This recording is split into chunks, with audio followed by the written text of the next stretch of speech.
All right, man, we're checking out some stuff, baby. Oh, and do we have some audio? Can you hear me? Can you? I'm just gonna have to check. He told me push this button. Come on. Where's everybody? How you doing today, everybody? Welcome. Thank you, Renita. Oh, Renita Babita, so lovelita. Listen here. You come on. I'm gonna tell you something, man. We're gonna party tonight. Come on. It's gonna be quite the show. That's right, it's Wolfman Hal, baby. Come on.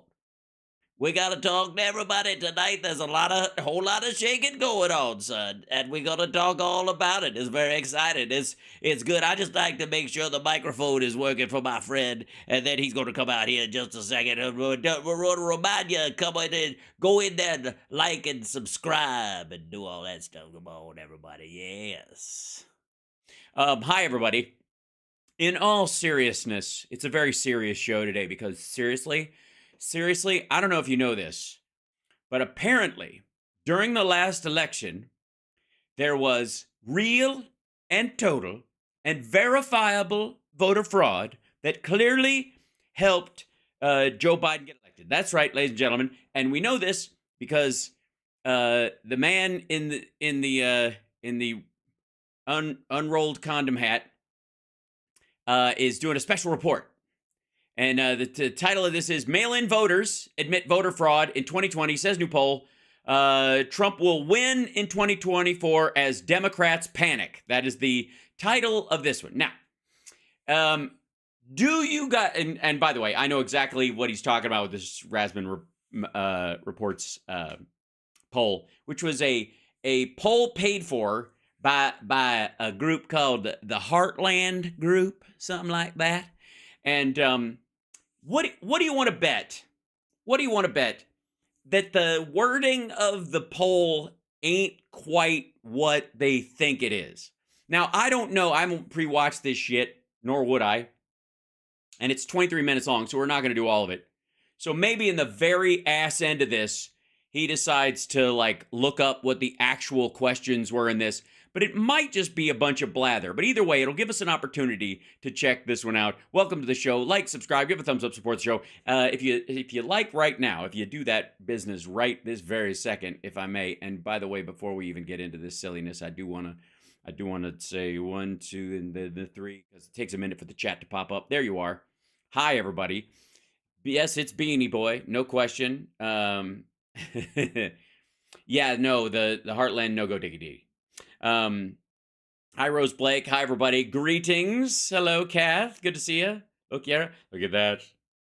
I sure like right now. You better like right now. Like it. Like it. You take it and you like it. That's the motto of the show. Come on now. I'm not liking nothing. All right. Well, I get the nihilist vote because even if you don't like it, you're watching. And I've still got your eyeballs and I appreciate it. And I will return them at the end of the show. If you're lucky. Maybe you're not. Who can say? Who can say? All right, here we go.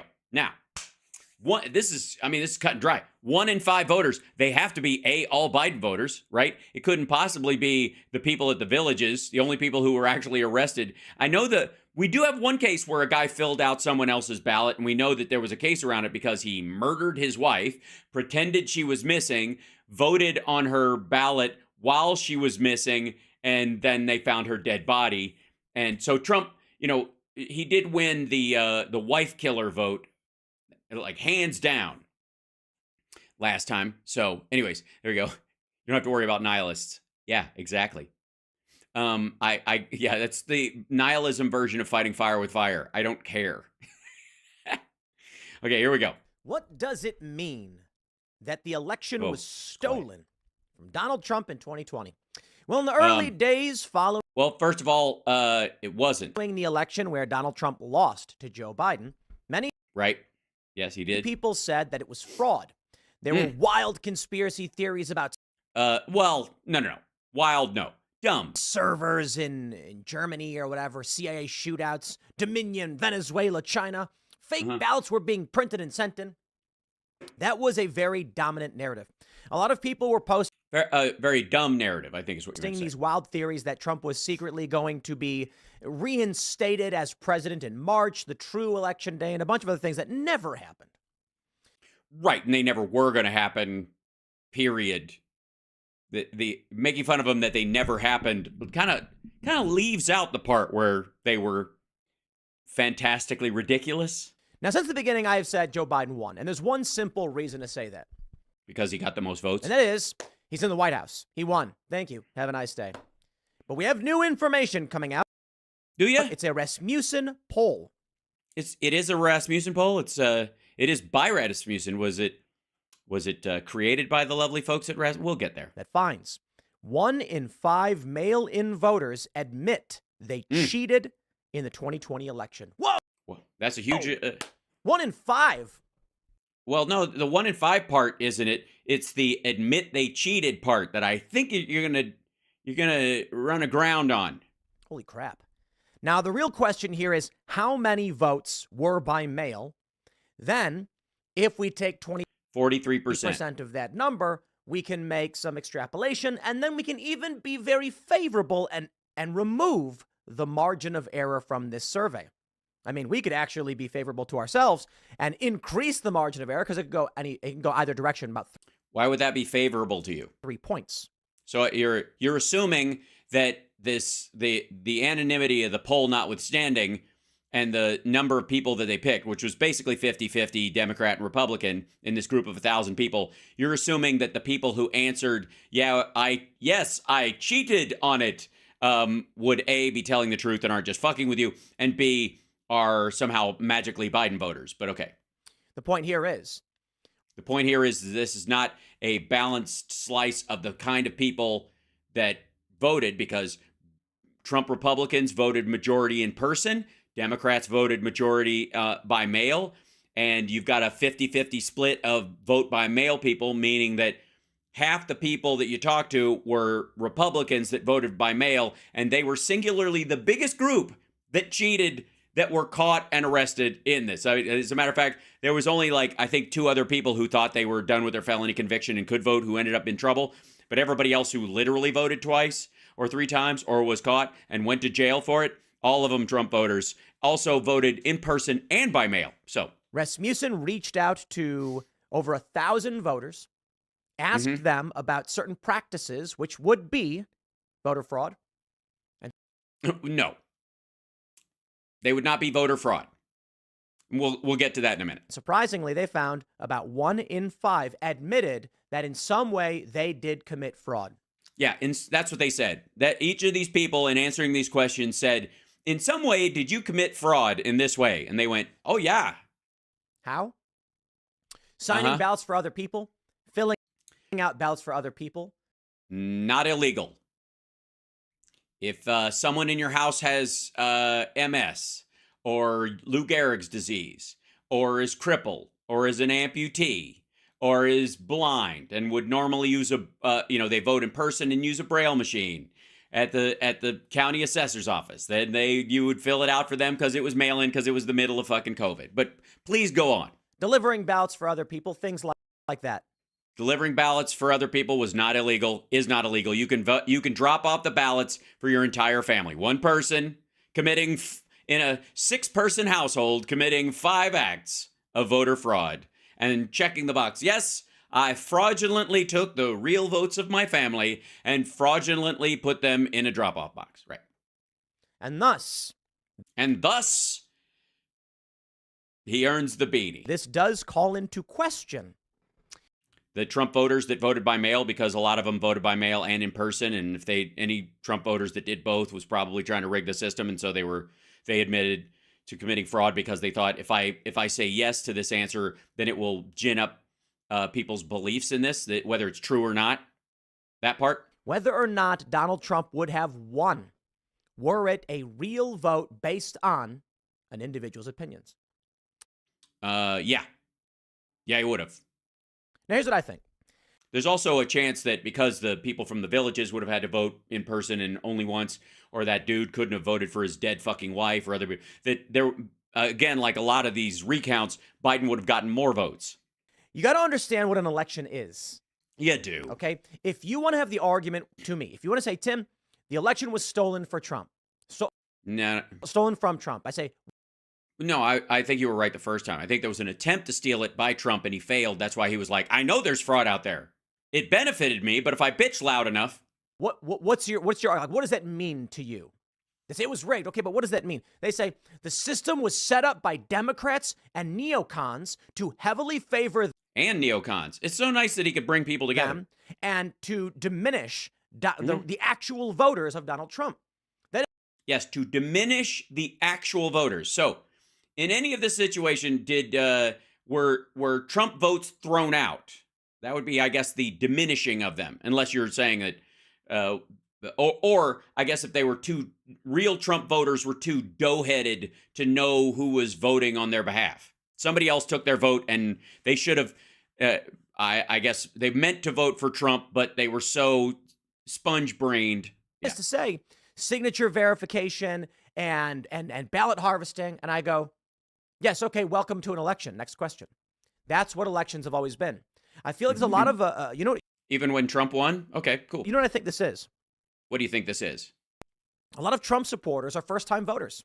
And last-time voters, I'd like to say for the record, if the Senate race last time was any indication. Trump voters in 2020, I should say, were first-time voters. In 2016, the same thing. And many of them did not pay attention. Right now, Donald Trump. So he got the dopey, kind of easily distracted vote. Trump is heavily favored in Georgia and Michigan among people who did not vote in 2020. And who aren't going to vote next time. This is giving him an advantage. Yes, an advantage with people who didn't vote and who will probably find something better to do next year too. For many of these people, and I don't mean to be a dick. Well. And if you understand this, I'm not talking. Oh, by the way, I do at times mean to be a dick.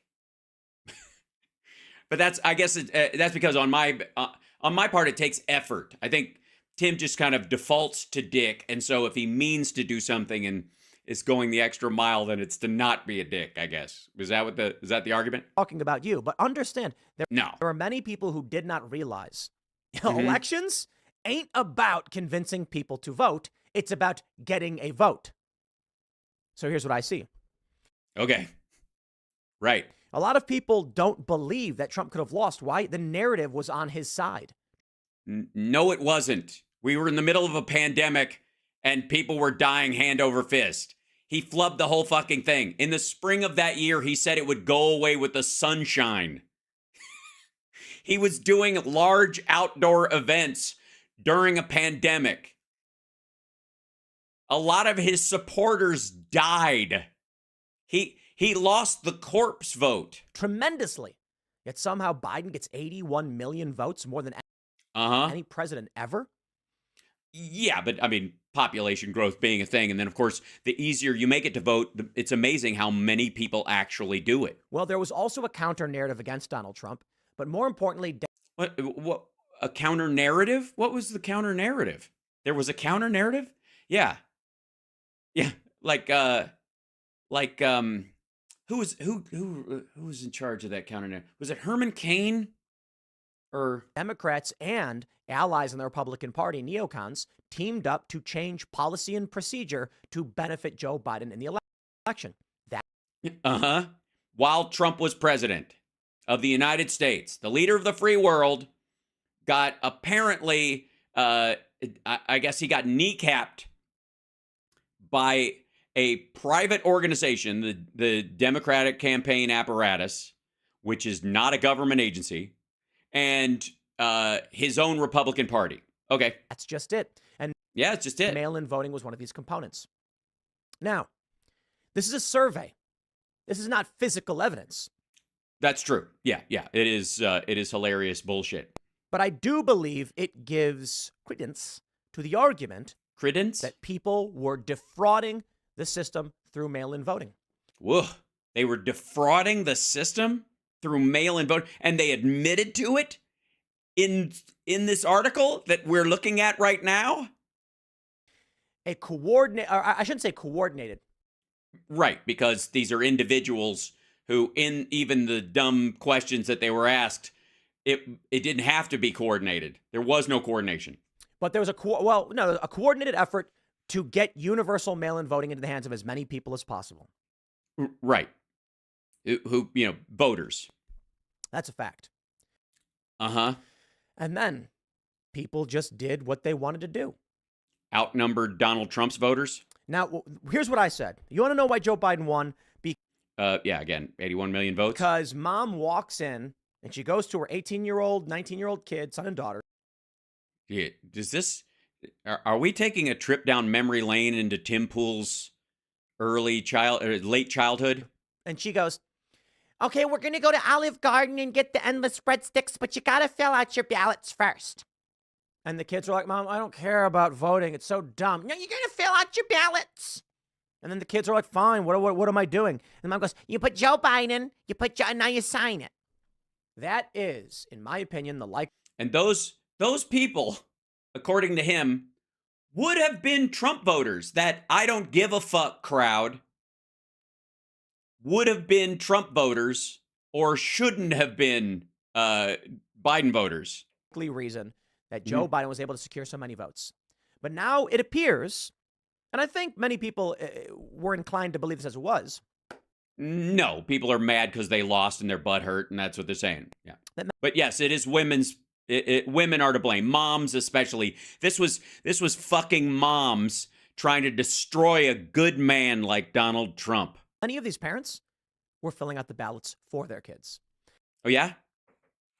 Have you met any of them? Does it say that in this? Are these people filling out? This is the explanation you're going with? And in fact, we even heard this from one of the individuals on The View who said that they filled out a ballot for their kid, admitting to committing voter fraud. Welcome to our... Okay, I don't know what he's referring to. I would like to hear the context of that to see if the person was like, yeah, I filled it out for them, with them, because they were dragging their ass, and I asked them, who do you want to vote for this? Okay. See how easy it is? What do you want to do? This? Okay, this is the question, this is the question. Okay, which one do you want? Okay, there you go. Brave New World. Ladies and gentlemen, a new trailer has also, if a person on The View says it, obviously that would have swayed the entire election. Come out about a movie called Civil War. Predictive programming, some might say, or it's just predictive programming. In the air. Is it just in the air? Or is it just hack premises like this get kicked up and... Fear is here. Fear is here.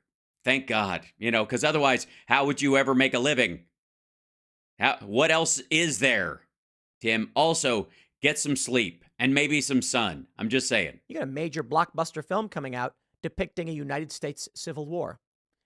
Right. Yeah. I mean, again, the writer's strike had a huge impact on a lot of people, and getting product out was difficult. I wonder why that would be, but by all means, Tim Pool has said the magic words, so you may take a drink. Before we get started and break down all the math, because this is going to blow your mind, and I hope you share this with friends and family, because I'm not here to say that, China, Dominion, fraud, Venezuela. I'm here to just point out the polls and talk to you about math. And then cool. Let's hear the math. Decide for yourself what you think any of it means. Get on with it. These are institutions that produce polling. These are news organizations. I'm going to show you some data.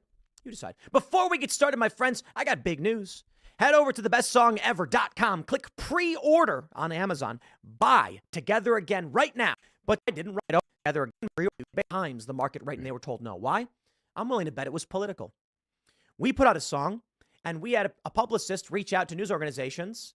And oh, my God. This song that we're putting out is the song will chart on Billboard. Dude, I don't care if his fucking songs are being shadow banned. Jesus Christ, why don't you just call your band Shadow Band? Billboard, and then we can... I mean, honestly.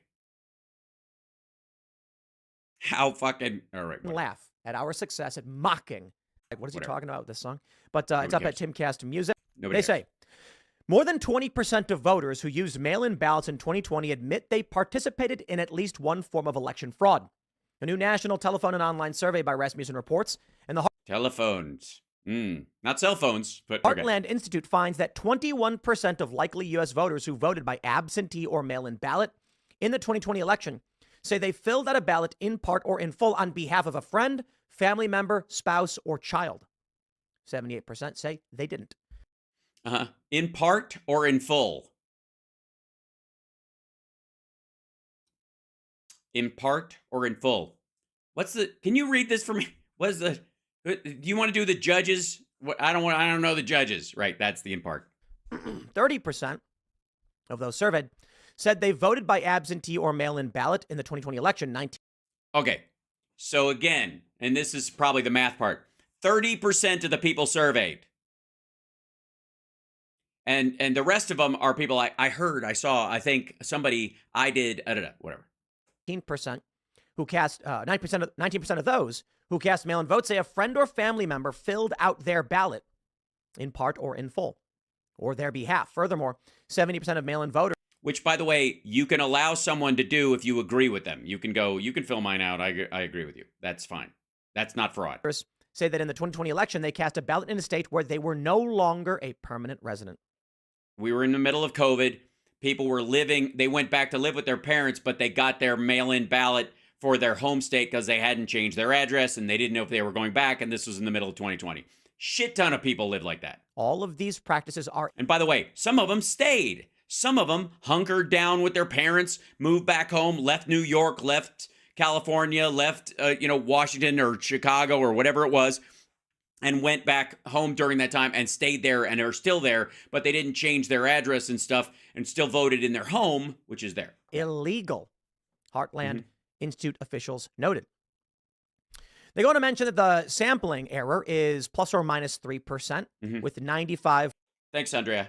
level of confidence. Field work for all Rasmussen Report surveys is conducted by Pulse Opinion Research, LLC, and you can see their actual methodology. Now, I know. People will often try and deflect, and they'll say, these polls don't mean anything.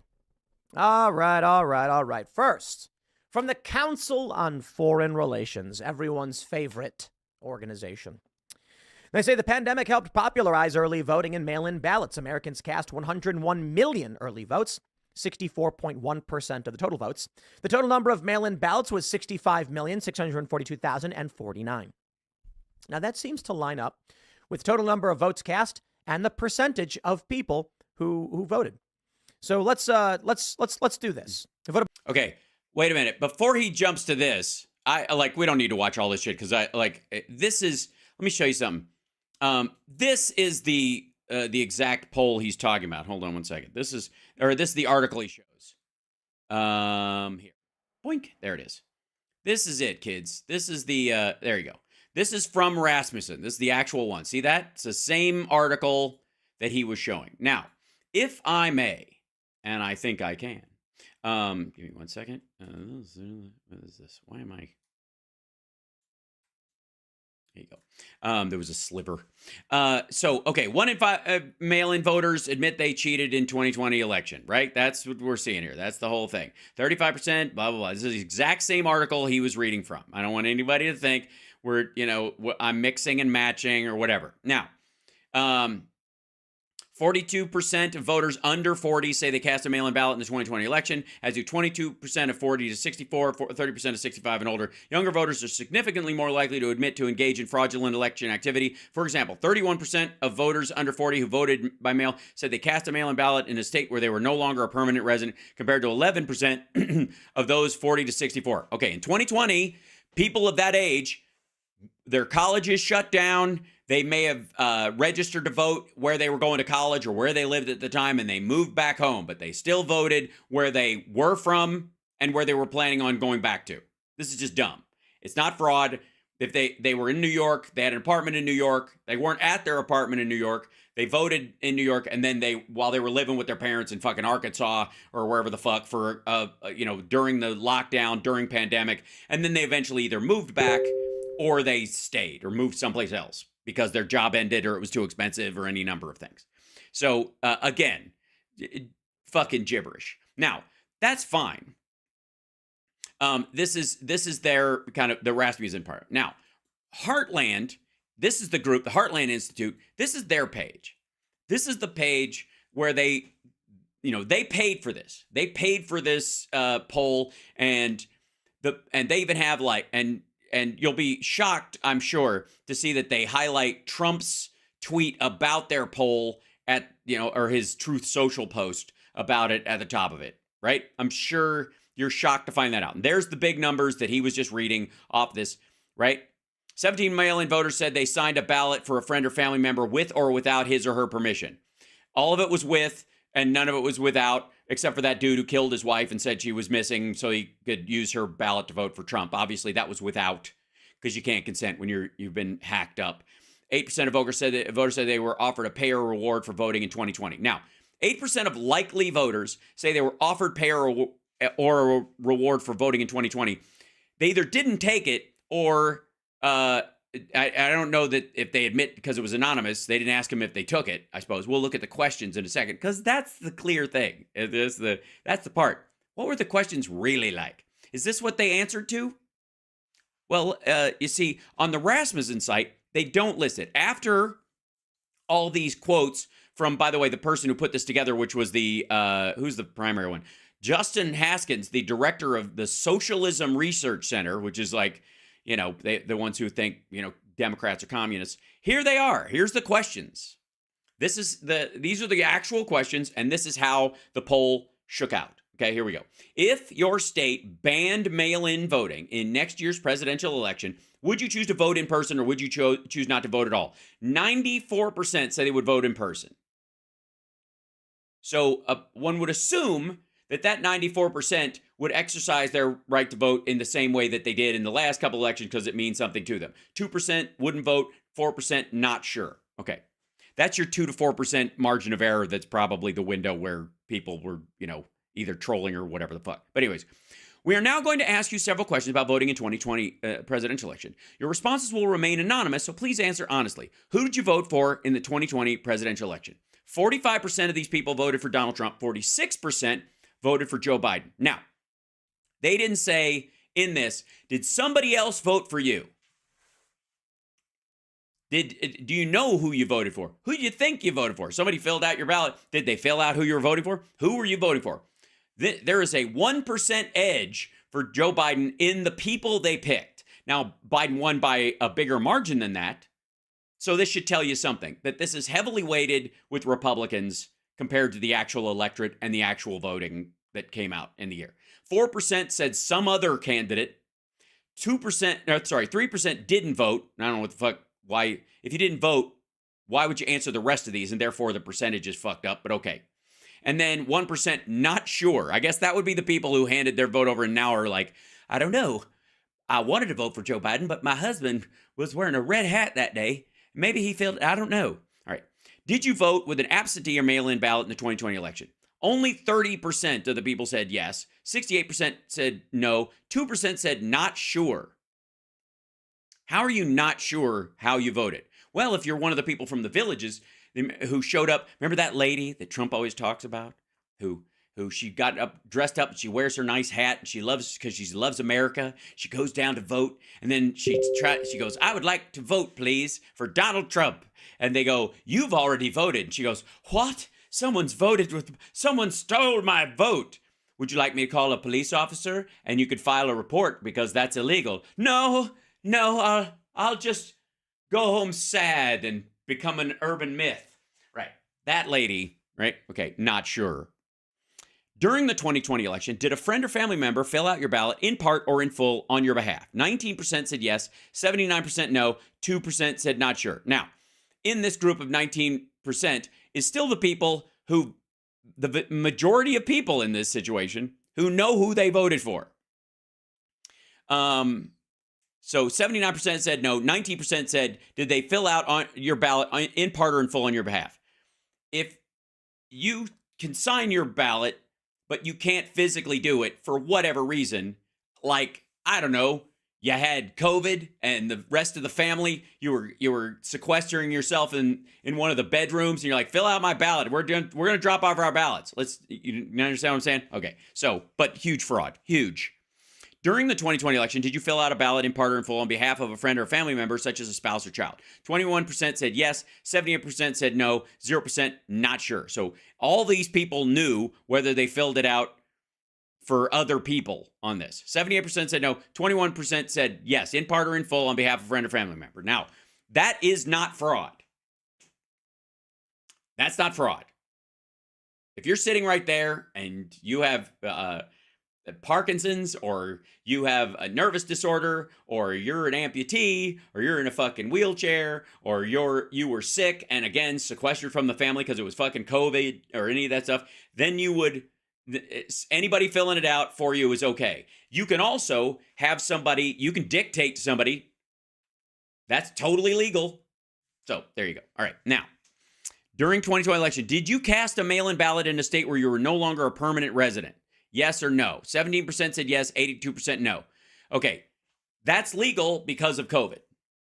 They weren't a permanent resident at that time, or they're not now. They moved because of COVID. They still voted where they were. They didn't re-register to vote because they couldn't, and then they moved again. Now, this does not affect Biden or Trump voters at all. This has nothing to do with the federal election. Nothing. This would affect your senator or your House member. That would be the effect. And mostly it would be about your House member, because like that's the more specific part of it, right? Obviously, senator would be a thing, but not all your senators are up every cycle. So what have you. But in terms of whether you voted for Biden or whether you voted for Trump, it doesn't fucking matter what state you do it in, because you have the right to vote for the federal officers no matter where you live. You don't get to vote partly for Joe Biden and partly for somebody else because you live in Wisconsin. It's just it's them or nobody. So again, this would be about House and Senate things, which, by the way, if you'll notice, all the people who think that Donald Trump was cheated out of office, none of them think that they got into office illegally. Right. Also, the impeachment inquiry thing, just vote went through and it's fine. It's I swear to God, it's the inquiry phase. It's not an actual impeachment. It's so fucking lame. Well, believe me, we'll check back in with that in a bit. I saw that. Yeah. It's going to have zero impact.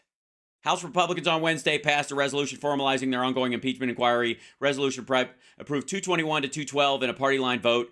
Directs 3 House committees to commit their investigation, which have yet to yield any hard. Yeah, that's what I mean. It's the same shit.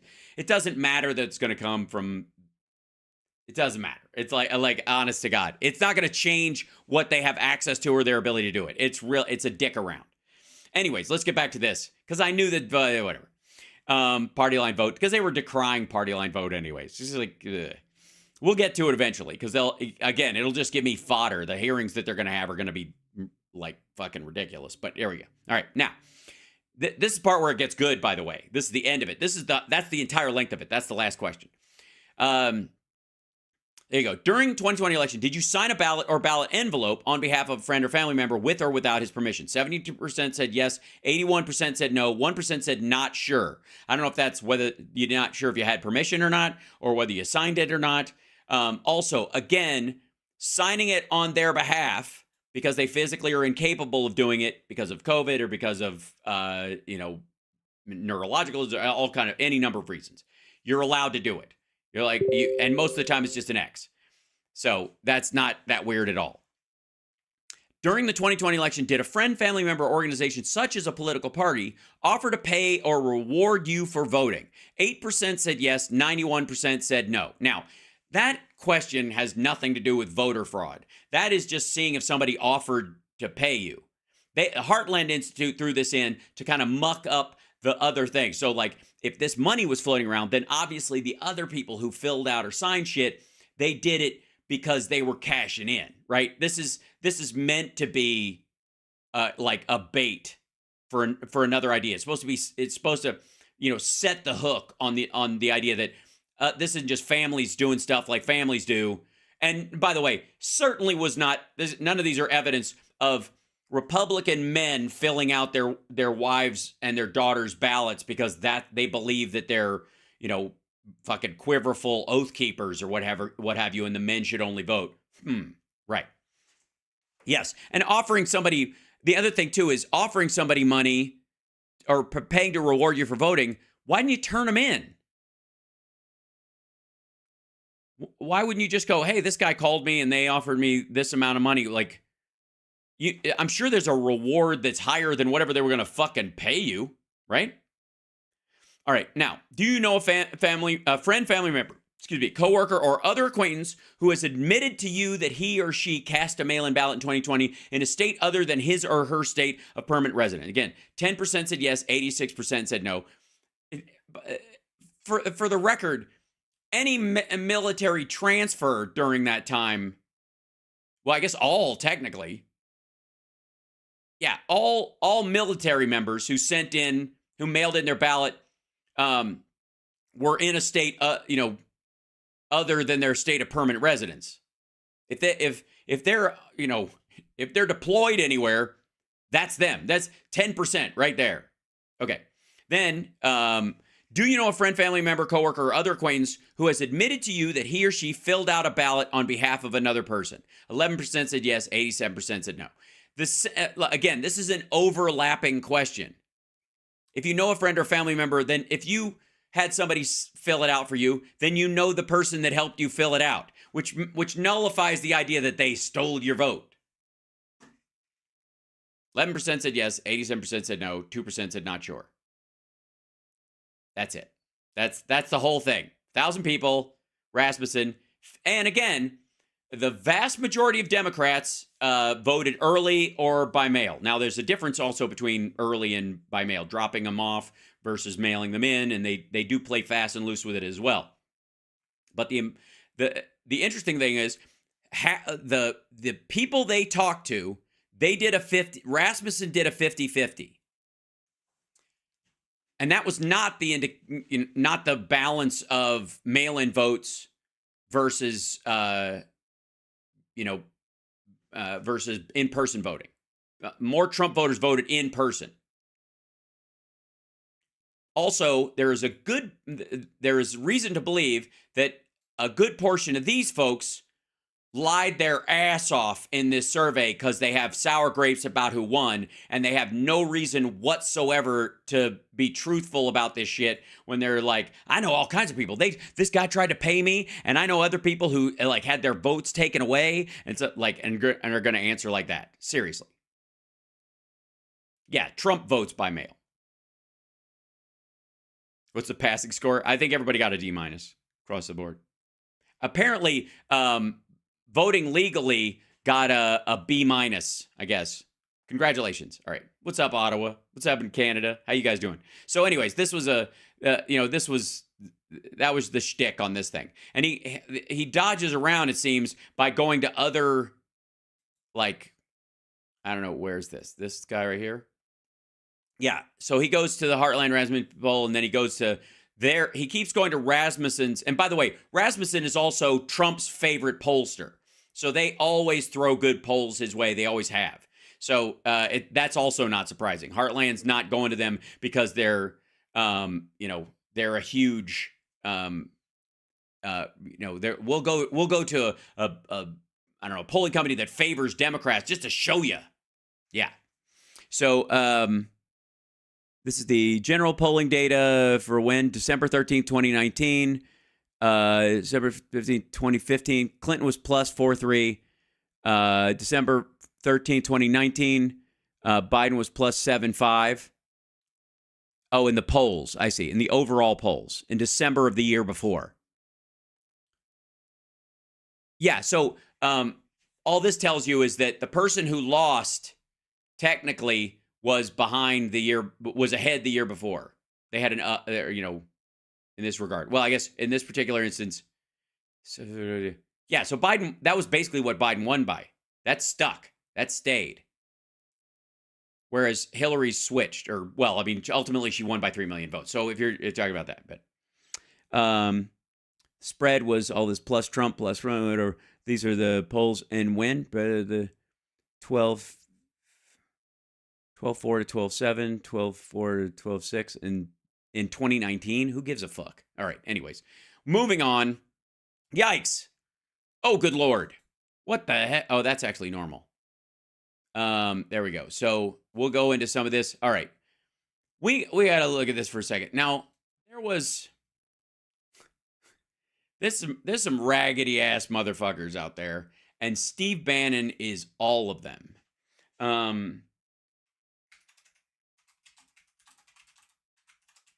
Now, there is a, let's see. Yeah, there we go. Back up, silly thing.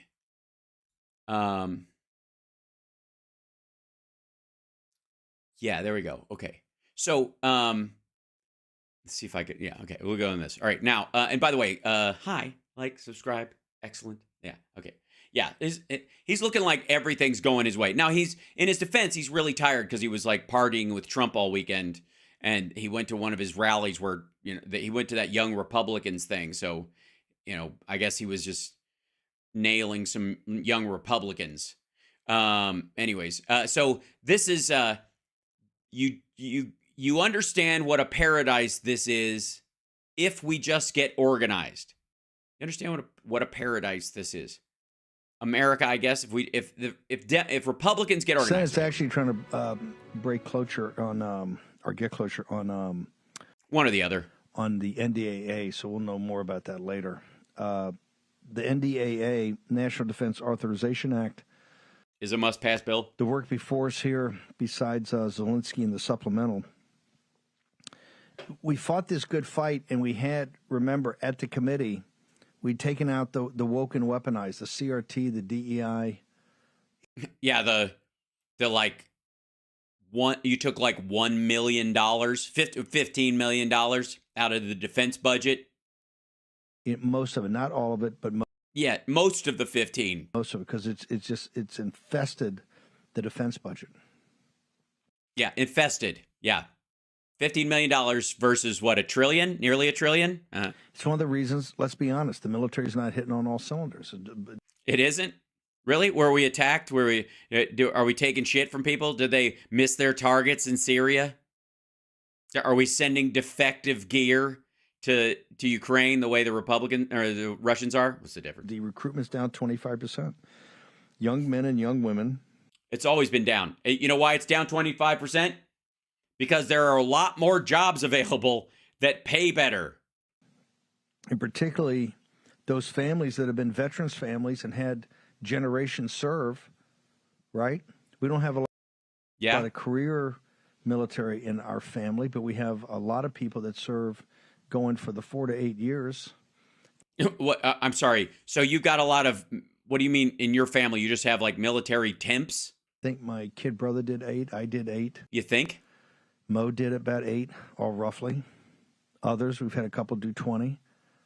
Some do 4, but it's those people that are not going in. Why? You don't want to turn your kids over to this woke madness. Is that really why? It's because or is it because they have other financial options? You don't want to do it. Yeah.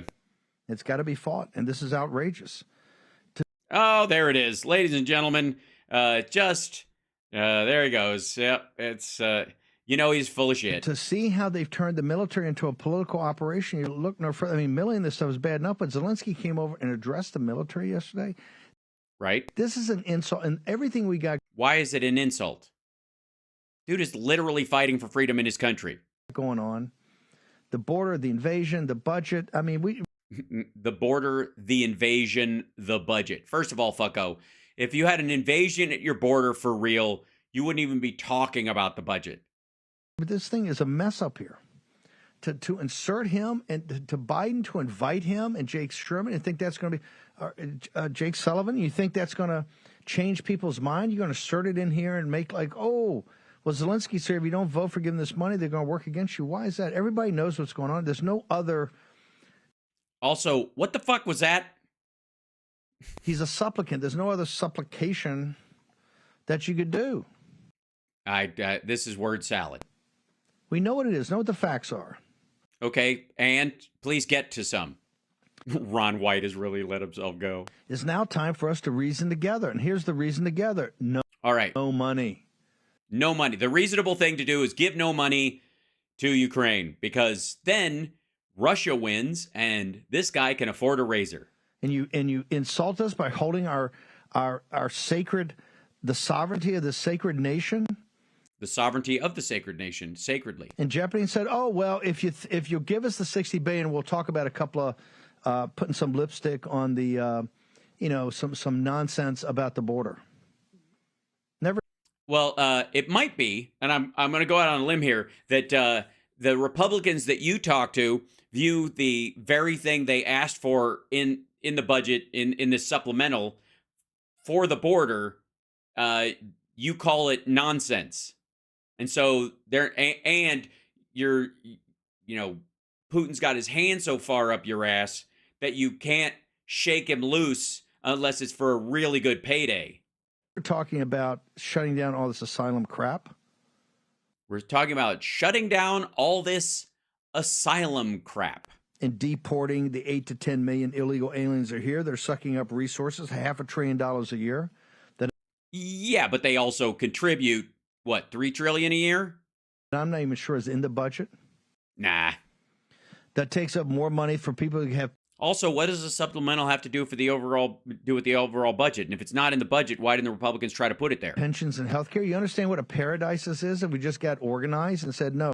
Oh, yes, a paradise. I think a biblical word that comes from the ancient Persian / Iranian word paradisa, which means garden. It is such a garden. But why don't we spend this on American citizens? Why don't we spend this on American citizens? Yeah, well, I guess you're going to apply that to all foreign aid and all support of, say, Israel, for example? You're going to be good with that? I've got my producer over here giving me stink eye. I think we're going to play a song. We're going to try to play. You're going to try to play with yourself? We're going to try to play Modern Day Holy War Going Out. Yeah, do that. I think it's about 3 minutes and 50 seconds. If I can do some producing while we're here. Make sure, by the way, we've got silent. Man, I don't know why this guy doesn't have a position in government. He's just, this is so tight. This is so well crafted. When's Glenn Beck going to snatch you up and give you a show in a fake basement? Ugh. I want to make sure everybody. Nobody cares. Don't miss the Faraday bags. We don't want the government listening in. Not that they would listen in if you're watching War Room. They never think of the possibility. Get a Faraday bag, put your iPad in there, put your computer in there, put your phones in there. They got those big, beautiful backpacks.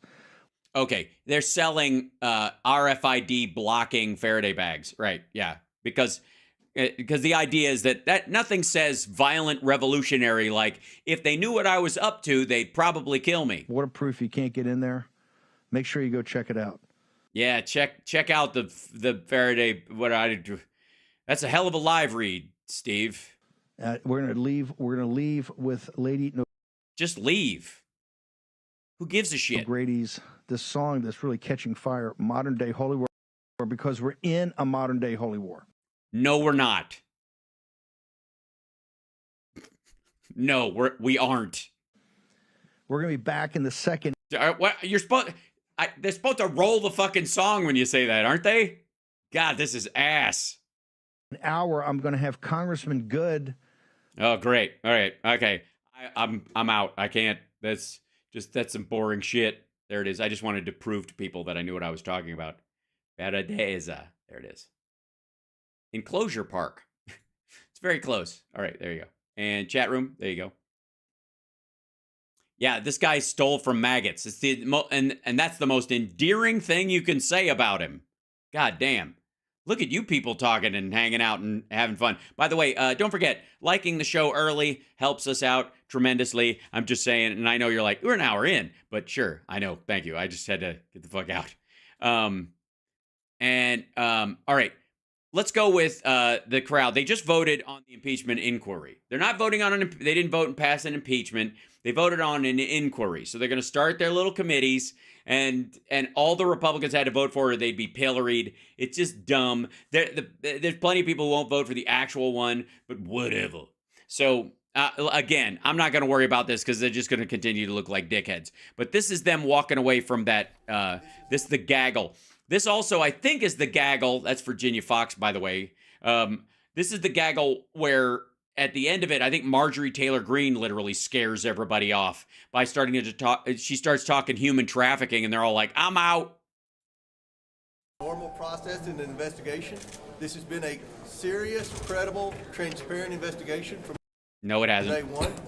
Well, that's why we wanted to depose him in secret. And yeah. We've published 4 bank memorandums.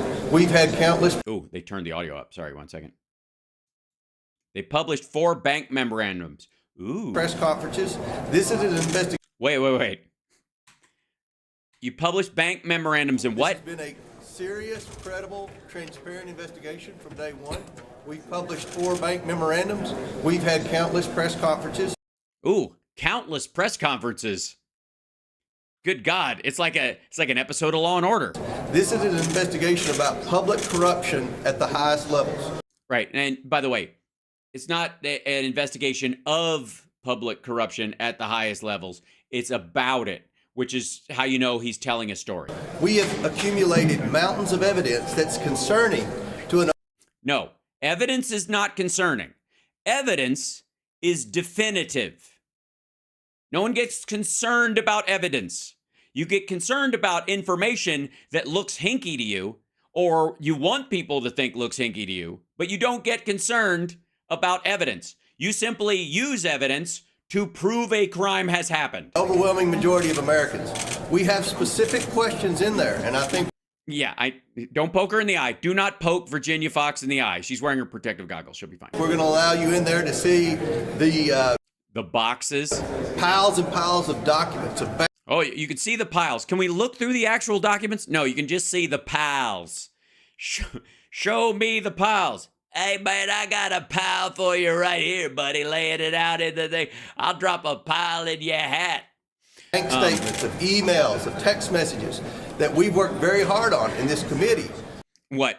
Is reading that difficult? Over the last 8 or 9 months. We expect to depose the president's son, and then we will be more than happy to have a public hearing. Mm-hmm. Yeah, if I was them, if I was Hunter, I would just trust them. With him. With that, I'll turn it over to Chairman Jordan. Well, I would just echo what the chairman said. You know, we're disappointed that he didn't show up. I mean, he did show up. It was just across the way. Yeah, he showed up across the way. Capitol. You think he could have come here and set the question? If you do it in an open format now, you're gonna get filibusters. You're gonna get speeches. You're gonna get. Everybody gets 5 minutes, and you guys are actually in control of the committee. All kinds of things. No, you're not. What we want is the facts, and the way. No, you don't. You get the facts.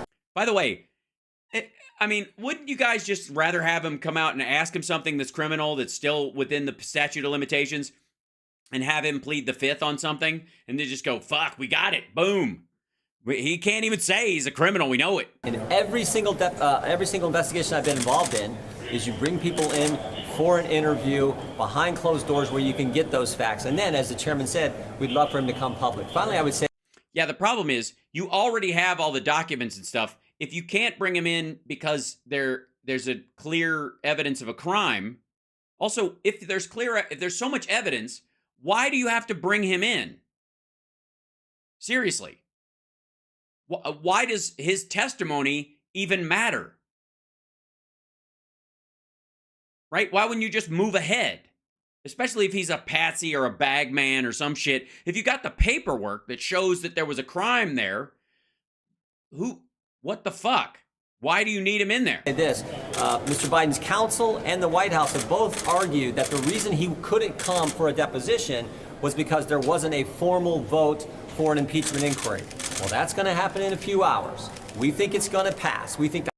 Yeah, but that still doesn't have that has no bearing on why he wanted to testify in person. He'll do it again too. This will happen. They'll give him another subpoena under the inquiry, and then he'll punt it for a little while or some shit, or they'll just go, I want to do it in public. Let's just get this out of the way. The House of Representatives will go on record with the power that solely resides in the House to say we are in an official impeachment inquiry phase of our oversight.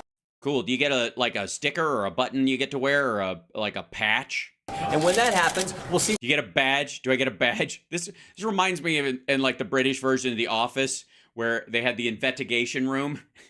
What their excuse is then.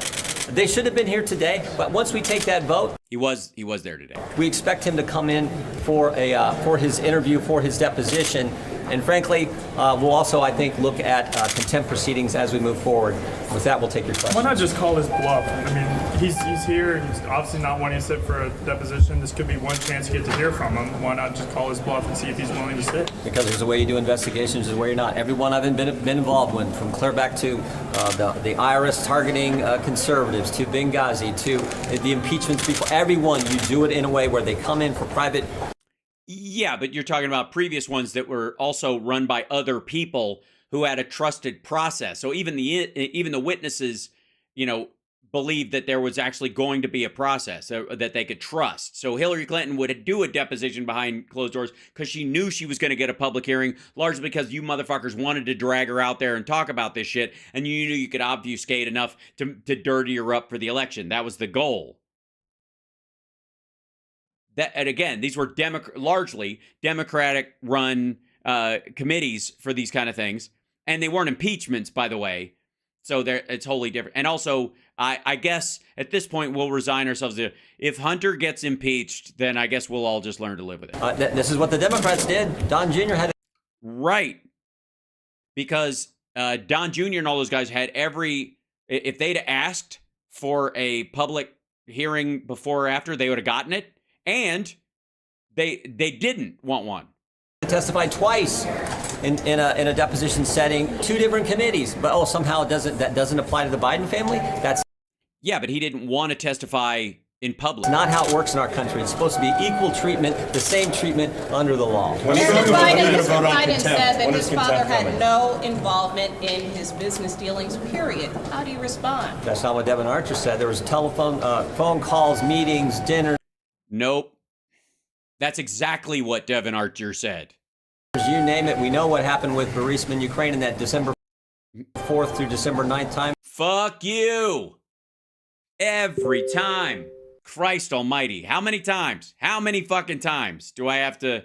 And this is, this is what I get. This is what happens when I fucking forget to, I got to do a punch. All right. And you know what? Screw it. I'm going to do it with you guys right here. I'm going to make this happen right here on the air.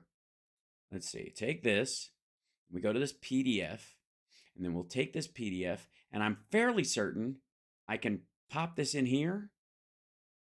Does it allow me to do PDFs in here? Maybe. Maybe not. No. Okay, maybe not. Well, then I'll just, I'll open it up. There we go. And it'll just be that. And I'll just make it a link in the future. This is the pre-trip to Ukraine in 2015, November 22nd. The decision was already made that Shokin must be fired. There's a wide agreement that anti-corruption must be at the top of the list, and the reforms must include an overhaul of the Prosecutor General's office, including removal of Prosecutor General Shokin.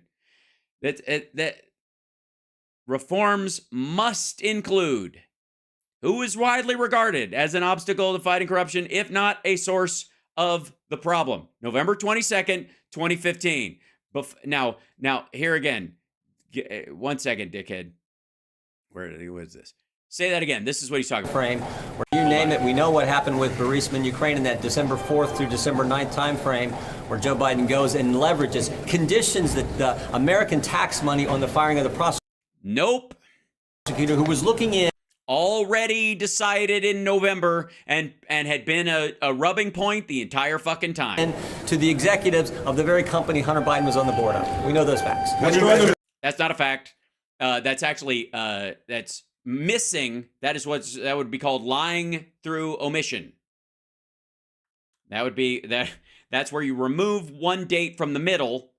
Basically, you're saying, we're going to ignore the person's alibi. That is the easy thing. Joe Biden has an alibi for that time period. Remember, Joe Biden said he never met with any of these people or talked to any of these people. That was the narrative before we began this investigation. Now we know he met with and talked to every single one of them. No, he didn't.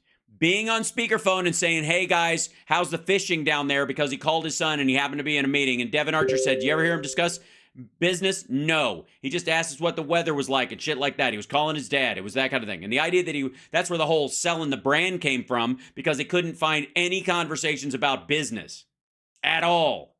And then the one picture from the restaurant that, of him with the Kazakh guys is a photograph at the World Food Bank event. So the president hasn't been honest about. Really? He hasn't been. So sorry. I don't know. Now the president hasn't been honest about what? Sorry. There was you were in the middle of something. I'm sorry. Go ahead. His associations with these people who have been wiring millions and millions of dollars to Hunter Biden. And Oh, I thought you were talking about a different president that wasn't being honest about his associations. And the Biden family. Look, I think every American has a simple question. What? Yeah. Every American has a simple question. Whose fucking plane was that? Because Trump says he never flew on Epstein's plane. So that means that Epstein flew on Trump's plane. Or they both chartered other planes to go down to Epstein's island so that they could hide the fact that Trump was going down there because he considered himself a slick shit. Oh, you're not talking about that. You're talking about something else. What did the Bidens do to receive the tens of millions of dollars from our enemies around the world? That's And who was president when that guy died in jail? Never mind. Simple question. But Jeremy Comer, do you acknowledge that you haven't answered that question and that you? Yeah, hold on. He's gonna asked another question. Oh, sorry. That's rude of me. I shouldn't hide that entirely. Hold on. Just a constant reminder. There we go. Found no evidence of wrongdoing or criminal conduct. We found some very serious evidence. Oh, we found some very serious evidence. Okay. Evidence doesn't have a range of seriousness. Crimes have a range of seriousness. Very serious crimes. Very unserious crimes. Inserious crimes, I guess. But the evidence itself is just either fact-based proof that a crime happened, regardless of the seriousness of the crime. That you look at no. The checks. There's 2 checks to Joe Biden from his brother when he's no longer vice president. Brother, that the money to give Joe Biden was through influence peddling. One was through.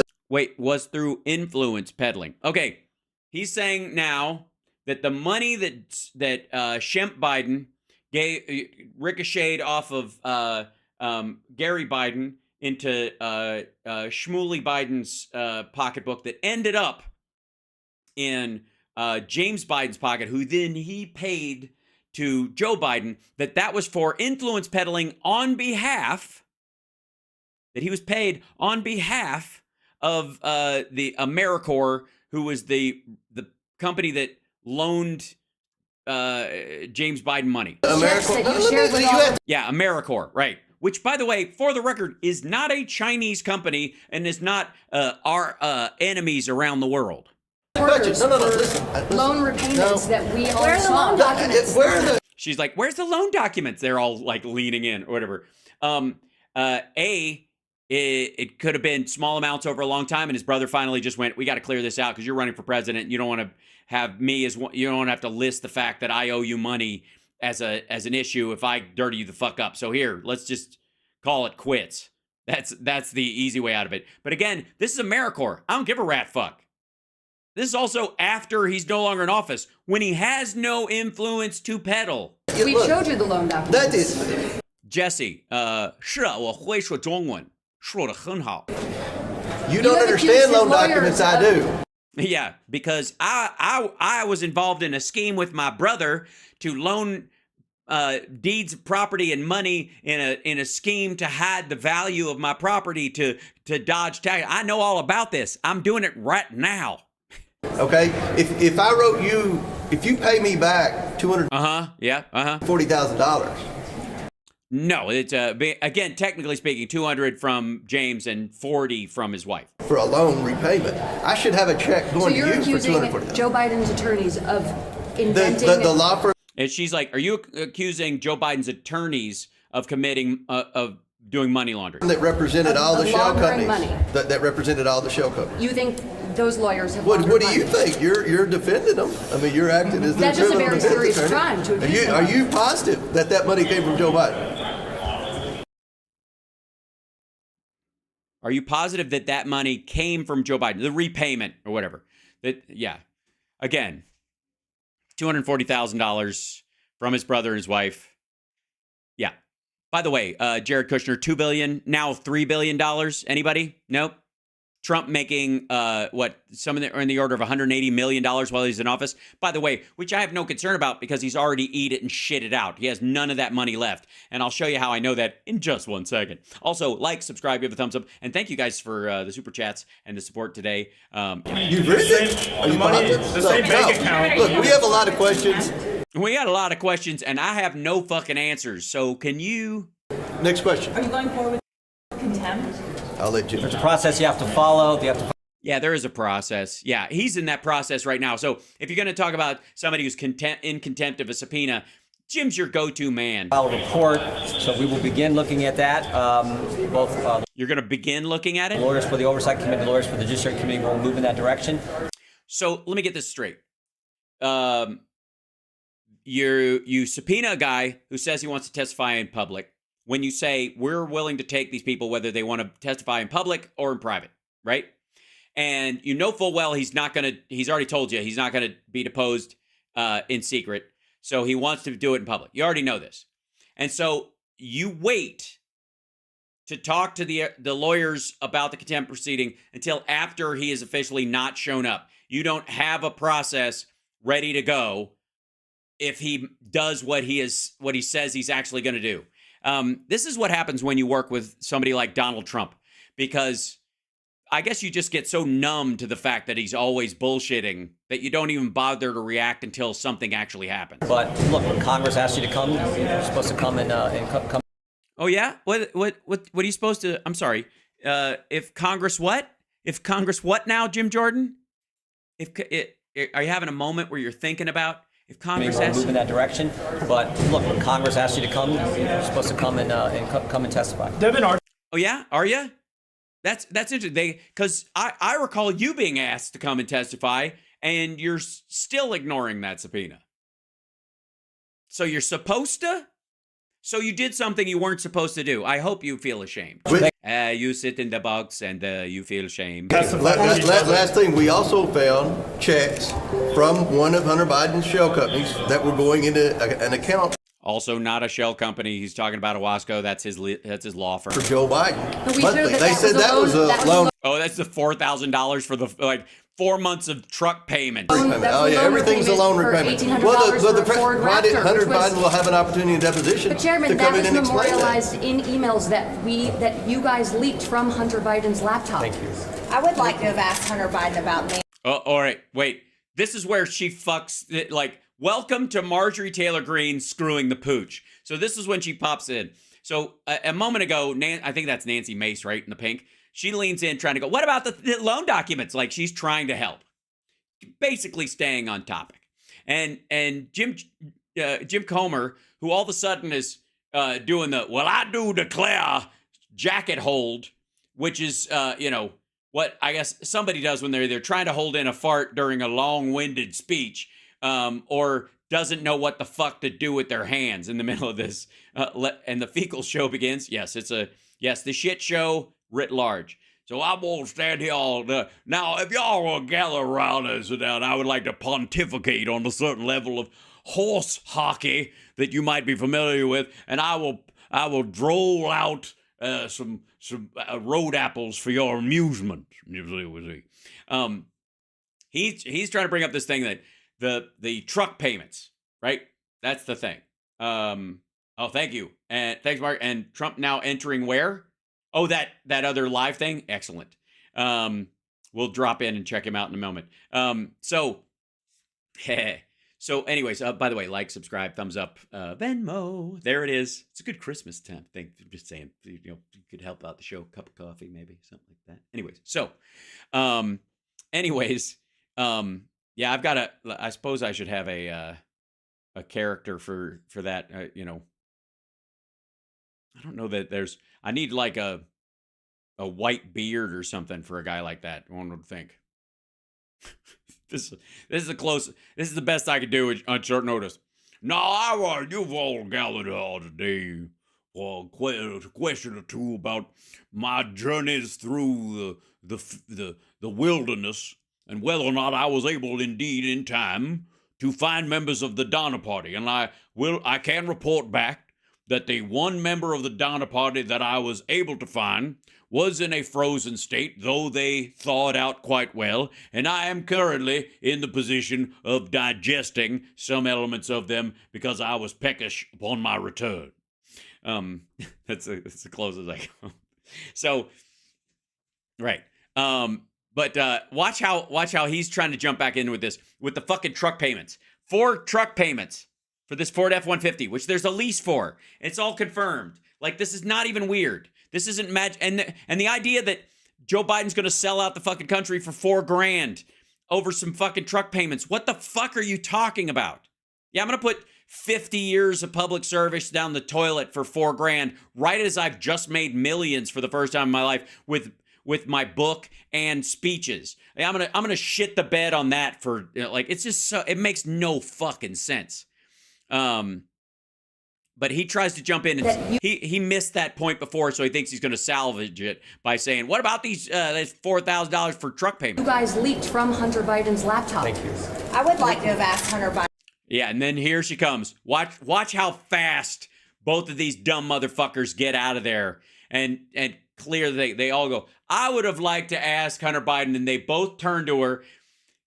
Comer, I think, knows what's coming. Jim doesn't, but they all turn to her like, oh shit. About Mann Act violations, sex trafficking. Okay, she said about the Mann Act violation. Now, talk about a Southern sheriff. If you'll recall, in Smokey and the Bandit, that's one of the violations that the bandit is accused of. That's the international kidnapping. That violates the Mann Act, right?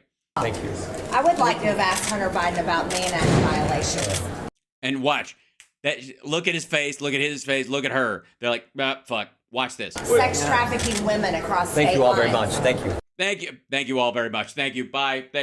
Does anybody else fucking notice that it isn't reporters' questions that run them off? It's this dizzy fuck blathering on about the Mann Act and human trafficking. That would have been a good question. You don't seem to care about that. You mean the reporter or them? Shit. Yeah, exactly. Wow. You can't. I mean, you can't go wrong.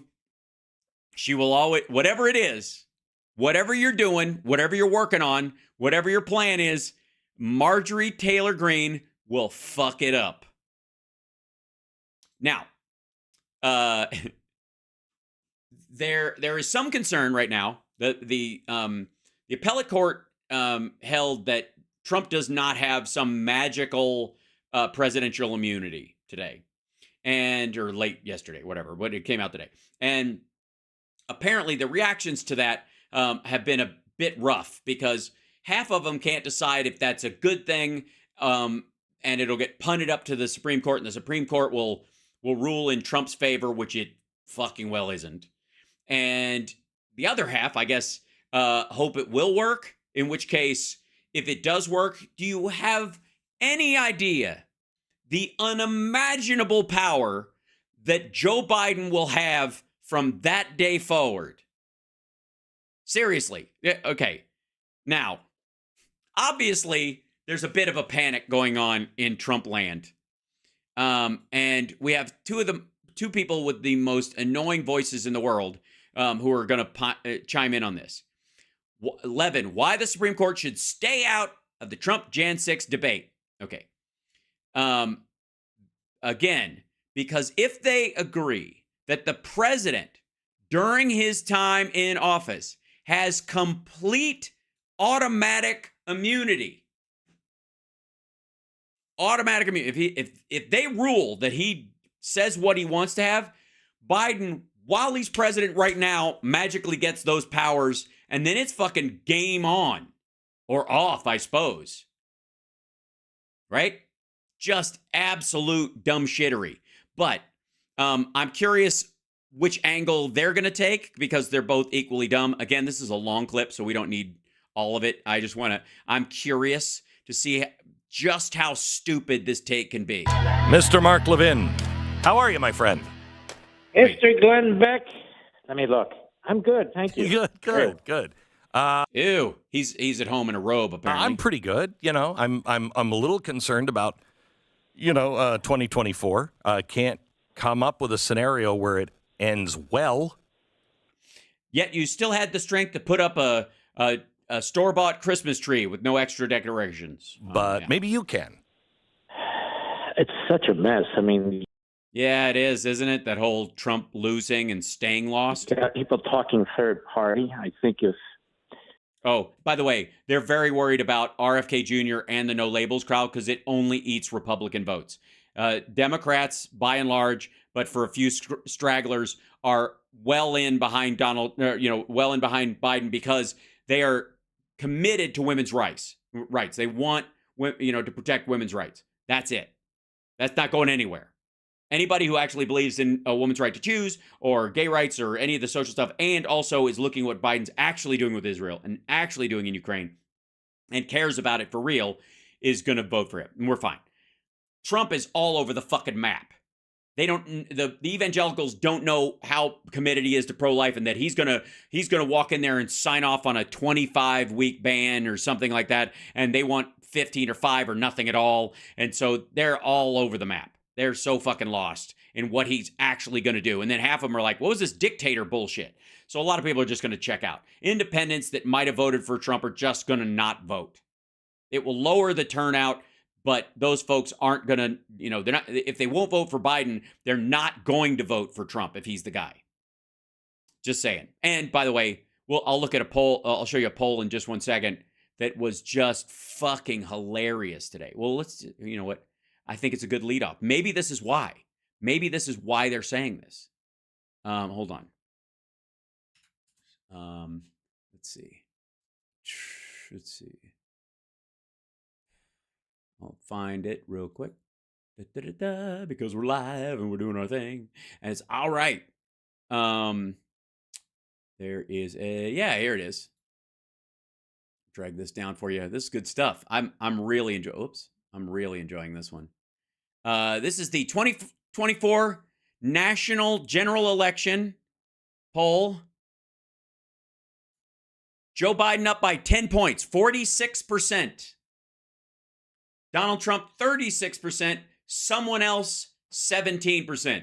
Can you tell from those last two numbers who the someone else fucks with the most?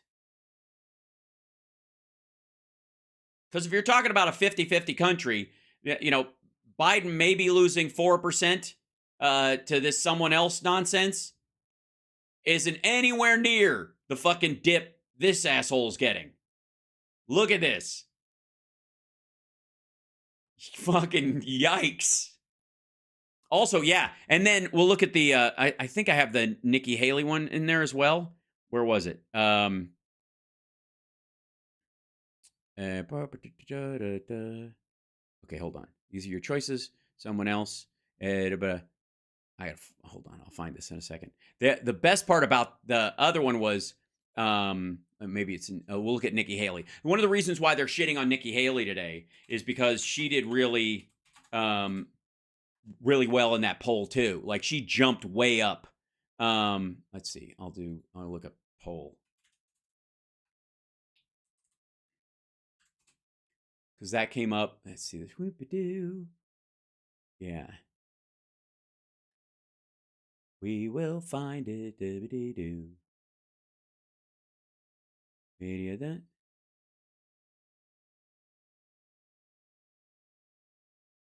Where are we? 1 second. Yeah.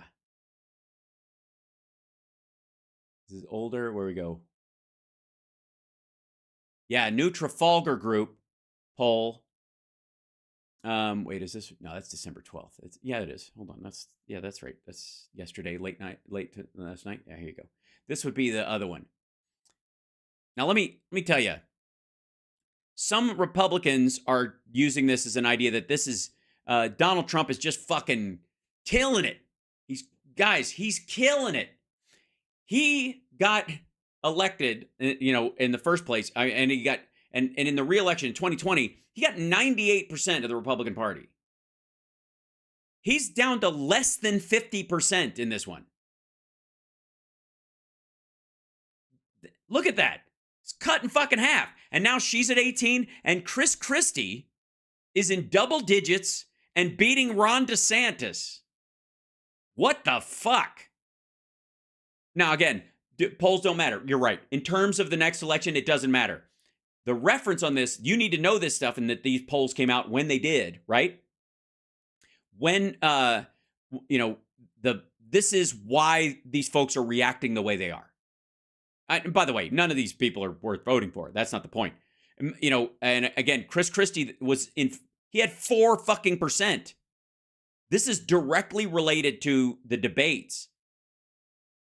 He's beating Ron DeSantis right now. That means, do you think that Donald Trump's people, the 45% that are holding on here, let's say half of them are Trump only.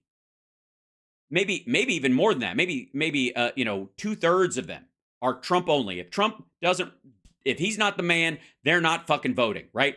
Just like Tim Druhl said, in the other clip we were talking about, where he's like, these are first-time voters and oftentimes last-time voters. If Trump isn't on the ballot or isn't the guy, they're not showing up. That's pretty obvious. If it's Nikki Haley or Chris Christie or Ron DeSantis, they're fucking off. That's it. That's a dead lose. That's 30% of their own party pissing off. Wait for it, though. Chris Christie is running entirely on a fuck Trump vote. That's what he's going after. Same thing with Ron DeSantis. Both of them at this point are running on fuck Trump. Do you think either one of them would get that their supporters, let's say half of DeSantis' supporters might go over to Trump. The other half won't. And all of the Chris Christie vote is a fuck Trump vote. They're not voting for Trump. And a good portion of them might vote for Biden if Trump is in the race, just as a fuck you to that guy. In all seriousness. This ain't good for them. This is not dunking material. This is the bad situation to be in. And this is why, for the record, this is why they're talking the way they are. This is why they're freaking about this little context to why these guys are wigging about 2024. Because they know Trump's a loser. It's Nikki Haley who I really oppose. There you go. Let's say Nikki Haley, the second most popular one, ends up getting the nomination. This motherfucker is going to destroy her, or he's going to shift to her because he's a fucking asshole, and a bunch of people who listen to him are going to be mad at him and not vote because they were the pure Trumpers who were only liking Mark Levin because he blew smoke up Trump's ass all the time. I call her George Bush in a dress, and she pretty much is. And with her foreign policy, she is. With her foreign policy, absolutely. Look at her domestic policy. As soon as she wanted to invite. There you go. So check her off the fucking list. That everybody watching these dipshits is like, fuck Nikki Haley. There she goes as possible VP. There she and all of her voters who really do think she deserves a shot are outliers in the Republican Party. Palestinians in Gaza into our country. What, she lost her mind? Yeah, that's she gave land to communist China in South Carolina, and now she pretends she's a hardliner. Wait, she gave it to them in South Carolina? First of all, it was Trump's relaxation on the CIC, the Chinese Sovereign Wealth Fund, that allowed the Chinese to buy fucking land in her state. She's never been a leader on any of the issues that matter to us. Never. She's not a leader on any of the issues that matter to us. Well, let's put a pin in that one. Whether it's abortion, whether it's the border. Well, it might be because she's a woman and you're not, and she actually thinks about this with some depth, and you're just a fucking piggish asshole. Whether it's tax cuts.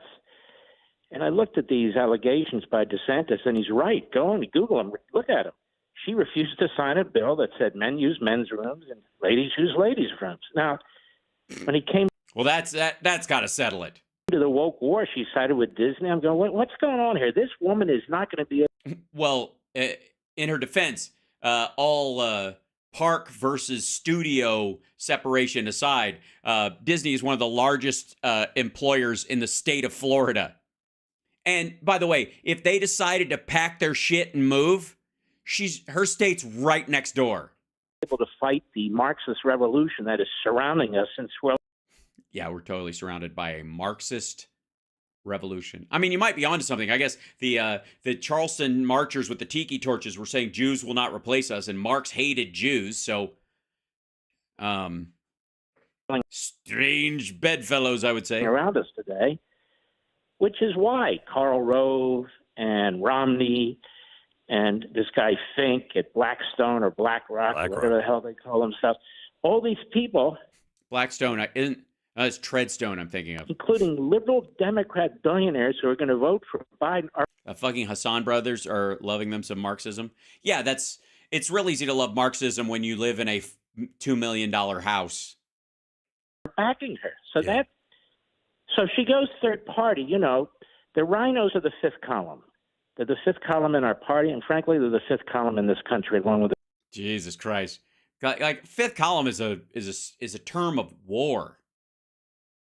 Dude, just disagree, for fuck's sake. Like, I have issues with some of the other, was it Blackbriar and Treadstone, right? That's the where the Born Identity groups, yeah. I disagree with, chunks of the Democratic Party at times, and I have my issues with the fucking, Bernie bro crowd and all that kind of shit. Yes, Marx was not poor. Marx didn't hate Jews. Yes, he did. As a matter of fact, he struggled to find a word bad enough to describe them. That's why he used the N-word to name them. Go look it up. It's super fun. In his, I think it was in his letters with Engels. Anyways, doesn't fucking matter.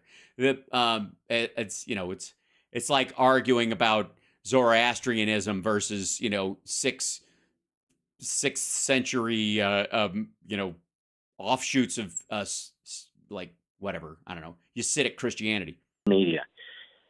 The Democrats, once they get their fighting out of the way, they'll back Biden. They would back a kumquat for president. No, I know they would. It means it. Yeah, totally. We did. I'm big. I literally was pushing Biden kumquat 2024 stickers, but nobody wanted to buy them or whatever because they just like Kamala Harris. Yeah. Yeah. Well, the Coptic Christians were another group. Yeah. But our guys, they'll splinter. The base is. Well, yeah, I am with Mark Levin on this one issue, and that is that the Republicans are a scattered group of assholes who politically and intellectually can't find their ass with both hands, and therefore should not be trusted with any meaningful power anywhere. I don't think any of these motherfuckers should be managing a Starbucks because those liquids are hot and it's very dangerous. Yes, Republicans are incapable of successfully running anything worth a fuck. And I happen to love this country. Yeah. So I don't want any Republicans in charge of any of it because they're completely full of shit. I am happy, though, to settle that argument in the voting booth. Always supposed to march behind whatever the Republican establishment does. Okay. But establishment. Get the fuck out. You are part of the establishment, you fuckwad. You're on when you're on Fox, fucking Sean Hannity calls him the great one. Glenn Beck's been in Republican. They're all jockeying to be the new Rush Limbaugh. Fucking establishment. Get the fuck out of here. This goes to your point, doesn't it? Which is, it's concerning. It is. It's concerning. It is. Aren't you concerned? I'm concerned. I'm very concerned. If the way you feel about Nikki Haley, would you fall in line behind her? I don't have to. She's going to fall before I have to fall. No, I know. But if she were the candidate. No, I've had enough. Okay. Look, there you go. I mean, that, honest to God, Nikki Haley, this motherfucker, if Nikki Haley is the nominee, Mark Levin is not voting for her.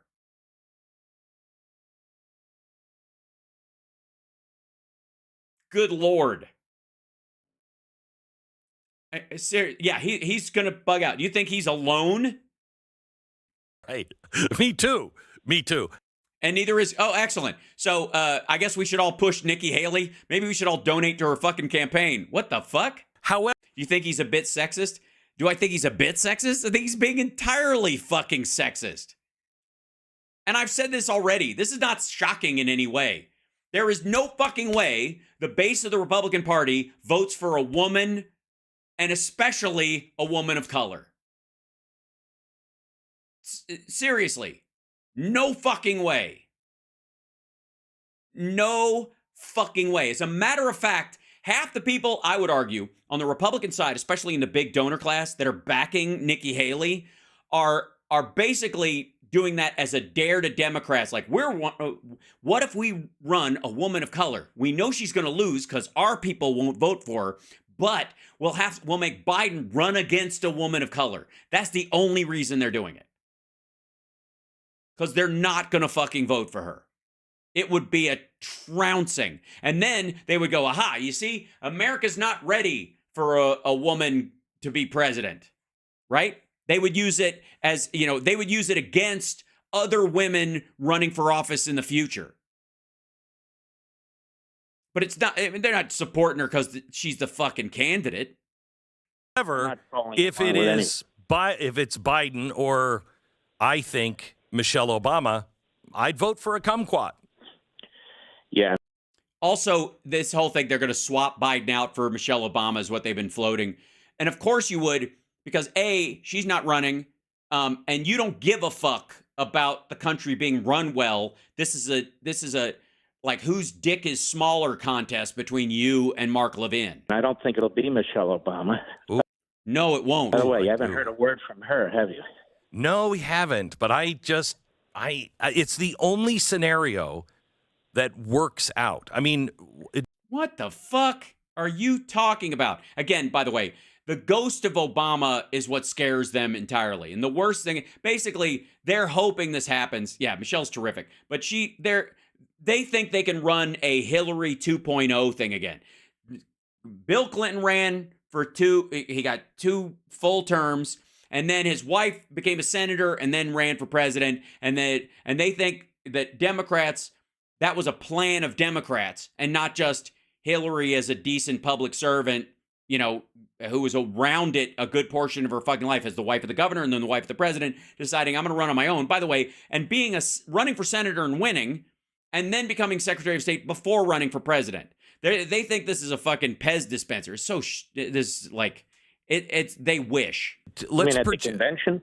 Yeah, that there's not going to be a fucking convention where they have to swap out Michelle Obama for Biden. He's kicking Trump's ass by 10 points. The thing.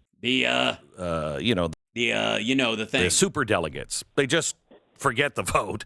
They just say, you know what? He's too ill or whatever. He's too frail. The Democrats want another choice. You fucking wish. We nominate Michelle Obama. Believe it or not, if that happens, I think they're going to turn to Hillary. But it doesn't matter what we think. Yeah, I know. The problem is, I would argue it's not that whether it matters or not that what you think because I don't think you actually do. I think this is all just reactionary regurgitation. This like camel vomit. You just kind of chew these ideas and then every so often and then re-swallow them. What's happening right now is this grotesque effort to try and put Donald Trump in prison. So it's not grotesque and it's not an effort. This motherfucker wanted to go to jail. Shit, the one trial that's actually really scaring the fuck out of him that might put him in jail, he did after he left office, you dumbass. You read this a-hole who filed this with the Supreme Court. He's always wanting to cut the corners. He doesn't get it. Oh, Jack Smith, right. Attorney-client privilege, so ruled an Obama judge. All these privileges, presidential privilege. Hold on. No. First of all, the reason he doesn't get attorney-client privilege is because he implicated his own attorneys in the actual scheme. And in one case, he basically forced his attorney to make false statements by lying to his attorney. And that person signed a document thinking they were telling the truth when Trump threw them under the fucking bus, which breaks attorney-client privilege because that is an ongoing crime, and you are using them as an unwilling party in that ongoing crime. Executive privilege, attorney-client privilege, all denied Donald Trump. Well, for the record, too, again, because his attorneys were either criming with him or he tried to use them in the furtherance of a crime and they found out and they were in trouble. Yes, the crime fraud exception. And also, in terms of he has to assert executive privilege and he didn't. It's not automatic. You have to, because otherwise there'd be no oversight. If it was automatic, you'd have to have a court case anytime you had a fucking conversation between Congress and the White House and the administration at all. He doesn't want to go through the normal appellate process because he can't get his trial going before the election. You know, it takes years. Right. He doesn't want to waste time. To have a full-blown criminal trial, particularly when you're creating constitutional issues of first impression. So he brings us to this. No, they aren't. Just because Trump's the first person with the gall to commit a crime doesn't mean the fucking crime is made up. Point. Now he's demanding that the Supreme Court hear his motion against Trump as soon as possible. And these dimwits, they say, okay, we'll consider your argument. Trump's lawyers, you have 1 week to respond. And go, what? You had a case in Pennsylvania during the course of this election, not about ballots, not about voting machines, a pure constitutional question, a legitimate question about who gets to decide and write election laws in the state. The governor, the Board of Elections, or the legislature, like the Constitution says in black and white. They wouldn't even take up that case. That's because it was during a pandemic and there was already a law in place about emergency powers that the governor has, that he doesn't have to call the legislature back so that the election can go forward, so that people can't use a natural disaster to delay an election, especially on the federal level. There was no point. It need not be an issue other times, and the emergency powers already cover it in every fucking state. This is idiotic, and it goes back to the founding, like the idea that you wouldn't have something in place where you have to call the legislatures again in to get a majority vote, but the majority of them live across the river that the bridge has been washed out on. And since they can't, we can't have a vote. Till when? Till we build a new bridge. Get the fuck out of here. You have other cases. Yeah. Besides that one, that's stupid. That people are waiting for in front of the Supreme Court, not to get. You mean the ones where you've got like high level right wing groups trying to deny women and gay people and poor people their rights that are have worked their way up in the Pez dispenser after going through all this bullshit and being denied a bunch of times in an effort to get pushed over that line. Oh, look at that. The Dow Jones just hit 37,000 points. This might be another reason why they're upset. Too much in the weeds. These Enron case, they use the obstruction and the Enron case against these January 6ers, which doesn't apply. It doesn't even meet the elements. So they're on appeal all the way to the Supreme Court, and the same day the court says, okay, we want to hear these arguments on the motion from Jack the Ripper Smith there. The court says, we're going to punt on this for now. Well, maybe we'll consider it later in the year or next year. You got people sitting in jail. So this is really... Yeah, but they all had bail hearings, and the majority of the people that were arrested and got a bail hearing, even people whose crimes were equal to or greater than some of the people who are still in jail, they got to go home because when they had their bail hearing, they didn't tell the judge, you're goddamn right, I did it, and I'll do it again. And spit at the camera, and then spit on guards and go, COVID's a hoax, and then have to spend time in the fucking in isolation, and then claim that they're a political prisoner because they're held in isolation, not because they have to be, but because they attack the guards and they're being fucking lunatics. Amazing. You have a case, this Judge Chunkin? I had a great lawyer on my program. Schoen is his name, David. Yeah, shown him the door. All right. Go ahead. Schoen. And he said, Mark, I've been sitting 3 years waiting for a decision from this judge who wants to have a trial on Trump in a 5-month period. It's all a setup. And so this guy, Jack Smith, the courts are bending over backwards to accommodate this guy. He wins every single motion. Yeah, it's so sad. It's almost like he writes really well and knows the law, and Trump hires flunkies who are full of shit. Trump loses every single motion. Yeah, but also, again, because his lawyers are dumb. In front of this radical Obama judge, the appellate court, which is overwhelmingly Democrat, because when Harry Reid was the Senate leader and Obama was president, they added seats to the D.C. circuit and filled it with Democrats.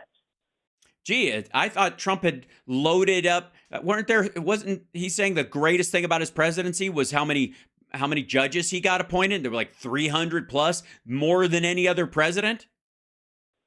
This recent panel had 2 Obama appointees and 1 Biden appointee. The judge that Trump's dealing with now is an Obama appointee. The judge.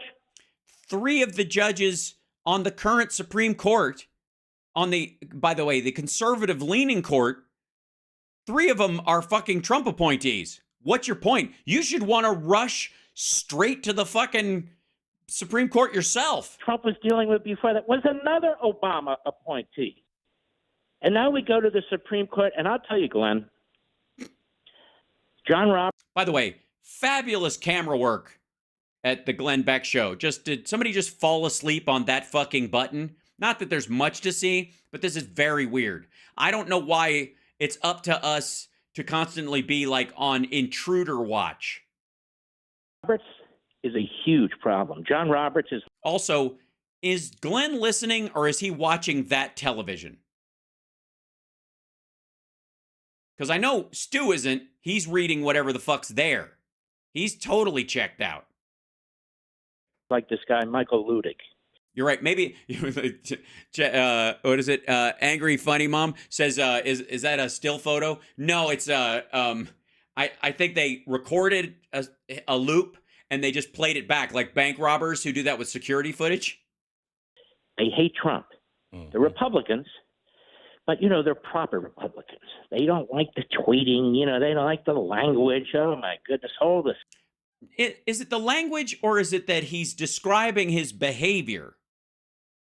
I don't think they had a problem with him saying the word grab or even the word pussy, but the fact that he does it without permission, non-consensual sexual assault, and he's kind of bragging about it by saying, fortunately, you're a star, you get away with it. That would be the thing. It's not the syntax of the words matter, and the fact that they actually reflect his behavior might be a thing. Possibly. Especially in the people who consider themselves Christians, one would think. Yes? No? No? Yes? Stuff's going on here. It's just so unseemly. It's so... Yeah. Stuff's going on. It's just so unseemly. Is it now? Is it so unseemly? Is it as unseemly as what he did to E. Jean Carroll? You fucking twerp. Improper, they're just used to losing. Improper. Get out of here. Excuse me. Mark, since you assholes are just going to have a still photo up, I don't even know why I don't just kind of, there you go. How about that?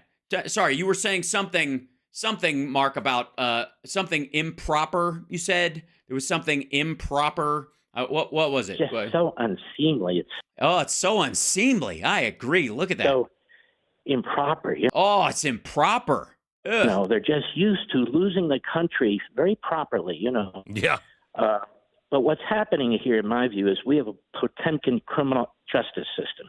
We have a Potemkin criminal justice. Yes, that's right. They want to throw Trump in a gulag. That's why they're dragging us. That's why he gets to go to every fucking court he wants to. That's why he still has a fucking passport. That's why he's getting every possibility of appeal. This is why even when he's found guilty, he's not going to have to report to jail. He'll be remanded, and to his own recognizance, released on his own recognizance, awaiting appeal. He's not going to go to jail during that time. In between that time, he'll either win his appeal because he'll find a right-wing judge that throws out the conviction or some shit like that, or he'll still be stuck with fucking guilty and end up, going, fake blind right before he goes into, I don't know, he'll I can't see anymore. I can't see. I don't know where the jail is.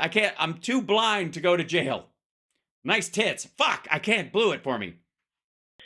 We have judges that wear black robes. You go into these mahogany paneled courtrooms. Yes, we believe in class in this country. I know if Trump was back, they would be wearing, I guess, sequins, and that it wouldn't be mahogany. It would be like knockoff W Hotel look style with gold fucking laminated everything. Yeah, real classy with a big T on everything. Got a prosecutor standing over there. He gets his desk. The defense gets their desk. Right, the defense gets their desk. In this lovely mahogany place, the defense and the prosecution, the government and the opponent, or the opponent and or the prosecutor or whoever's making the case and the defense, or the person attacking the government gets to have they each get, sometimes it's not the same table. They're on different sides of the argument. Eventually, you have a trial. The jury sits over Yeah, that's how shit works. What the fuck? there. And by the way, it's never been a problem until you got a fucking criminal elected. It all looks so proper. It is. It all looks so constitutional. And it's all bullcrap, because all these movements and actions before this trial, the motions filings, the decisions on the motion filings and everything. You mean that his idiot lawyers make, and they're completely incompetent and stupid? They will determine the outcome of this election. And just finally, I know I'm rambling a bit, but Yeah, you are, but a bit. A smidge. I tend to do that. Yeah. One of the things that troubles me a lot here is this. Yeah. This guy charges Trump with a Klan Act violation, with 2 Enron violations, Right. and a federal contractor violation. These 4 statutes. So it was bogus. It is bogus. No, these are pretty specific. These are about, like, the Enron ones are about crossing state lines with certain criminal acts. That, he did steal the fucking documents and take them to Florida and pretend he didn't have them, and then engage in a conspiracy to hide the documents, which is very much like Enron did. But his arguments, which have been allowed by this judge, his paper filings, are all about insurrection and Well, the ones about the Jan 6 are. The insurrection stuff doesn't come up in the other case about the documents, dumb fuck. That's just an unforced error by Trump's ego. seditious conspiracy. In other words, and this is a grotesque violation of prosecutorial ethics. Grotesque. It's grotesque. It's grotesque. We hear that. And by the way, thanks, Mark. Obviously, you've seen some of my videos where I've called your behavior and your attitude and what you say grotesque, and that word is growing on you. I can always tell when people pick up a word that I use frequently because they've seen the videos I've made about them. Mm-hmm. He is making the case without having proved. Oh, sorry, you can't even see. The one movement. Stu was yawning. The elements of the crimes that he's basically arguing for, that Donald Trump knew or had to know, that what he was saying, what he was doing, what he was texting, what he was reading, prove that he wanted a violent event to occur that day. Yeah, that's part of the case he has to make, dumbass. So why didn't you charge him with that? He's not charged with violence about anything. He's charged with the Klan Act and obstruction and all the rest of these things. And the judge... Right, because you got to prove internal motive for some of these other things, but you can charge the other things just on actions, stupid. Rules. Oh, that's okay. What's okay? So he's charged with 4 phony charges, but this guy's arguing something completely different. And other serious... All right. At this point, even Glenn doesn't know what the fuck Mark is talking about. Litigators or former federal prosecutors or whatever are saying, this is not the way this is supposed to be done. And it's all happening. The Supreme Court should not take this case up. There's no emergency reason why this case has... By the way, if you read this... Yeah, there is. They got an election next year, stupid. Motion. This clown keeps talking about the public interest. The people have a right to know. What does he know about the public interest? He sits holed up. He's in a room with 10 other reprobates. They're making all these decisions on their own, and then they speak for the public. Well, they sure as hell don't speak for 80 million people. 81, actually. That's how many Biden won. Just saying. And so the judiciary, I would argue, is doing severe damage to this country. Well, that's, of course you would say that, because you're part of the support structure for the criminal that's being charged. Allowing the Klan Act with a K, as in the Ku Klux Klan. Incredible interference in this election process. Well, and when it's all said and done, they'll never recover. I will tell you that John... Yeah, the Supreme Court's problem is not this case. It's fucking Clarence Thomas's pay for play shit. That's what's dogging them. That's the only story about the ethics issues at the Supreme Court right now. And then I guess who paid Brett Kavanaugh's bills. Roberts is the kind of guy who thinks we should rule on this and let this go forward. Otherwise, we'll be blamed for it. And they'll say, oh, it's the judicial activism of the Supreme Court. So we're protecting the Supreme Court by letting this small injustice, as they would think, just let this pass. Let them do it, and they hash it out, and then our hands are clean. It's an act of Pontius Pilate, quite honestly. Okay. Oh, God, Pontius Pilate. For fuck's sake. No. If they take it up, that means they're not letting the appellate court stand. If they punt it, then that's them saying it's already been ruled on and we're not going to get into it because we believe it stands and there's not a good argument for pushing back on it. It's pretty cut and dry.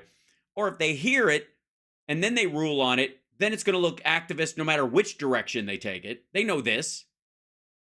So at some point, one would think they're more concerned about the ongoing law. And again, if the Supreme Court finds for Donald Trump in this particular one about like administrative fucking immunity, automatic presidential immunity, it instantly makes Joe Biden the most powerful president we have ever had. Right now, going forward, he knows that's the rule. That no matter what I do, I have automatic immunity for anything I do while I'm president. That's the argument by Donald Trump. And if, fuck that, because that's not true, and it shouldn't be true. We're a democracy. Nobody's above the law, and the president might have a little more leeway because they have to call drone strikes and all kinds of other stuff, and there's going to be leeway because they're acting in the best interest of the American people or making their own judgments on it. They have the freedom to do that, whatever. But they can't just fucking, like, commit a crime like in, the Absolute Power, the Clint Eastwood movie. Remember that shit? You can't, the irony that if this passes, Biden could technically, according to this, go down to Fifth Avenue and shoot somebody. It's stupid. Nobody wants that. Honestly. 100%. Yeah. I call him Hollywood John. He's very worried about what's said about him. By the way, can I just say, can we all just enjoy the fact that these motherfuckers hate each other? Seriously. Yeah, murder, rape, human trafficking, be okay. I mean, I don't know, like, even under the table selling pardons, all that shit, which is what Trump is saying. I guess that's good. So at what point, I mean, if that's true also, Biden doesn't even need to pardon himself. He's just good. He's just fine. And if it applied during the vice presidency, then he could just retroactively go, anything that's true about presidential immunity also applies to the vice president, because the vice president might need to carry out the duties of the president in one way, fashion or another on equal part of the president. Even though I'm the ultimate decision maker, they have the right and protection that is afforded to the president in case. Like, yeah, Biden could in this organization, this is terrible and should never happen. But in the way they're talking about this, Biden could shoot Trump, and then it would be legal. What the fuck? No, what? It's just stupid. I thought about him, his wife, and Thomas Friedman over there at the New York Times. They're best friends. They get caught up in these social circles, which always go the way of the left. Well, yeah, because, you think it goes the way of the left. It really just goes the way of Democrats, and that's because Democrats actually have friends, Mark. You don't have any. You have either people you're sucking up to or people who are sucking up to you or people who view you as a sub-equal. That's why Glenn thinks of Mark Levin as a sub-equal. Mark thinks of Glenn as a sub-equal, meaning we're both on the same strata. We do the same job. We're in the same ballpark. We're in the same sandbox, but I'm better than him. I wouldn't say that because I'll be nice and whatever, but we're not friends and we're not partners, but we're in the same genre, and he's not as good as me. That's it. That's honest to God. And I don't trust this guy. I don't even. He's talking about the head of the conservative-leaning Supreme Court of the United States. That's this motherfucker. That's what he thinks. These are Republican appointees. Trust Kavanaugh, and Barrett is a complete disappointment because first of all, she's a chick, right? So she's right under Roberts' wing. You really have three tremendous constitutionalists. Then you've got a couple of rhinos, and then you've got the hardcore left Democrats. I'm worried about this. Seriously, can you? You imagine this fucking conversation a year and a half ago? Listen to this dumbass. This is absolute garbage. So Alan Dershowitz has... Jesus Christ. If that's your fucking fallback, you're done. You mean Alan Dershowitz, the guy who got a multiple massages, we now found out, at this guy's house? At his house. I got some really close friends. I have some very close friends. I have been to the Playboy Mansion multiple times. Engaged in by a level of chicanery at that place. And it was a joy and a good time and super fun. However, if while I was there, Hugh Hefner himself walked up to me and said, "Would you like to get a massage upstairs? I have someone who do that." I would say, no. No, I'm not getting fucking a massage in your house. What are you talking about? Give me a spa certificate. The shit are you talking about? I'm not going to have you deliver a woman to my room, you shit. That's not how it works. You fucking nuts? No. But meanwhile, tell me again about Alan Dershowitz, who, by the way, just hold on. So, who, for the record, if I may, get over here, you silly thing. For the record, got a massage at Jeffrey Epstein's house and defended Donald Trump during his impeachment. Like, these dudes are thick as thieves. Based on the speed of this trial. He's like, there's no way Donald Trump could even prepare for a defense. And sure he could. He's the one that committed the fucking crime. Let me tell you something. That one of the reasons why everybody's so comfortable with the idea of a speedy trial when it comes to a defendant is that a defendant who is guilty knows exactly the details. They know all the real details of the fucking crime. They know all of them. The prosecution might know a majority of them, might know most of it, but they don't know all of it. The person who committed the crime knows all of it, every bit of it. So it's way easier for them to mount a defense once they know what the prosecution knows versus what they know. And wherever there's a gap between the how they know the crime was committed and what the state knows, that's where reasonable doubt is. That's how you do it. That is how criminal defense attorneys work. They know exactly how this motherfucker killed somebody or did whatever he fucking did. And then they find out what the state knows. And anywhere there's a distance between what actually happened and what the state says happened, that's your reasonable doubt. And you just fucking stick a pole in that and you just wedge that gap as big as you fucking can. Trump has plenty of time he had enough time to do the fucking crime. He said, we are at a banana republic. Was he calling you from there? Did he have good reception? Because I've always had good phone reception in banana republics. If that isn't stopped, he's like, there's no way that this trial should go forward next year only because of the amount and volume of documents that have to be processed. What the fuck are you talking about? How processed? All right. Trump knows exactly which documents, right now, he knows exactly which documents he is charged with having in his possession. He also knows how they were, whether they were in his property at the time, he's seen them himself, or they were in there amongst other things. And his staff knows who put them in there. If he hadn't seen them yet, they know they put them in there. They interview those people and they go, hey, here's the testimony. We talked to your staff. They're the ones who put these in there at your request. These documents were in that box until our agent found them, put them next to the box, took a fucking picture. That's our case. What's yours? And if you're going to say they weren't in your possession, you've never seen them before, we're going to show you next to that box. This box that is in this other thing. Here's all the pictures. This is this box that you posted that's from your shit of that box in this room. This is your Waltine Nada. This is video of him carrying that fucking box to your office. Now do you remember the fucking document? And then our agent opened the box and we're filming the whole thing. We have it on video, by the way, but we have stills of all the documents that were next to the box with their evidence tags next to them. So do you remember now? That's it. That's the whole thing.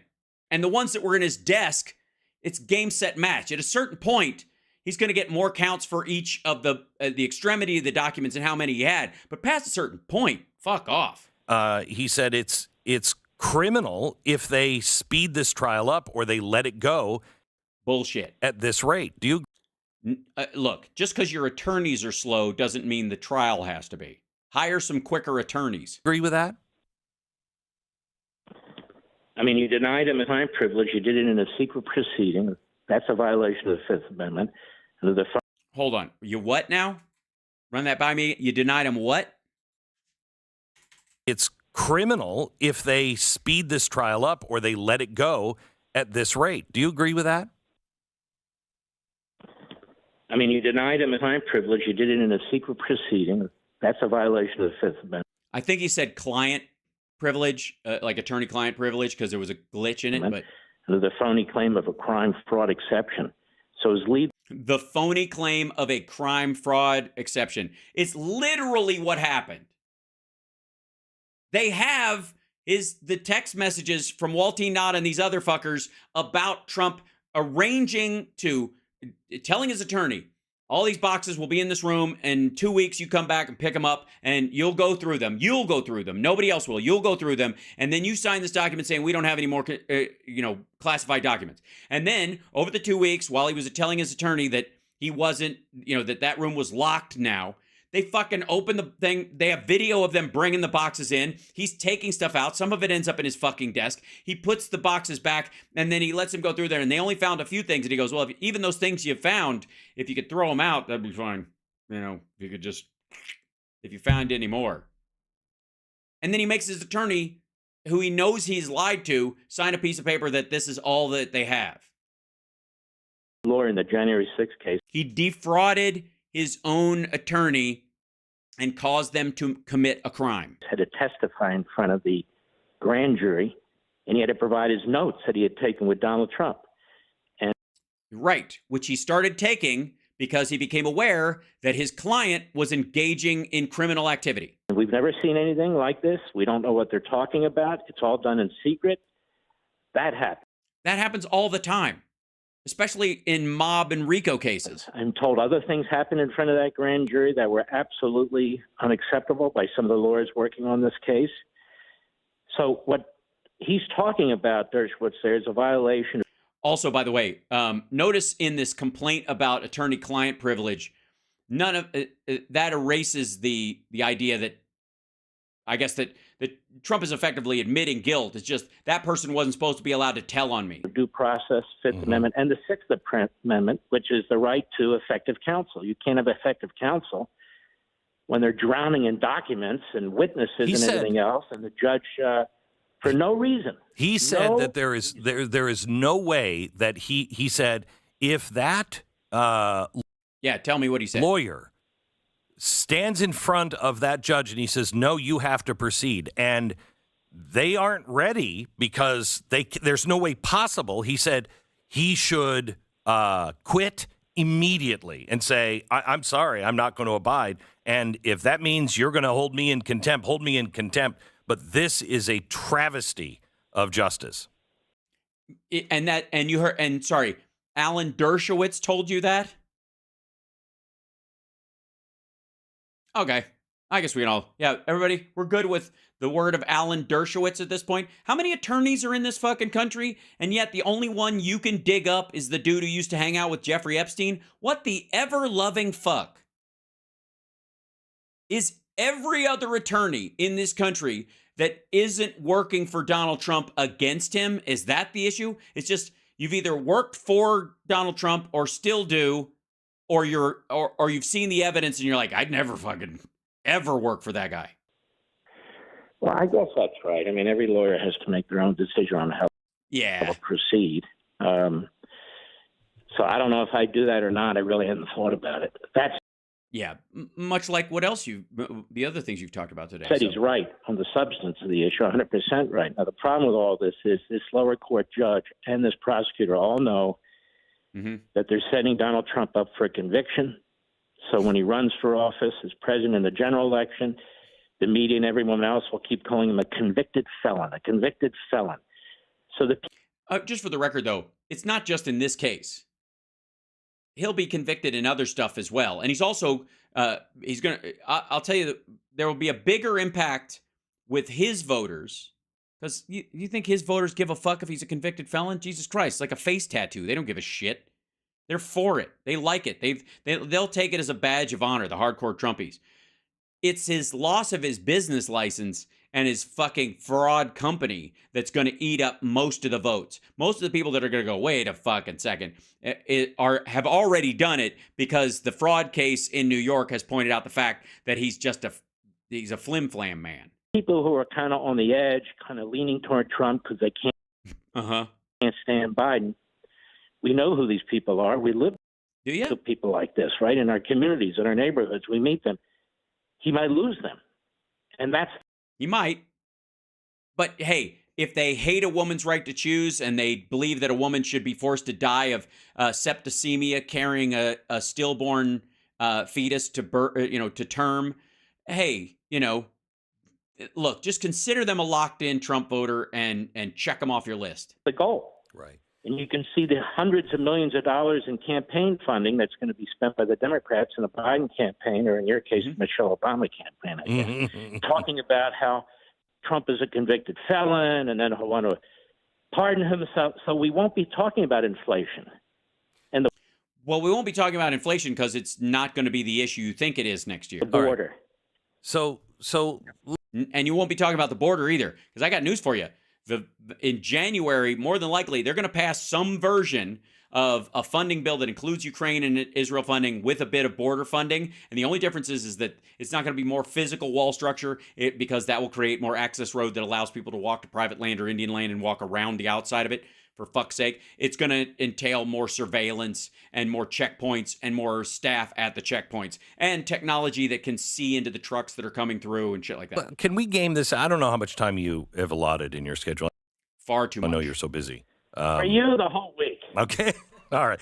I want to war game this out with you just a little bit because I honestly. Okay, this is just going to get dumber. Right when I was about to bail out. I have no idea about. It's my understanding the Constitution will allow him to run and to be president and run a campaign from jail. But I don't know. So can you go through this? What happened? Can I just stop for a second and enjoy that? Can we just enjoy the fact that these motherfuckers feel like they have to game out the possibility that Trump will run for president from fucking jail? Honestly, can we just breathe that in? Do you think they were expecting to be talking about this shit 6 months or a year ago? Oh God, I feel such like a lightness. You know what I mean? I just feel it's like a lift in me. Happens if the court comes back and the jury comes back and says he's guilty and he's a convicted felon. What happens then? After I stop laughing? Jesus, I think a big inhale and then I start laughing again. I'm pretty much sure that's how it's going to work out. We'll get into that in 60 seconds. So all of the best legal minds that I know. Well, again. Right. Just a short list, low standards. All say that no matter what the evidence in Washington, D.C., he's going to be convicted. Right, because of all these people who actually give a fuck about the city and don't want to see like an insurrectionist psychopath running the government again because it might involve their city being burned to the ground. Do you believe that? I fear that. Yeah. Okay. Go ahead. And I'll tell you why. Because you're a fearful person with a chirpy little voice and a weird little head and a very confused attitude and you get very angry with Mr. Producer? Is that why? If you're not really able to present your case, if you're not really able to study the evidence, right, and in addition to that, to bring forward counter evidence, exculpatory information because you can't get your head around it because of the time frame. If you're in the head around, motherfucker, he had First of all, do you think Trump is going to admit to anyone that he can't get his head around something? Here's the thing. If he had a chance to go, Your Honor, we haven't had enough time to prepare a defense, Trump would go, I don't need to prepare a defense. Let's get this going. I'm going to run and win anyways. Let's just do this. Like, he's never going to admit he can't get his fucking head around it. And if his attorneys ever told him they need more time and they need to punt it or whatever, unless he thinks it's a game where he's manipulating the court, if he thinks they really need that, he's going to be freaking the fuck out. This is just ridiculous. Yeah, he said he's had ever since he committed the crime to prepare. A city that goes 94% for Biden, and the jury's picked by that, out of that population. If you have an Obama judge that... By the way, for the record, they mean black people. Yeah. ...is ruling in every single instance for the government. When you have a prosecutor who is utterly and completely unethical, who is using tactics that in most courtrooms would be rejected. No, they're not. By the way, most courtrooms aren't dealing with giant RICO cases or former presidents stealing classified information. The reason why a lot of this is historic on almost every ruling or every filing is because nobody's been this awful before. Setting up a scenario where nobody could survive because you're targeting this defendant. The charges are... All defendants are targeted by the prosecution. They have built a case that has convinced them this person is guilty of a crime that requires punishment. They didn't make up the crime and then go, we need somebody for this. Here, arrest that fucking dude. Preposterous. And by the time you can actually get to an appellate court, it's over. And so that makes what Jackson... It's over? What are you talking... And again, this is like he's going to... Smith is doing is so horrific. Okay, I don't know why these motherfuckers can somehow manage... I don't know how they can do it. How they can somehow manage to make the end of the Republican world so fucking boring. But the idea that, like, Trump will not be able to survive... This is, I mean, it just they're like, it's like they're appealing to like the TBN crowd. You know what I mean? Like the Christian Broadcasting Network, the Trinity Broadcasting Network, those guys, CBN or TBN, where they like, you know, trying to make old people vapor lock at the idea that, you know, they might send Jim and Tammy to jail, right? That's what they're trying to do. He's an old man. He can't do this. I relate to him because I'm feeble and eat garbage. That said, can we jump in for a little bit of this? Do I even dare? Jesus Christ. Hold on. I got to turn off this. Hold on. Okay, hold on. So Trump is speaking in Coralville, Iowa. We're gonna take a sampling of this, but I don't need to do the whole fucking thing because what a waste of time. But he's of course standing like a dickhead while they play the Lee Greenwood song. I think it's very good. I think they should have this picture like on a placard next to him. You know what I mean? While he's just hanging out. I'm gonna stand here. I forgot. Here's the song. Yeah, he's in Iowa again. Here's the thing. His numbers just dropped in Iowa. He's been spending a lot of time there. The more time that he spends there, interestingly enough, the worse his numbers do. Like he was doing great before he started doing these little shit rallies. And it might be that he's a blathering dickhead and they're all bored and they're rethinking him because they've seen him more often than ever. And they, unlike some of us where we've just kind of drifted through this shit and gone, I'm done. And we leave or we check out at some point. Yeah, there he goes. He's singing the USA part and then he walks up. Hey. Wow. Yeah.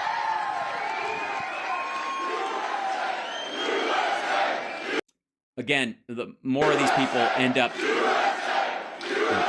Thank you, Coral Falls. Thank you very much. Thank you very much. Well, this is going to be a lot of fun tonight. We have a little time, right? For me to blather, right? Although I'm thrilled to be back with so many proud, hardworking patriots in the heartland, absolute heartland of America. Thank you. It's such the heartland. And that's why I like it, because the head isn't here. Thank you very much, Will. We're just 33 days away from Iowa, first in the nation. I wonder how you got that. You got that because of me. No, they kept it arguably because he made the rules with the RNC about that, because he needed a caucus to get ahead of everybody else. First in the nation caucuses, and we're going to keep you first in the nation for a long time. You know, the Democrats bailed out. And without Trump, you wouldn't be first in the nation anymore either. But we kept you right here where you belong. You're going to be here for a long time. First in the nation. Because you already have a structure set up for the incumbent to be able to punch his way through. And again, why? On Monday, January 15th, we're going to win the Iowa caucuses, and then we're going to crush crooked Joe Biden next November, and we're going to very simply make America great again. So his team has decided to put the talking points that he usually gets around to at the end of it early on in it, because he's been rambling so much. And, you know, the polls came out just recently, and we're way, way, way up. No, you're actually down. You have to do me a favor, just go out and vote. You know, terrible things have happened. Also, they don't vote in a caucus. You group together and hold up your hand. It's technically a vote, but it's more like political infighting. No, he's got it made. Well, wait till November. No, you got to get out, caucus, get out and vote. Yeah, because we have we have to put big numbers up, really big numbers. Yeah, you have to. Sometimes, you know, you lead. Hold on.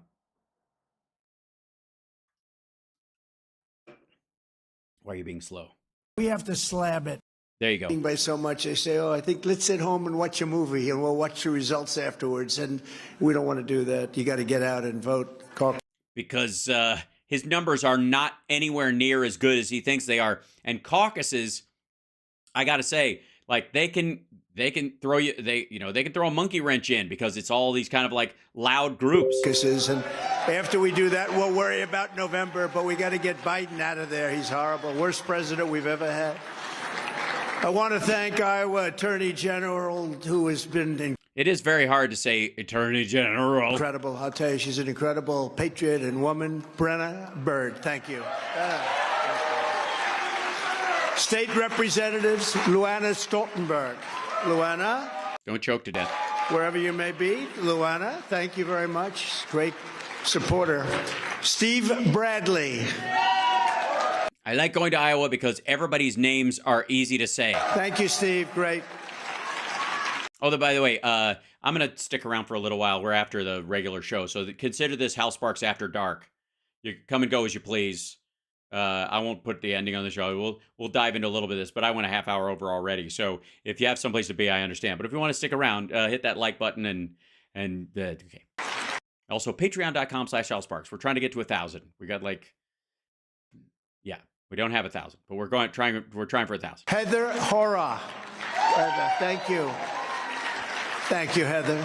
Mark Cisneros. Mark. Thank you, Mark. These are great people. Cindy Golding and Bobby Kaufman. Nobody cares. Thank you very much. Great job, Bobby. Former acting Attorney General of the United States, Matt Whitaker. That dude's following him everywhere because he's going to be in the cabinet next time is the idea. And we have this beautiful, big, strong, physical specimen. I never knew they made punters that big. I didn't think punters, but he's a big guy. All-American, #1 in the country. Tory Taylor from the Iowa Hawkeyes. Oh, he's going to make a lot of money. I want to be his agent. Can I be your agent, please? I want to be his agent. Anyway, you're going to have a great career. Fantastic. Almost 49 yards a punt. That's a big number. #1 in the country. So it's great to have you. And the team is wonderful. Wonderful people. They just boosted the audio. Most importantly, I want to wish everyone a very Merry Christmas. You remember when I started, I said, we're going to bring back Christmas. People said, sir, it would be preferable if you didn't say Merry Christmas. I said, like hell, we're going to bring it back. No, they didn't. Notice how the Sir stories have just gone off the fucking rails, that any whimsical idea he has, there was always some, like, toady that he hired or appointed that was telling him what he can't do. Just horseshit. Like, this motherfucker gives a goddamn about Christmas and what it stands for. And we brought it back. During this holiday season, families all across America are struggling under the brutal weight of Bidenomics. You know, Bidenomics means a lot of bad things. This year alone, It means a lot of bad things. Like the stock market just going to, what was it? What happened to the stock market today? I just want to see this. Let's see. Bidenomics. Let's see. The stock market, oh dear. 37,090. Oh, that would be up. That would also be a record? Yeah? Is 37,000 a record? I believe so. What about oil? Oil's probably got to be terrible. It's probably oil prices got to be like $150 a barrel. What do you think? 150? Let's see. Oil prices. Let's just check it out because that's got obviously Bidenomics. Oh, Bidenomics. There's $69.97 a barrel. There you go. That's good. Okay. And then there's not it. Well, Bidenomics. But hey, at least there are no jobs being created and unemployment sucks. So you can still run on that. Yeah. the typical American family is $7,500 poorer because Crooked Joe's globalist blunders and greedy betrayals have really hurt us badly. Okay, by the way, the $7,000 they're literally talking about is from the extra money given during the pandemic from the government. That ended, and so they want that to count as like Americans lost wages of that level. Joe Biden is a low IQ individual, and he is truly the worst, most incompetent, and most corrupt president in the history of the United States. You know, I used to treat him with much more respect. No, he didn't, and this is so stupid. But once they indicted me over charging a fake and broken and corrupt election. Over charging a fake and broken and corrupt election? You charged it? By the way, yesterday Rasmussen came out with a poll. Did you see it? It said that on mail-in voting, yeah, that's what he's quoting. 20% of the ballots were rigged and broken and disgusting. 20%. Yes, that's what it said. It was a direct quote. You guys, I showed you that earlier in the show. Rigged, broken, and disgusting. That's about millions more than we would have needed. And it's a disgrace what's taking place between open borders and broken borders and... Yeah, and bouncy borders and bing bong borders. A broken election system. It's a horrible thing that's going. Broken borders and a broken election system. Everything's broken, whatever. But, you know, I guess you could be MAFA, like Make America Fixed Again. Going on. But I would have treated him better, and I treat him not necessarily nicely because he's a terrible president, but I would treat him with a lot more. Because you were running against a woman the first time, and it was really hard for you to attack a white guy because it just kind of goes against your nature kind of in general. Unless they're a direct competitor within your own sphere? Respect than I do right now, because what he did is he opened a Pandora's box. That's a very bad thing and a very dangerous thing for our country. Yeah? The Biden administration is running on the fumes of the great success of the... Oh, fuck you. So, okay, we've been in a recession. We're in hell. We're on the brink of hell economically. And we already went through terrible, terrible inflation. Inflation's coming down now, but now we're running on the fumes of the Trump administration. Now we are. The fumes, hell, they laid low through I guess the fumes just weren't buoyant enough. They were low-level fumes. They didn't fill out the balloon of the economy the way they were supposed to, you know. And so the fumes just kind of waited until the inflation was over, and then they kicked in, right? Yeah. Fumes.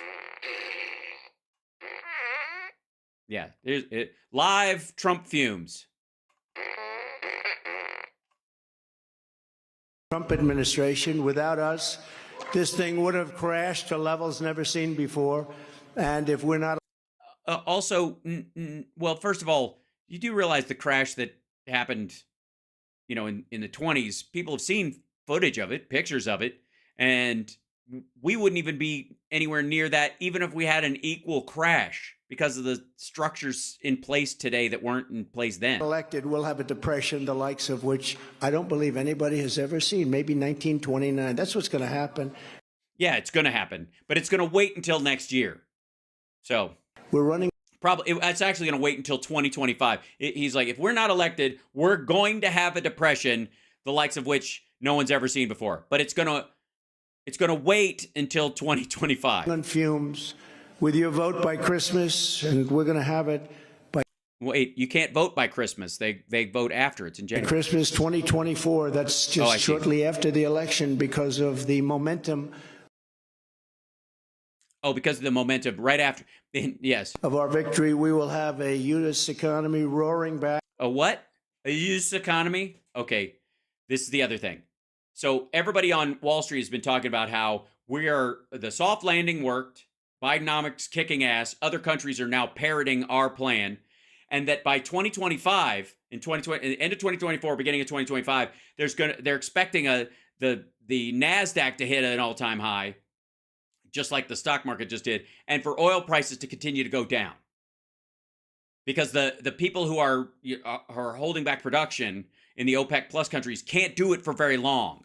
So they will, somewhere around June, they're going to have to start producing again, or they're going to screw themselves. You can only do that temporarily. That's not a permanent fix.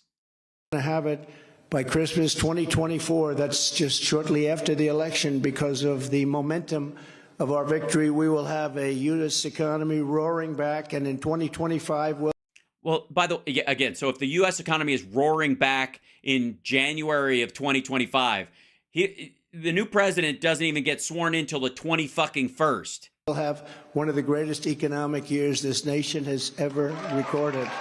We're going to anyways. That's why he wants back in. That's why a lot of them want back in, because they know we're on an upswing. And again, all this shit about Biden should just go to the beach and stay there. This motherfucker knows that's exactly what he's going to do. He's going to phone in everything and leave shit alone. Okay. And just spend most of his time going after his political enemies. That's his plan. People from all over the world will stop coming to the border because they will know that just like 3 years ago, only 3 years ago. During COVID, you mean? When COVID was everywhere? During COVID? We were energy independent. We had strong borders. We had everything going. Except that whole, pandemic thing. People were they couldn't go anywhere. They were staying home. We had all this oil and gas, but we didn't have anywhere to go with it. But they're not going to come because they won't be able to get through. 3 years ago, we had the strongest border we've ever had. Today, because no one was coming. We have probably the worst border anywhere in the world, let alone in our country's history. Also, nonsense. Can I just, real quick, I know that I don't want to add more time with this fuckhead than we have to, but hold on.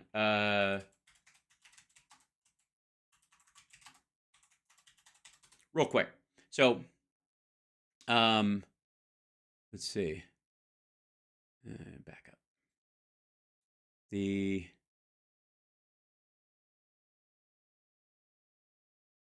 here it is. Try to find this. Yeah, here it is. There we go. This the Afghan border. I just want to show you what's happening at the Afghan border real quick. Afghanistan-Pakistan border dispute. Oh, this is older. Hold on one second. Let me go to the newer one because this is here. Let's see. Why does this jump over? It's so aggravating. Here you go. Go back here. Stop it. I don't want the pictures, stupid. I want the actual article. There you go. I don't know why this jumps around. Yeah, here you go. Pakistan fortifies border with Afghanistan to reduce cross-border attacks.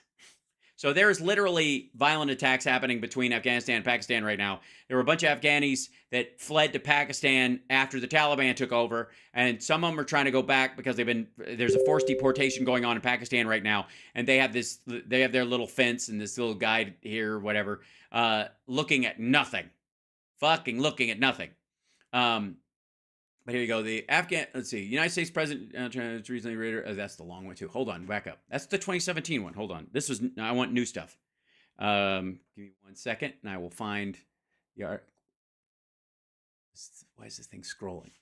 Let's do the news. Here we go. Hold on. Pakistan, because there was a story about it just this morning.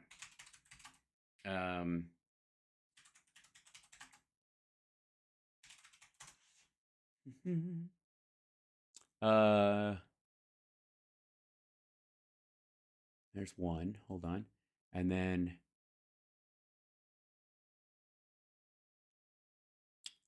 Let's see. Let's see. Yeah, at least 23 soldiers killed in an attack in Pakistan. And then this is the Reuters one. Okay, so this is a lot closer. Here you go. This is a Stars and Stripes article, so you guys will dig this. Hold on a second. Go back to here. Suicide attacker used 264 pounds of explosives to target a police station in Pakistan, killing 23 people.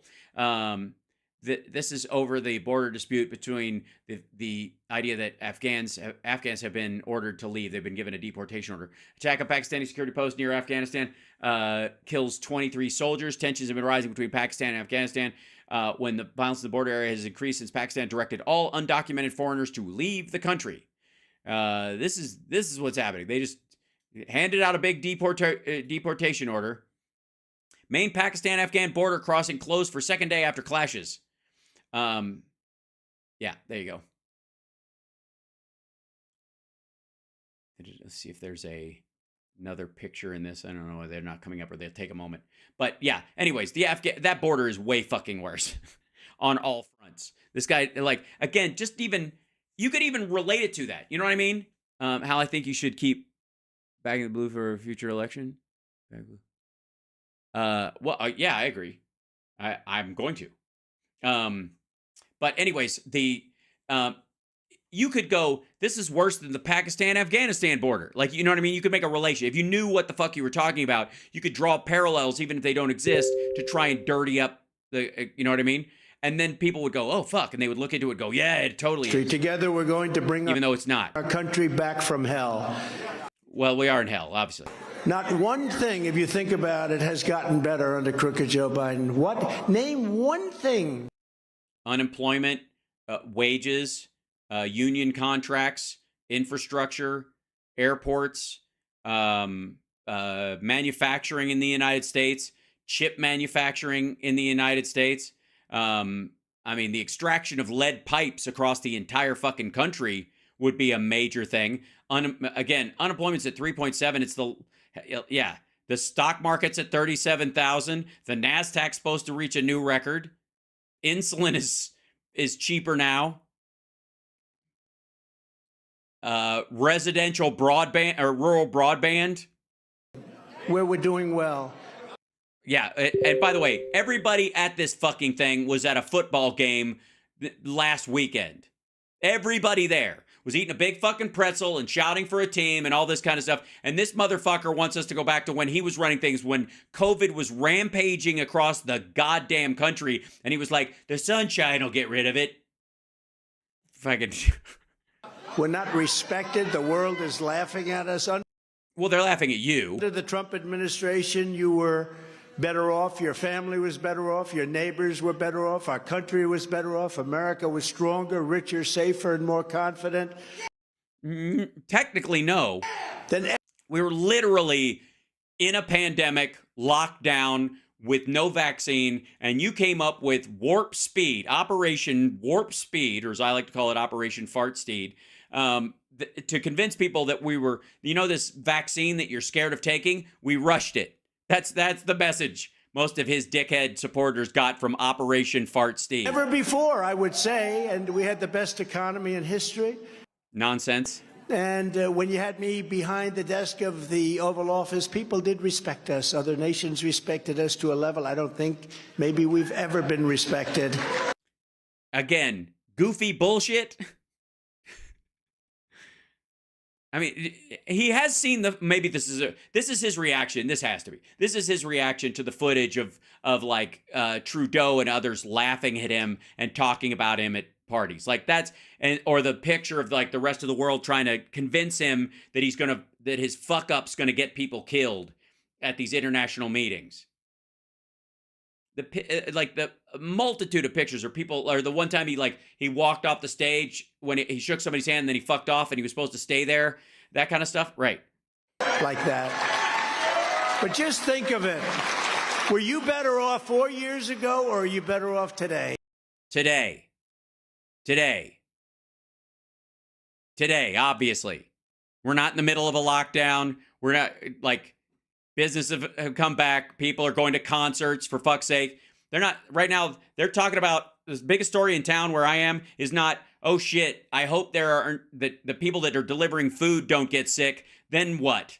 We're now talking about whether the Sphere will become, here in Las Vegas, will become profitable in 10 years or 15. That's the conversation. Yeah.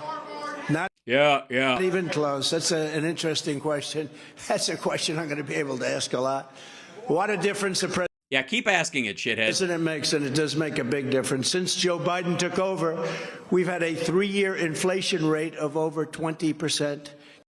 No, we haven't. Gasoline prices are now $5, $6, $7, and even $8 a gallon. By contrast, by the way, he's in Iowa. Hold on. Let's. Shall we give it a look?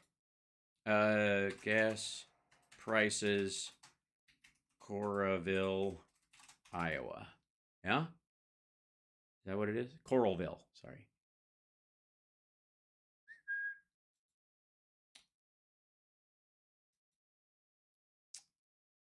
Yeah. Yeah, here's this. You guys want to see it? This is the gas prices in the town he's currently speaking in. $2.59, $2.84, $2.84, $2.84, $2.84, $2.84, $2.85.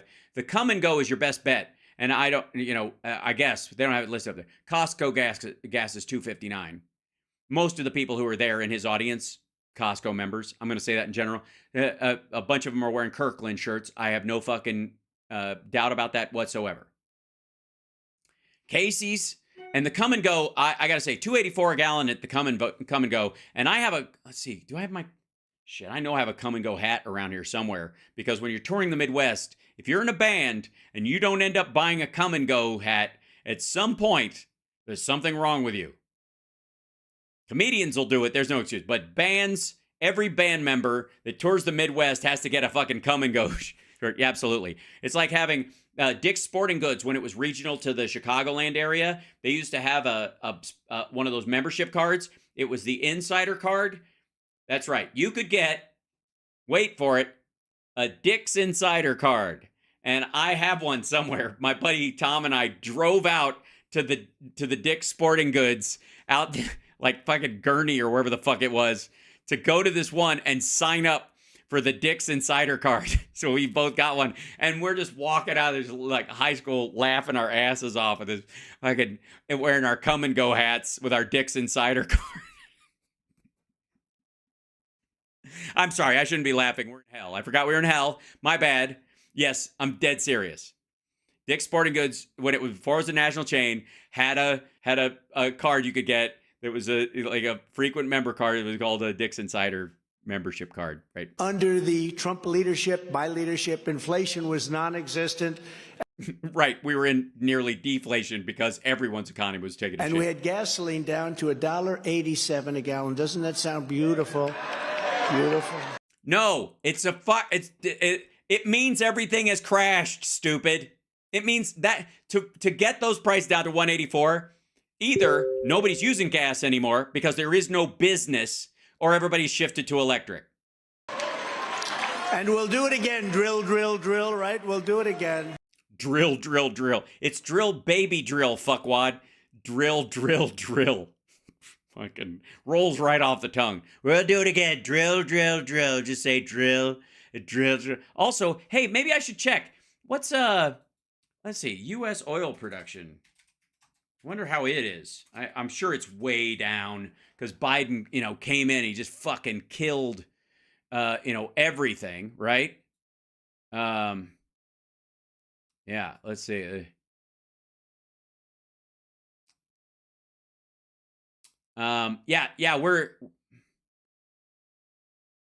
That's terrible news. I can't believe it. Oh shit.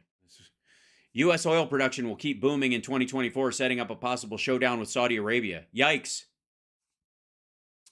U.S. oil production is expected to keep booming in 2024, possibly hitting a fresh high of 13.3 million barrels a day. That comes as ExxonMobil and Chevron are boosting their capital expenditure budgets for 2024. More U.S. supply could further put pressure on Saudi Arabia to regain control over crude prices, meaning they're hoping they lower production even more and drive prices up. U.S. oil production is having a blockbuster year. Oh, No, you don't say. You didn't say. U.S. oil production is having a what? A what? Blockbuster year.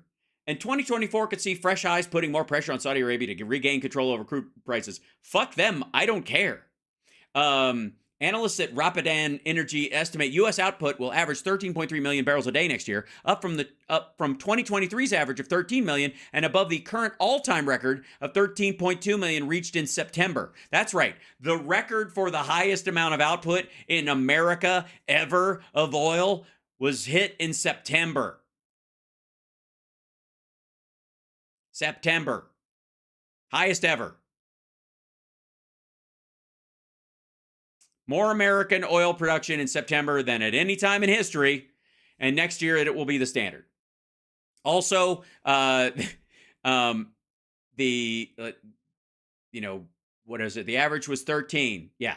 In 2023, the average was 13. Let's see.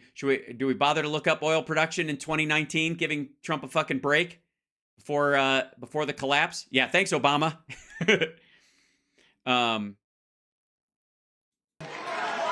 After 3 years of Bidenomics, we have the highest oil output of our ever in history. 30-year mortgage rate hit a high. It's got the 22-year high, highest it's been in since 2003, or since I guess 2001. Yeah, many years. Think of many. He just realized that 23 years doesn't sound like a long time. this 22 years. But I believe you can go back because you can't get any money at 9%, 10%, 11%. 14%, 35%, 60%. I mean, just keep saying, tell you what, just keep upping the number until everybody goes, oh, like that. Am I growing a mustache? No, I am not growing a mustache. I wouldn't even think of growing a mustache. All right. Hey, I understand you ladies have a little problem with your plumbing. If you want, I can get the snake out and see what I can do. All right. Anyways. You can't get the money even if you want to. Yeah, you can't. You can't. To pay the interest. The average monthly mortgage payment has gone from $1,700 under my administration to $3,400 under Crooked Joe. Because people bought bigger houses and started working from home. That's a slight difference, isn't it? How when I was your... Yes, people are buying bigger, more expensive houses. There have been lots more houses built. President, you had a 30-year mortgage rate actually hit an all-time low, the lowest it's ever been. Right. 2.6. But the house prices went up. I think 2.6%. Think of it. And now it's you can't get the money. It doesn't. Yeah, it doesn't matter. You can't get the money. Again, this is his complaint. No matter what it is, it's anything because you can't get the money. The banks don't want to give you the money today. They don't. They just don't want to give you. Did they used to give you the money? Is that how it works? Did they used to? By the way, for the record, anybody who's watching who's a huge Donald Trump fan, I would like you to know that he sued Deutsche Bank when he was late on his loans and ultimately settled where they forgave $230 million of his loans because he found somebody to backstop the failure of the building and come in with other money. So they let him go for the $230 because he got another investor to come in and put it up. So he just got to own the stake in the building, but have somebody else's money in there. Do you think that money was from America? Do you really think in any way that money is from America? Because can you think of any other American real estate investor that wouldn't want their stake in the building directly? A $2,000 monthly mortgage payment gets you a house worth less than $295,000. Under the Trump administration, the same number would get you a house that today would be worth $460,000. That's a big difference. Right, except the houses have gone up because people who previously had those houses, house prices have gone up. Also, by the way, they're going to start cutting rates next year, and even the hikes that they put in didn't break the fucking bank.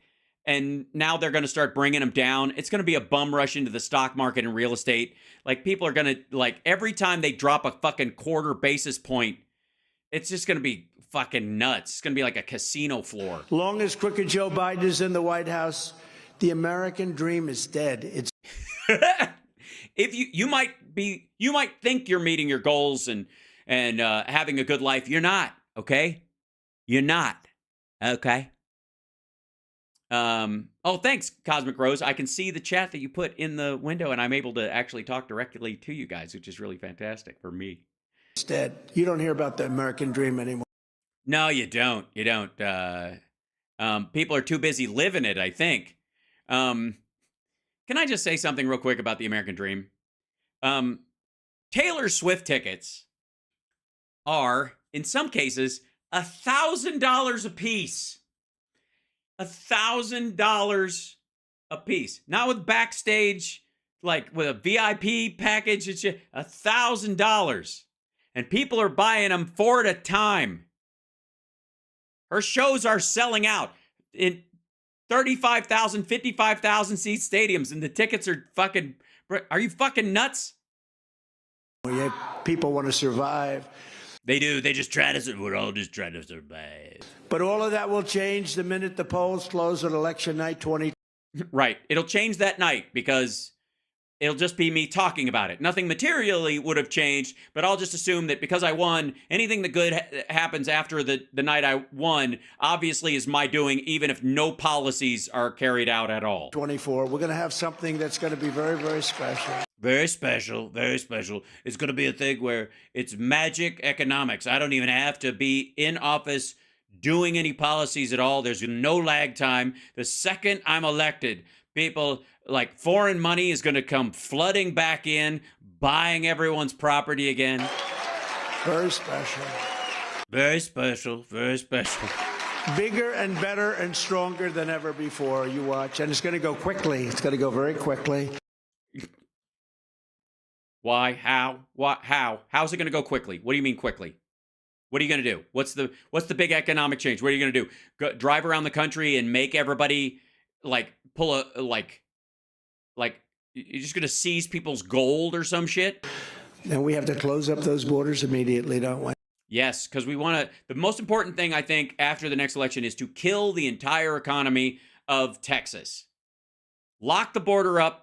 And that's the end of Texas. And then we don't have to worry about them anymore. Then they have to make business, all the people in Texas will have to make money working with other Americans instead of in oil and gas and shipping and in product shipping in from Mexico. You shut that down, then they have to start acting nice because they need the rest of us. And weird. People are coming in from prisons and mental institutions, the terrorists, many cases. Yeah, most of them, especially the kids. The next economic boom will begin the instant the world knows that crooked Joe Biden is gone and Donald J. Trump has won 4 more years as president of the United States. America will be... I mean, literally, he's saying this on the day the stock market just broke a record. Far better off with Trump, just like we were 3 years ago when it just worked. It all worked. We all stayed home. Food was delivered. We all just waited to die, maybe. Worked. Everything was working. The whole world respected us. Yes, they were like, wow, I'm very impressed by your COVID death rate. Together, we will once again fight for Iowa families and Iowa farmers like no one has ever fought before. Nobody has ever been stronger for farmers than Donald Trump. And by the way, he thinks that's because he fucked up their entire economic system with China being one of their biggest buyers. And then he just basically worked out a deal with China where they would devalue their currency, pay him a bunch of money through these tariffs or whatever so he could buy voters in the Midwest. DeSantis doesn't even like farmers. Yeah, he hates them. Fucking hate. He said so. Didn't Ron DeSantis, he'd been walking around going, he's in that fuck farmer shirt, right? He doesn't like farmers. What the fuck does that even mean? I don't even like Ron DeSantis. This is just dumb. I said, that's not good. He doesn't want to get that word out. No. He doesn't want to get that word out. Really, he hates them, but he doesn't want them to know, but you're going to let people know that he hates them? Get the fuck out of here. He doesn't like farmers. He fought the farm bills. He fought everything. And he fought the farm bill and everything. That's because welfare is a part of the farm bill. Like part of the like the undergirding of the farm bill is like government cheese and subsidized foods and all this kind of stuff, which Republicans used to hate farm subsidies, period. And they used to fight them until they got caught shit from their fellow Republicans in red states. I did just the opposite. I got them through. And the problem you created. I'll mention it a little bit later because oh God, as we talk about it, I got you $28 billion, the farmers, $28 billion from China. How many people do you think would get $28 billion from China? Hunter Biden. How about that? But I got it not yet because Bobby told me, be very careful, sir. You're getting a little bit cocky with the $28 billion. I said, no. We're going to win Iowa by a lot because I got him $28 billion. Who else? I bought these votes. You don't understand. I bought these votes. I created the problem, and then I realized I was fucked with the farmers if I didn't solve it, and I couldn't solve it, so I decided to use tariff money and just divert it to them as bailouts so that I could buy back their votes because my policy ate ass. Biden was sleeping, and you know what I was doing? I was tossing and turning, thinking about how I get you that money while he was... Right, because it was your fucking problem. Sleeping. What do you mean while he was sleeping? He was out of government, you dumbass. It was your problem. He was sleeping like a little dove, unlike... What? Oh, yeah, well, he must. I don't doubt it that Biden is a man of fairly clear conscience and sleeps very well. You, on the other hand, are a fucking sweaty mess who turns pillows orange. Crooked Joe, who wants to dramatically increase the estate tax or... I don't know why sleeping like a little dove is like lately he's been on this whole like falling like a sick bird. It's just odd. The death tax, I virtually eliminated the unfair death tax. I eliminated it from small business and farms. So that instead of... No, they didn't. If you love your children. Now, if you don't love your children, then it doesn't matter. If you want to leave, does anybody not love their children? Please raise your hand. There's one guy raised his hand. Sir, would you please come up? Let's talk about it. That's fun. Yeah, because there's one person there that Trump can relate to. There's a guy out there that says he doesn't want to leave his shit to his kids. There's the one guy in here who gets me. He gets me. You hate your kids too? Fucking A. I've discovered I could have a friend. I'm sorry, I think he was kidding. I'm not sure. No, I don't think he is kidding, actually. No, but, you were, as you know, before. You were in that problem that I created. For me, they were going out and they were borrowing money and mortgaging the farm to pay the estate tax or the death tax, as we call it. And now you don't have that anymore. You can leave it to your children if you love them. If you don't love them, just forget what I said and let's think about something else. It's such an odd thing to bring up, too. But that's a big deal because they were losing their farms. You would pass away, you love your children, you'd leave it, they'd go out and mortgage the farm to pay the tax, and they'd lose the farm in many cases. But Brenna... Yeah, this is all during the It's a Wonderful Life phase in his head. Bird would come along and she'd save them, your attorney general. She'd say, we're not going to do this to them. We're not going to do it. Right, Brenna? She did. She actually fought for a lot of families who were put out of business by the estate tax, but now they're not because we got that ended. I ended the NAFTA disaster, the worst trade deal ever made, and replaced it with the brand new USMCA, which was 80% of NAFTA and changes people had thought would be needed in the entire existence of NAFTA. Best trade deal ever made. Actually, the deal I made with China might be better, but after COVID... Oh, no, it wasn't. I don't even talk about it. But they buy $50 billion worth of no, they don't. Product from the farmers and manufacturers. No, they do not. But mostly from the farmers. Nope. billion. Think of that. $50 billion. Nope. Worth, but I don't even talk about it. Because it's a lie? It was probably the greatest trade deal ever made. I thought they said 15. I said, what's the number we want? Sir, 15 billion. I thought they said 50 billion. Maybe the hearing's not quite as good. I said, all right, you better get 50 billion. So I'm talking to him the next day. How you doing? Sir, we're getting close. We're at 14. But I said, I don't want 14. What do you do? I want 50. And they got 50. We got 50. No, he didn't.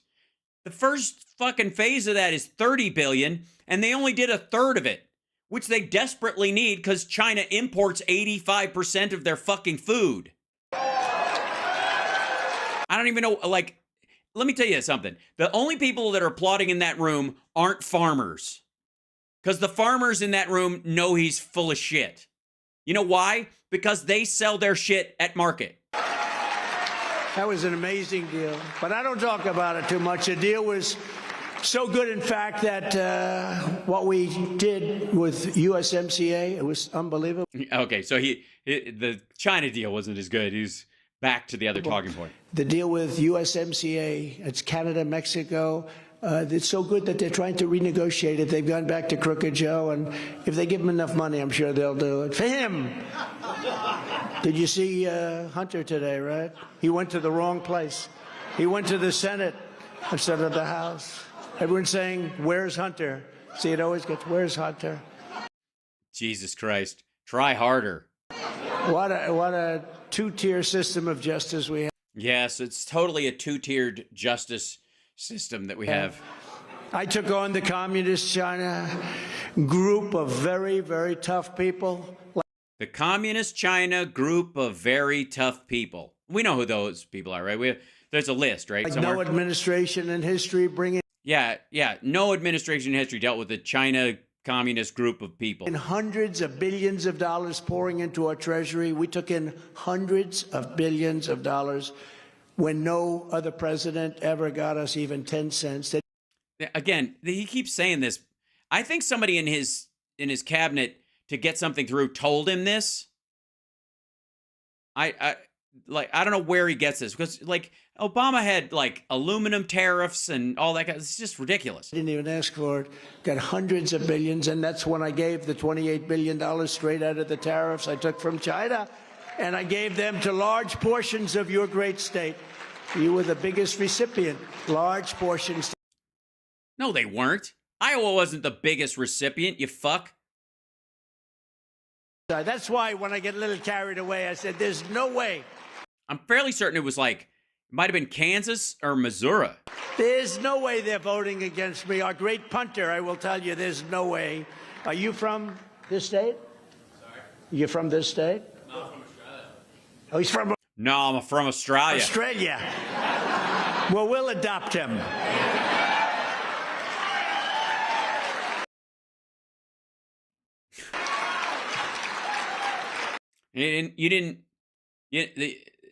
You met him before you went on stage.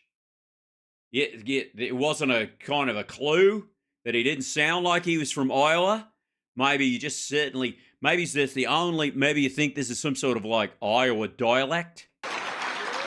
He said hello to me before, and I said, this doesn't sound too much like Iowa, but we'll take him. He is perfect. Right, see what I mean? He didn't just say hello, you spoke, and you forgot. Central casting, he's gonna be a great... Yeah, central casting for Crocodile fucking Dundee. Great one. No one... Central casting. Gets abused on trade worse than American agriculture, as everybody in the room knows, yet no other president lifted... Bullshit. ...a finger to... help the growers, the farmers, the people that do what so many in this audience do.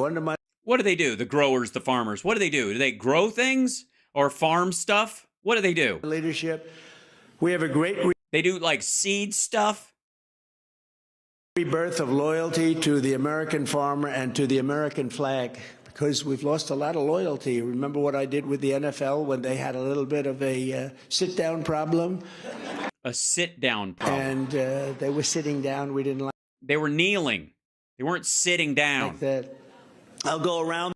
He doesn't know what the fuck he's talking about. ...the about. world, and I'll put every other country on notice. If you try and abuse our farmers, you will pay a very, very steep price, like China did. They paid a very big price. To that end, I will pass the Trump Reciprocal Trade Act. You know what that is? That's if China or any other country, which they do, and we were all set to do it, and then we got hit with the China virus. but we're all set to do it. But if any of them make us pay 100 or 200% tariff, which some do, not only China, we'll make them pay the reciprocal tariff, likewise 100 or 200% right back. So Right. Yeah. That happens all the time. That's great. Also, I guess we'll just drive up the costs of everything that we get from overseas, and everyone else will just stop buying shit from the United States because it's too goddamn expensive. Even though 100% in terms of the cost of the stuff they're selling is nowhere near 100% of the cost of the stuff that we're selling.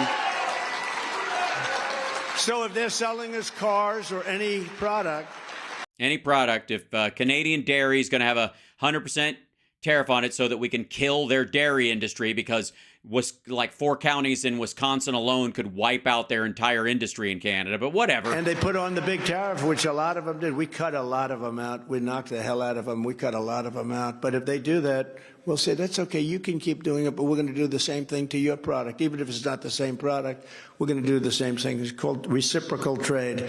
They do it to us. We do it to them. It's really simple. We'll take it. It's too simple. That's why it's stupid. Fortunes of money, or they'll drop the tax and we'll drop the tax and we're all even. I will revoke China's most favored nation status, their trade status. They say, but we are a growing nation. Well, we're a growing nation. Developing nation. It's not growing, dumbass. It's a specific category. It's a developing nation. And this whole well, we're a developing nation too, or we're a growing nation too. Fuck off. That's not the same thing. All you have to say is, China's not a developing nation because they have a space program. No country with a space program is a developing nation. Once you've started to put together a space program, or you have a military that big, you're no longer developing. It's your ass. Get your shit together. We'll go help somebody else. Nations too. Just take a look at our cities run by Democrats. You mean the ones with all that pay all the taxes and make all the money, and where all the conversation, coffee, and sex is happening, as Dylan Moran would say? I consider it worse than a growing. They have to start from a negative position with all the crime and all the horror being caused in our cities. It's horrible. It's horrible. That's why he's glad to be. That's why he's going back to Iowa so much, because it's safe out in the sticks. I mean, unless you get in the wrong van, I guess. You don't have that here. You don't have crime here, and by crime I mean black people. Let's be honest. You don't have that here. I could tell everyone here is white for the most part, and it's good. Have that. And if there are black people, there's so few of them, you can keep an eye on them. What do you do? Just assign people in packs, or how's that work? In other parts. Tell me about it, Iowa. Iowa. Of our countries, Jesus. But when you have these Democrat-run cities, they are a horror show. Will impose stiff penalties on China and other trade abusers because they abuse us on trade. Oh, I see. So trade abusers abuse us on trade. Is that what you're saying? It's hard to make out. I mean, this makes so little sense already. At the same time, I'll end Joe Biden's war on American energy, and we will drill, baby, drill. We're going to drill. We're already at the highest production we've ever had. We're going to get your energy prices down so low that you're not going to want an electric car, and you'll want to run the windmills on gasoline. And that's going to knock the hell out of the inflation. Don't forget, you're already up really close to 30% over the period of 3 years. Think of it, 30%. Yeah, eggs are up 30% of what they were. You can't buy eggs anymore. Yeah, you can get one egg, and then you just have to save it. You eat part of it and then put it in the fridge, and you can't even cook it. If you cook it, that loses some of it. You can't afford to. So we're going to get them. So we're going to start chopping the hell out of that 30% number. We're going to get them down so low. And you know what's going to follow? Interest rates are going to follow, because inflation is going to be ended. And just ended. Right. We'll enter deflation because nobody will buy American products because they're too expensive overseas. We're going to get your costs so low, your energy costs so low. Think of it. That oil stocks won't be worth a shit. You're gonna let your oil buddies are gonna let you do that, you think? $1.87, and we had times when it was even lower than that. You mean when no one was driving? Worldwide. But what a difference that makes from $4, $5, $6, $7. And yet, it's so weird. Traffic is off the fucking hook. Huh. I mean, obviously, if gas prices are, with gas prices this high, you'd think nobody's driving anywhere. $8 some places in California is part of our common sense. Oh, by the way, hold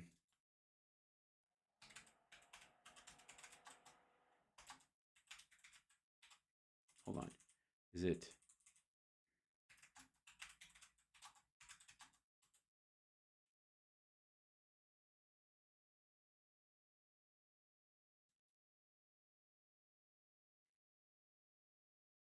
Yeah, hold on. What's up? Get out of here. Now, don't want to.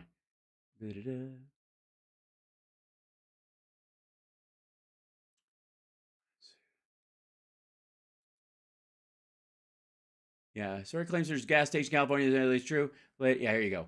There you go. A story you may have heard claims of, there's a gas station in California charging more than $7 a gallon. Sadly, it's true. This is October 21st, 2021. The only gas station in the remote Central Coast community of Gorda is selling regular gas, regular unleaded, for $7.59 a gallon. Jesus Christ, it's terrible. Premium is almost $8.50. The town is known for having some of the highest prices in the country. In July of 2019, and I have no idea who was president during that time, they charged $11.75 for a single gallon of gas. That's right. The highest price of gas in that station's history, even post-COVID, was during Trump. But please, go on, you sad, farty little man. Energy policies, and that's really what it is. It's not that we're conservative or we're anything. Yeah, you're not anything. It's that we have common sense, whether it's borders or energy or taxes or anything else. Yeah, or anything. But I'll once again stand up for Iowa ethanol. And just as I promised, and I promised this, I issued a historic rule declaring that E15 would be made available all year round, and I got it done. Nobody thought it would happen. I even... That's because it's not a good idea. Got something else done. I'll tell you very quickly because it's a lot of money, but it's a little boring to the average person. Well, here, fire it up. The audience, I got them to use the existing pumps. Does anyone know what that means? They had very good pumps, but they had to make minor changes, and they... Minor changes, do they? They have to make minor changes? Said, no, we want all new pumps, meaning government said that. The federal government said that.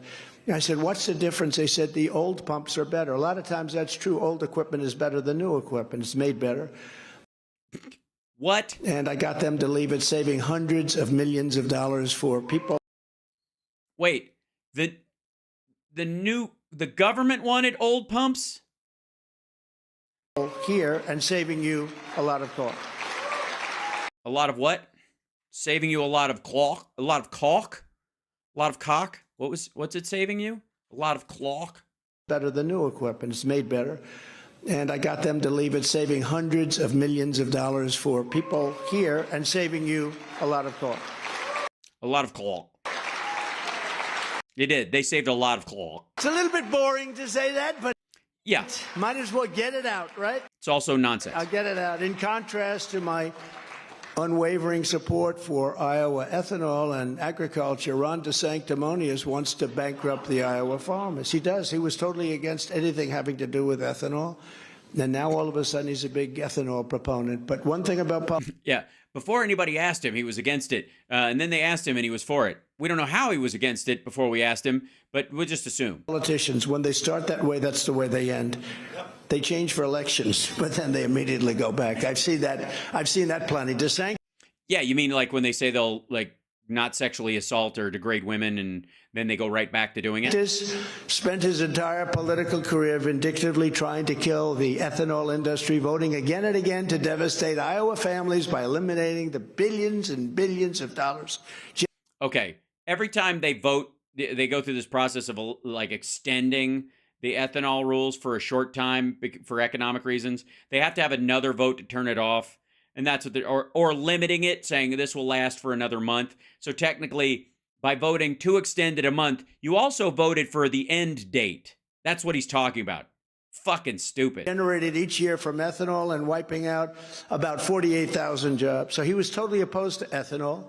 You have to go back and look at the old clips. Yeah, go back and look at the old clips. You know, you should just play them on your fucking Truth Social channel. You know who he loved? Who'd he love? Do you know who he loved? Fauci.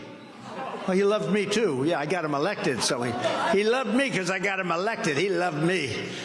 And yeah. Wait a minute. He's got transactional friendships and relationships. That's fucking weird. And you guys, would you guys break up? I did. Then 4 years later, they said, will you're running? And he's like, no comment. That means he's ready. you vote?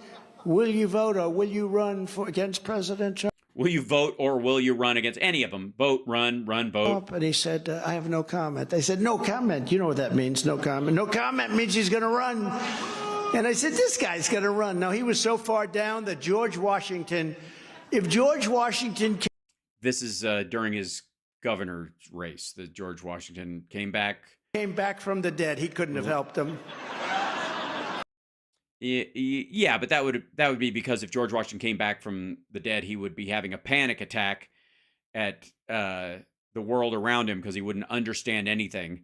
And then, of course, he would be getting his, getting veneers or dental implants.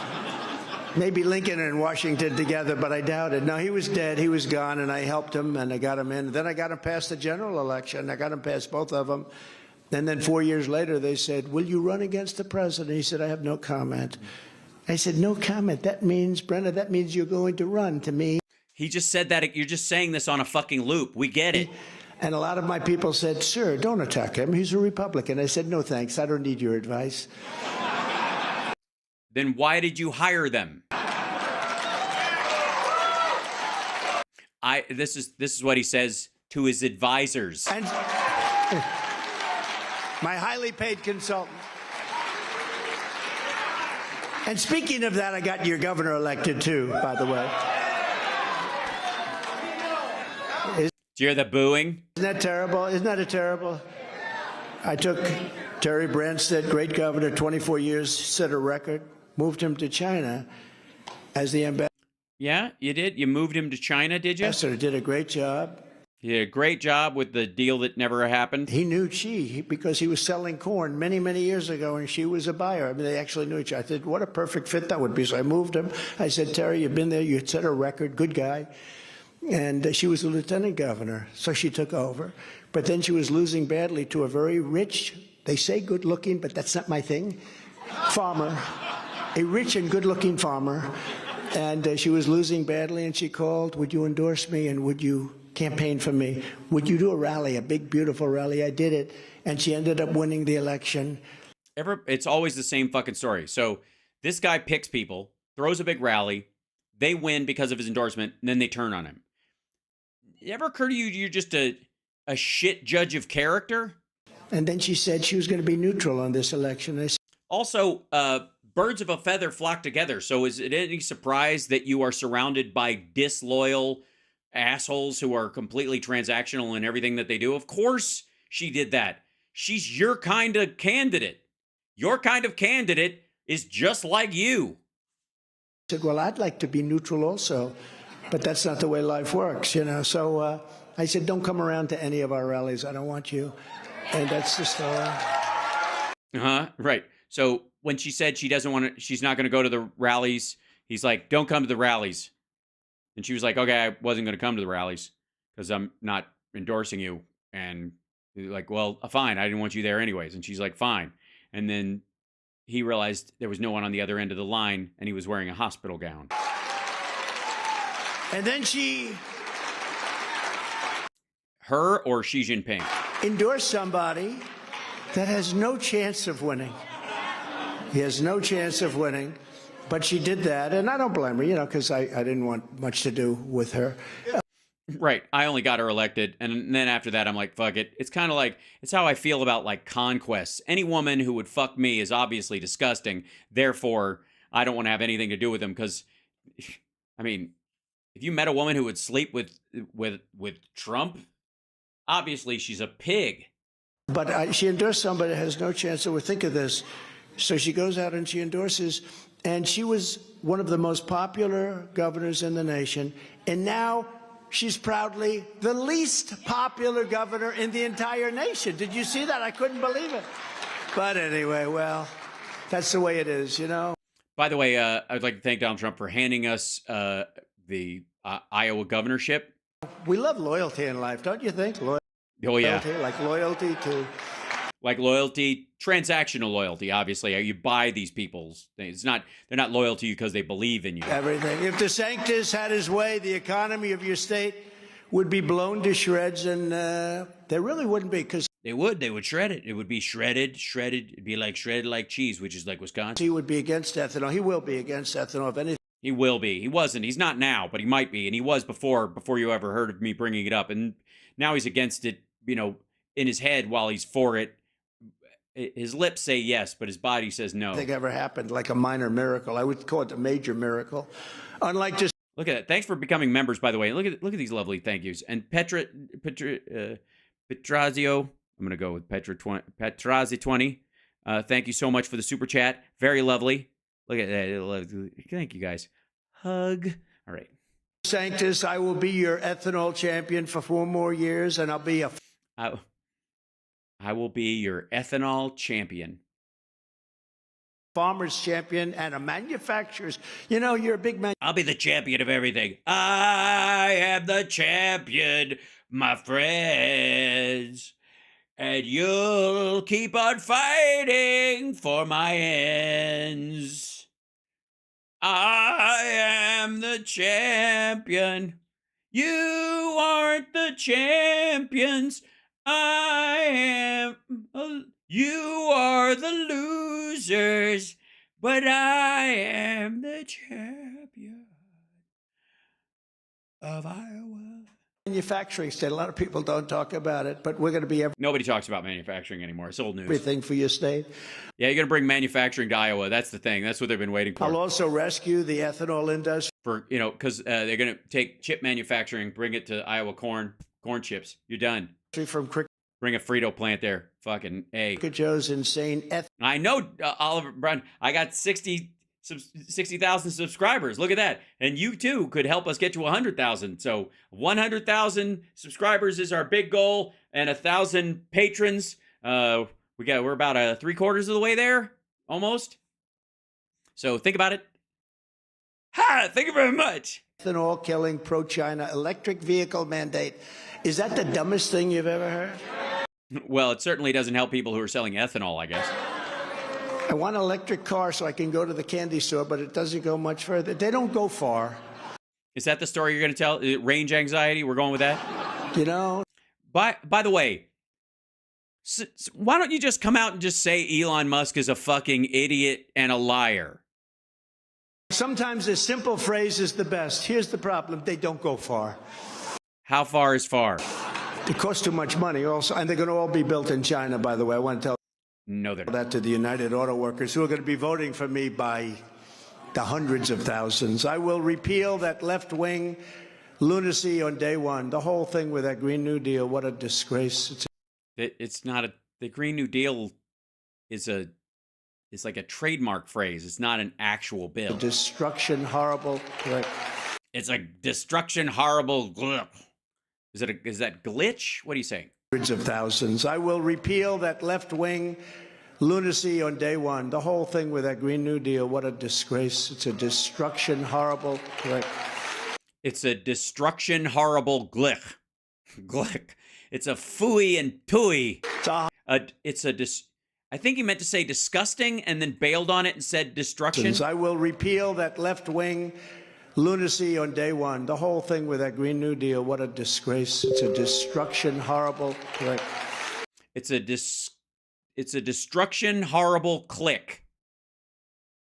Sure, whatever. I mean, I didn't realize he spoke Swahili or something.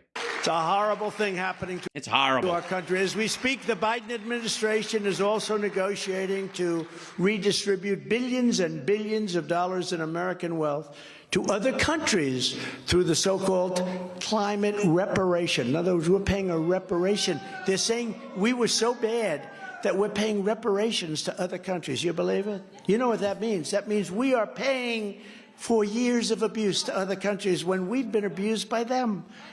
Their dirty air from China blows right over our country. It's not to China. It's to like little tiny countries where like garbage washes up on the shore. And it's a collective fund by Europe and us and other things to do cleanup in those areas. Jesus Christ. We're supposed to be cleaning our air, but their air, if you look at the stream, It's not the air. It's fucking. Oh, God. their air blows right over our country. It does. It just blows right over our country. Unless the wind goes the other way. And then, of course, it hits Kazakhstan, I guess. And their air is quite dirty. You know, they're building a coal plant a week. A coal plant a week. We're not allowed to use coal anymore. They're using. We're allowed to. We just don't because it's useless. Coal. We've got so much natural gas, we don't need to. And I'll tell you what, they're using coal and we're using clean coal. We have clean coal. You can do things with coal that are amazing, but Yeah, you totally can. You can make Apple people dolls out of it. You could sell it at the state fair as candy. it's not possible to compete. What are we going to do with wind was breaking down all over the place? Yes, with wind, it's breaking down all over the place. I passed a field today. It looked beautiful. There were about 30 wind farms or windmills, whatever the hell they were. They're called windmills. It's a wind. The wind farm would be the whole thing. The mills would be individual items. They're rusting. They're rotting. They're making a lot of noise. I could hear it for 2 miles away.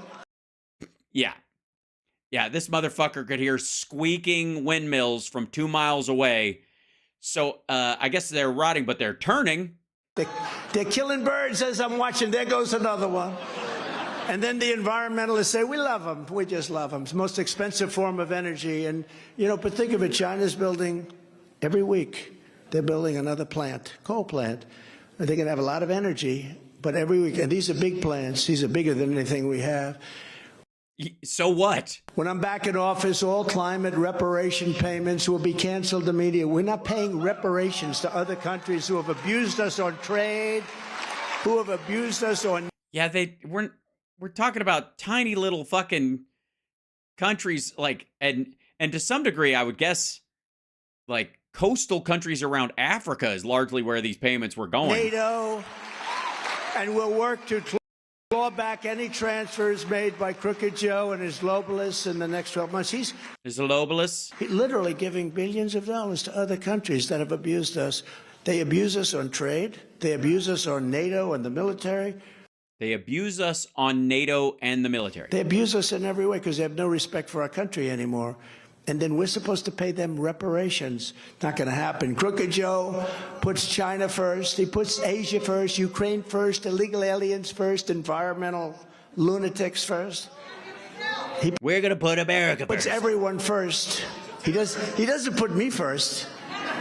He indicts his political opponent because he's doing so badly. We're beating him by 11, 12, 14 points.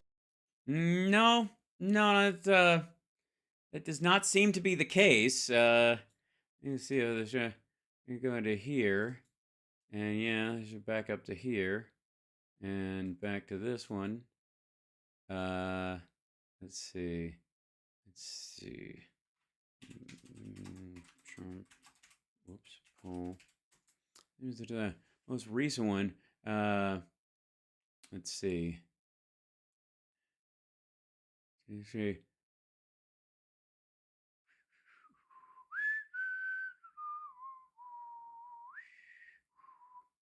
Hold on one second. Nikki Haley, getting that out of the way.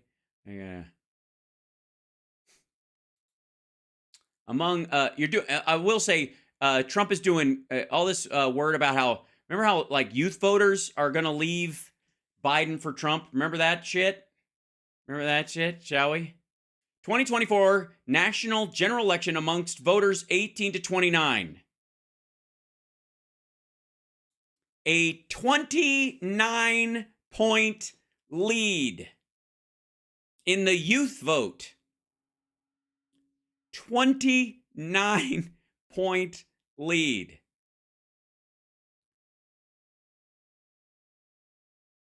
Yeah, dude, you're fucking killing it. Holy shit. And then, let's see, there was another one where they, let's see. Here we go.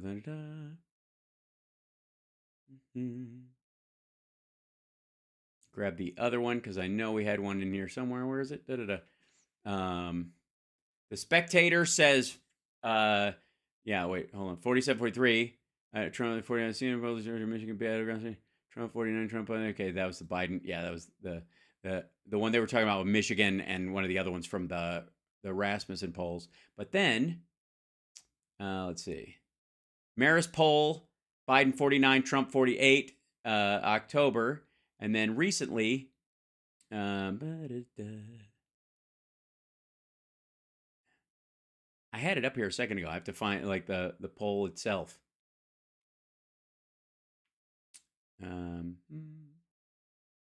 So yeah, Biden's leading, according to the Reuters Ipsos poll. Biden is leading Trump by 4 points in Wisconsin, Pennsylvania, Arizona, Georgia, Nevada, Michigan, and North Carolina overall. And then, of course, if you do, excuse me,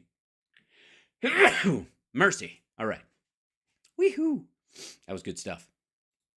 I know. I'll look on my actual page. Where there we go. This is it, because I posted this earlier. There you go. General election, Biden up by 10 points. Yeah. I'm sure it's an outlier. I'm sure Trump's got a super shot. All right, back to it. I saw a poll 17 points. Oh, yeah, I know. You paid for it. We're beating him by so much. So he said, what do we do? Let's indict him. Yeah, he thought this up before you even committed the crime. I did not hit the sneeze button this time. You're right. Puts America last. He puts Iowa last. Well, I think the governor of Iowa put Iowa last, didn't she? Well, he left Iowa. He did. He left. He just left blew it for off. another state. He left. You don't have that anymore, right? For years you had it. You don't have. Oh, because the Democrats aren't going to start in Iowa anymore. But he left Iowa. He puts our workers last. He puts our farmers last. He puts everything that's good last. Yeah, he puts everything that's good last. Well, I think that's called saving the best for last. Yes, the Biden, Kamala Harris, saving the best for last. There you go. Put Iowa first. I put America first.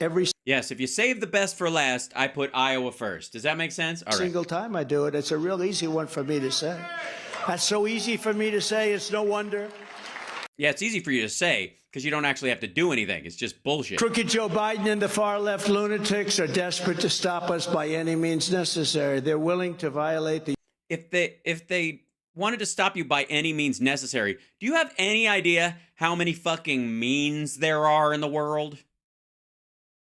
Seriously.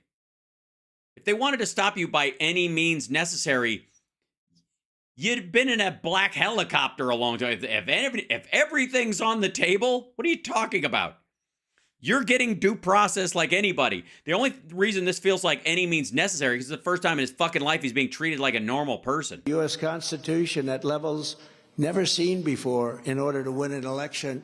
They're weaponizing law enforcement for high-level election interference because they're just losing so badly at the polls. They see these polls. The big new Des Moines, Iowa register poll, I mean, it's a big, beautiful poll. Yeah, it is a beautiful poll. I never liked it too much until about 2 days ago. They're left-leaning. The Des Moines Register, would you say slightly? He goes very left. They're not so happy with this result, I don't think, but they are left. No, but they have a great pollster, actually. Very powerful pollster, very good. Very powerful talented pollster. Of course, if my numbers were bad, I wouldn't be saying that. I'd say they have a terrible pollster. She doesn't know. She doesn't know what she's doing. But no, she's very good. So we're leading with 51%, while Ron DeSanctimonious is at less than 19, and Haley is at 60. What happened to the Haley surge? You know, there's a surge going on. There is actually. She's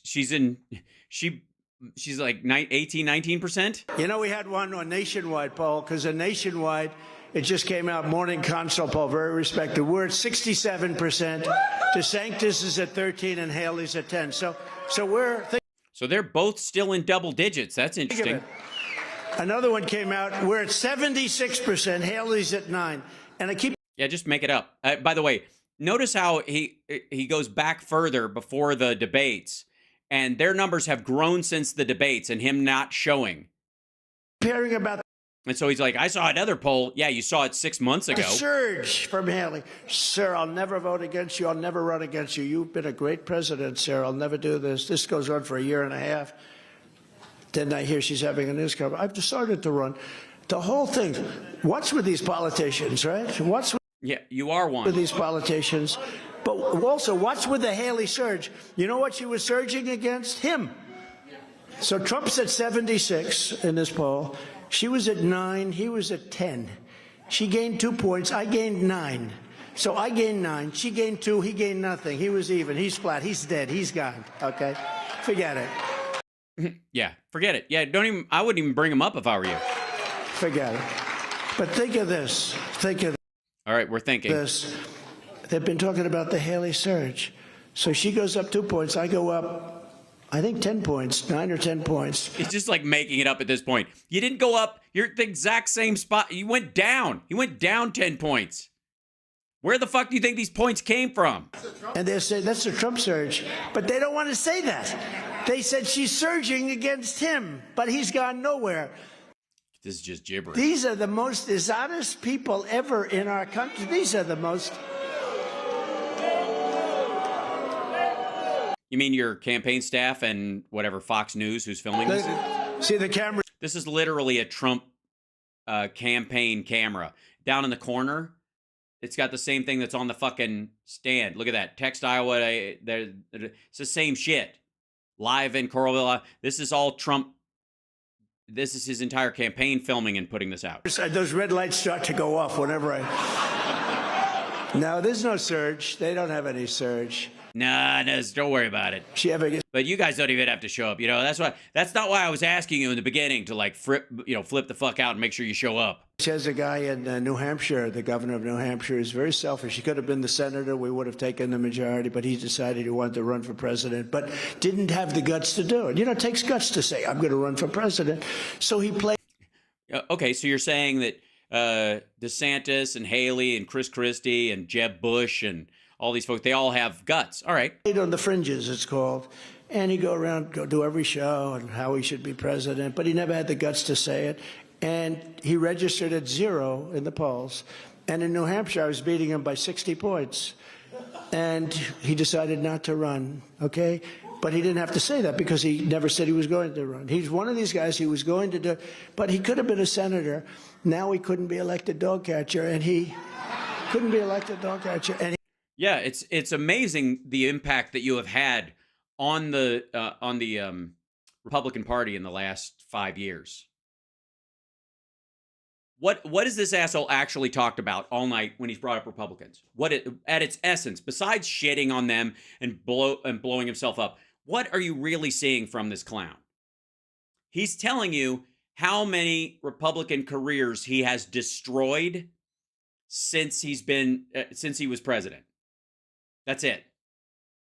And that he endorses people who turn out later to be backstabbing assholes, almost to the person.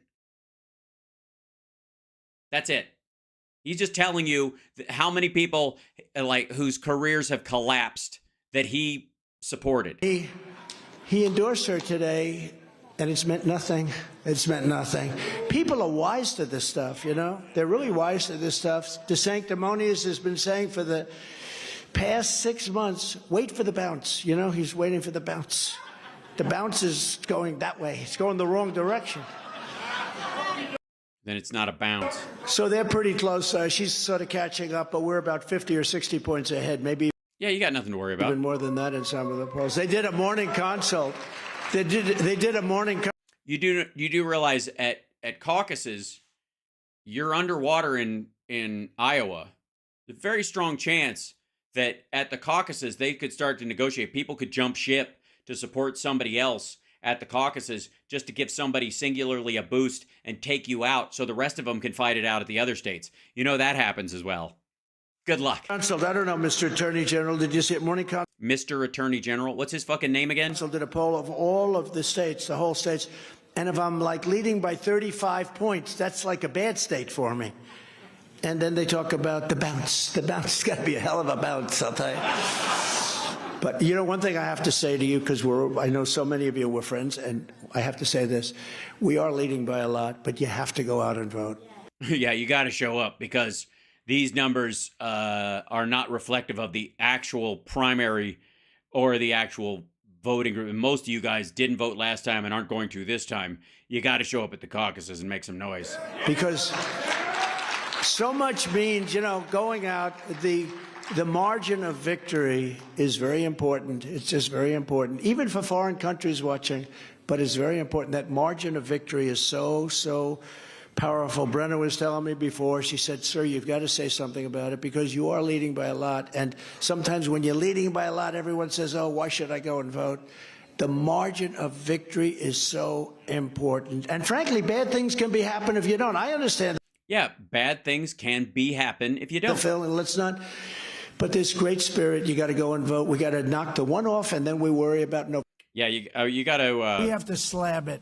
Exactly. Remember, and we're going to win. We're way up on this guy. It's just incredible that he can. Yeah, you're way up on this guy because Chris Christie and Nikki Haley have overtaken him. Frankly, be even running anything. The guy he can't put two sentences together. He's running. Can't find his way off the stage. No, this bullshit. See all again. the stairs around here? How the hell do you not? Where is the stair? He said. What if you walk over and there's not a stairs and you see somebody you know and you go, hey, man, what's going on? And then you go, I got to go this way. I'll talk to you later. Like, that's great. Okay, cool. And then you walk back. Does that mean you were going to fall off the fucking stage? Where is the stair?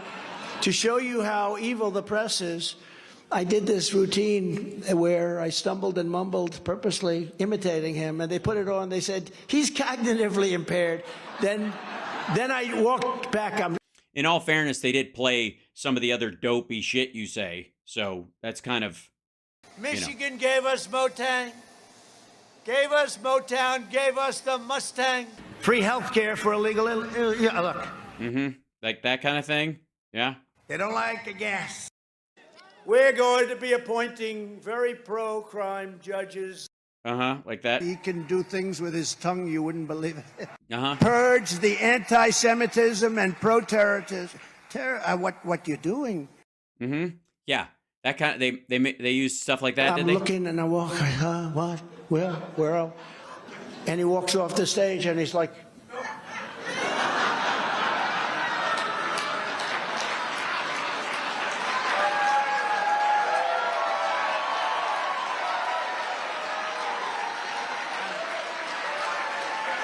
and they said it was me. I couldn't find.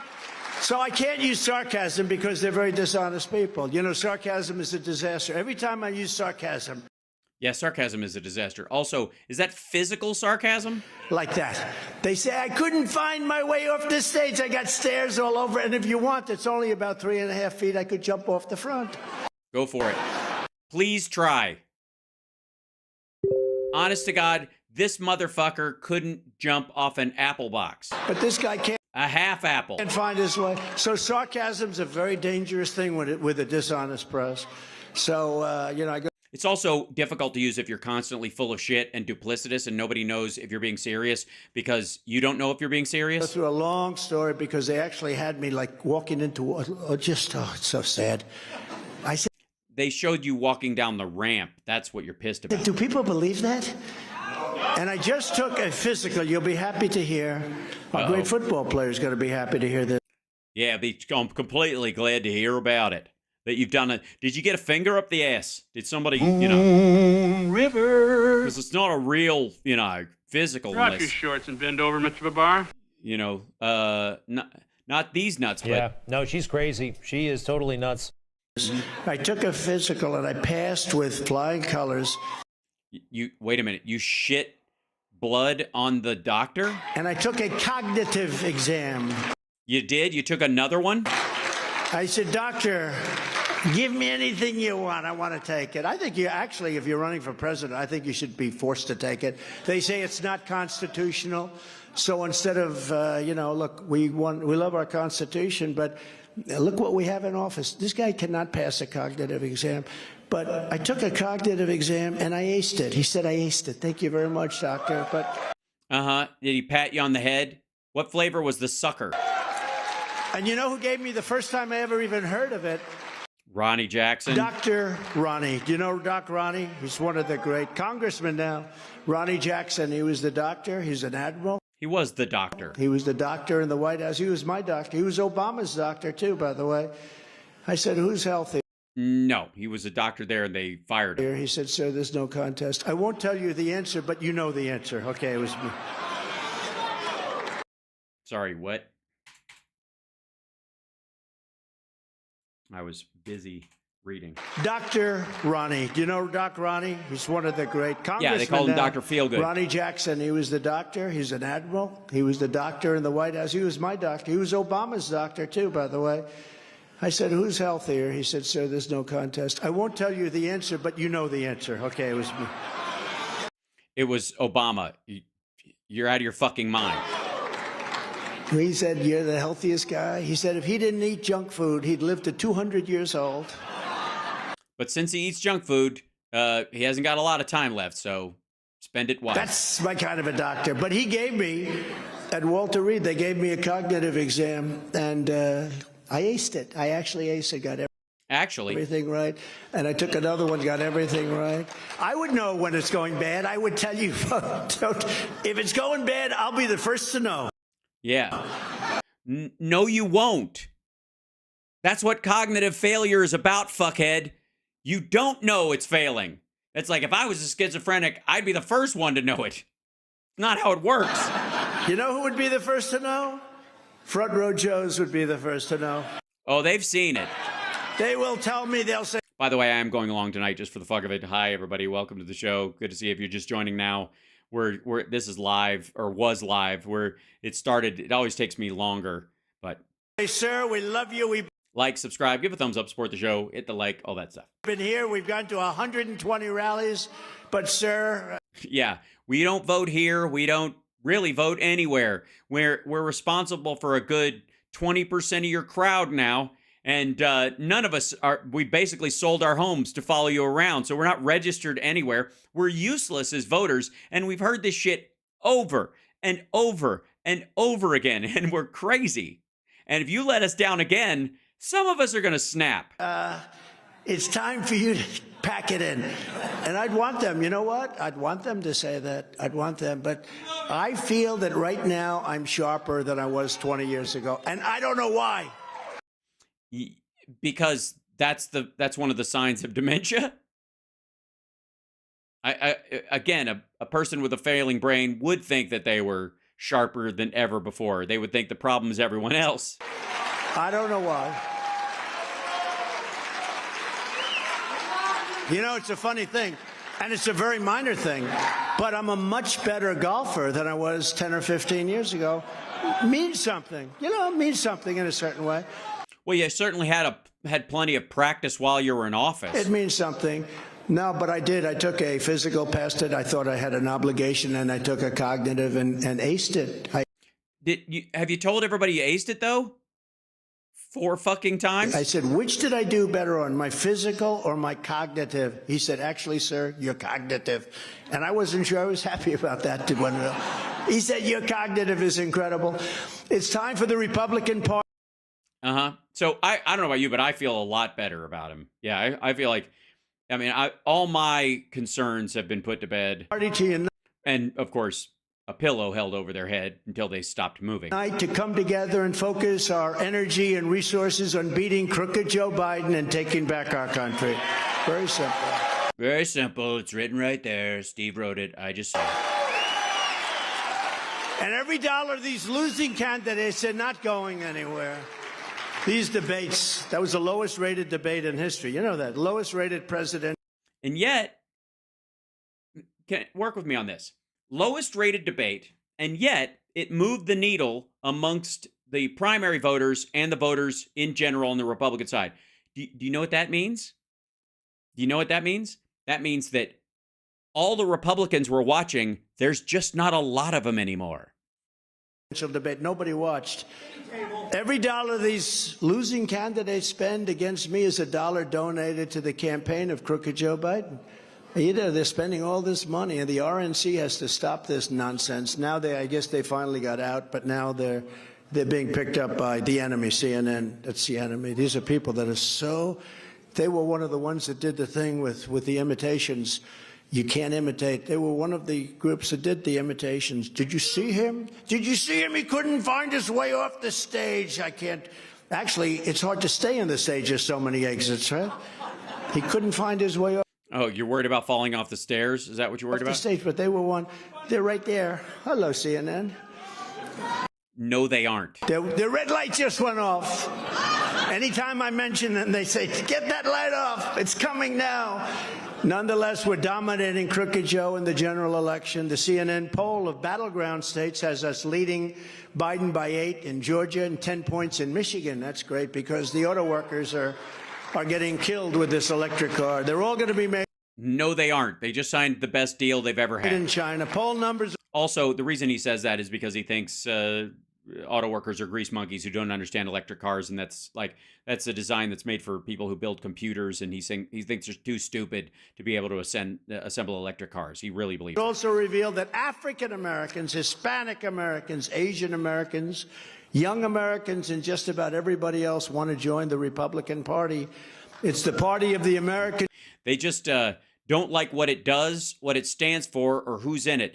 But other than those three things, they're ready to join. Dream, not the Democrat Party of open borders, chaos, uniform laughter at us throughout the world. Uniform laughter. Yes, everyone laugh at the same time, please. And Biden and his allies are by far the worst representatives anywhere in the world on a thing called borders. On a thing called borders. They call it borders. It's not the bookstore. Hate books.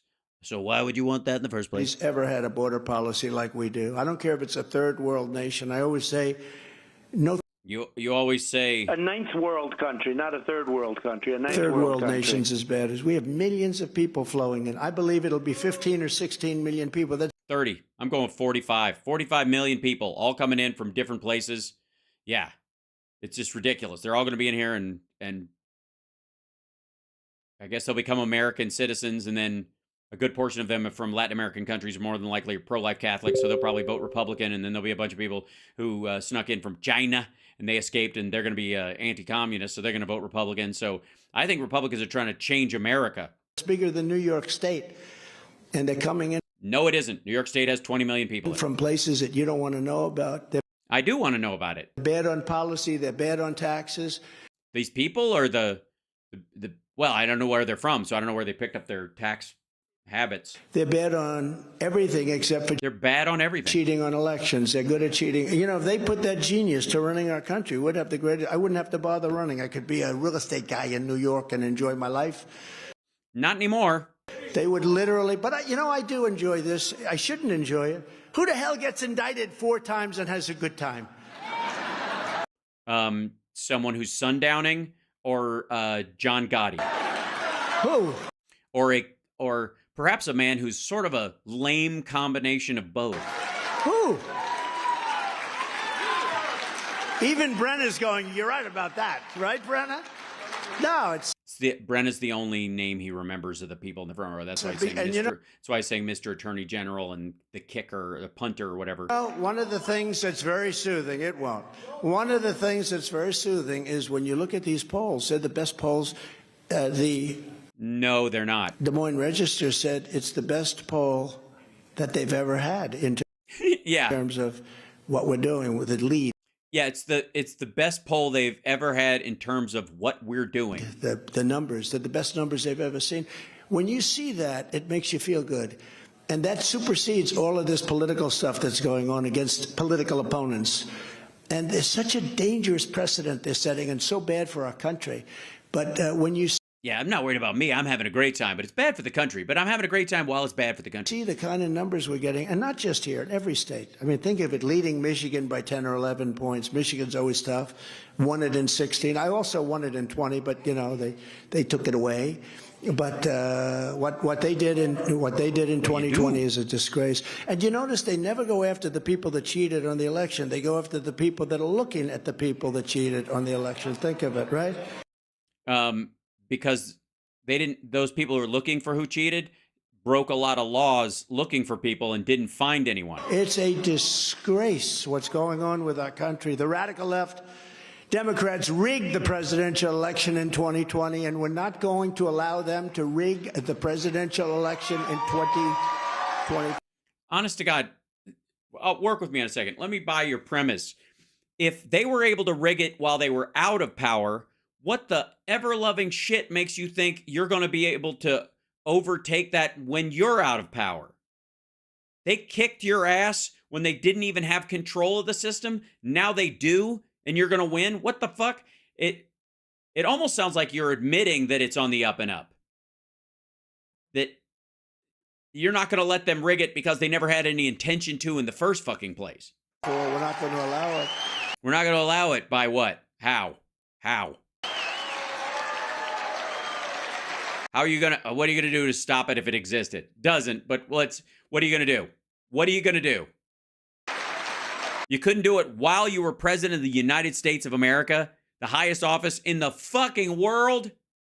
You got your ass kicked by a guy who never left his basement and can't put two sentences together, and a couple of black ladies in Atlanta. The fuck out of here. Every time the radical left Democrats, Marxists, communists, and fascists indict me, I consider it a great badge of honor.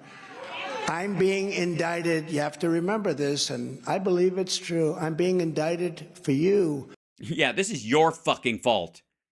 If I hadn't run for president because you guys wanted me to, I could have hid my crimes from everybody till it was too late, and I would have been dead, and they would be arresting Eric right now. Never forget, our enemies want to take away my freedom because I will never let them take away your freedom. The fuck are you talking about? The lockdowns happened while you were president. Does that matter at all? At all? Which freedoms? What are you talking about? What freedoms have we lost? Are we going to start talking about, what is it? Underseas Second Amendment. The Underseas Second Amendment? It's an honor to be doing this. It's an honor to go to jail for you fuckers. They want to... This is your fault. If they weren't trying to shut you down, I'd be fine. Silence me because I will never let them silence you. And in the... Yeah, where'd you say that last? On your live stream from your campaign, or on Truth Social, or on Fox News, or where you just had a town hall? All the silencing. It's brutal, the silencing. And they're not after me, they're after you, and I just... Yeah, and I'm just in the way. Just happen to be standing in their way. That's truthful. Yeah, that's truthful. It's truthful. It's truthful. And at any moment, you fuckers better be warned that if they lock me up, you're next. Especially if you have boxes and boxes of classified documents in your shitter. You know, if I wasn't doing this, if I weren't running, or probably if I was in 5th place or 4th place or even 3rd place. You will be. This wouldn't be taking place, but... No, opposite. You decided to run when they told you were going to be indicted.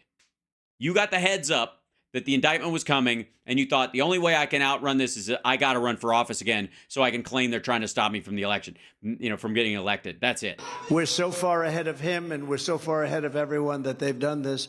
And, now they're saying, let's rush it to the Supreme Court. We got to rush it, rush it, rush it. They could have started 3 years ago. Nothing changed.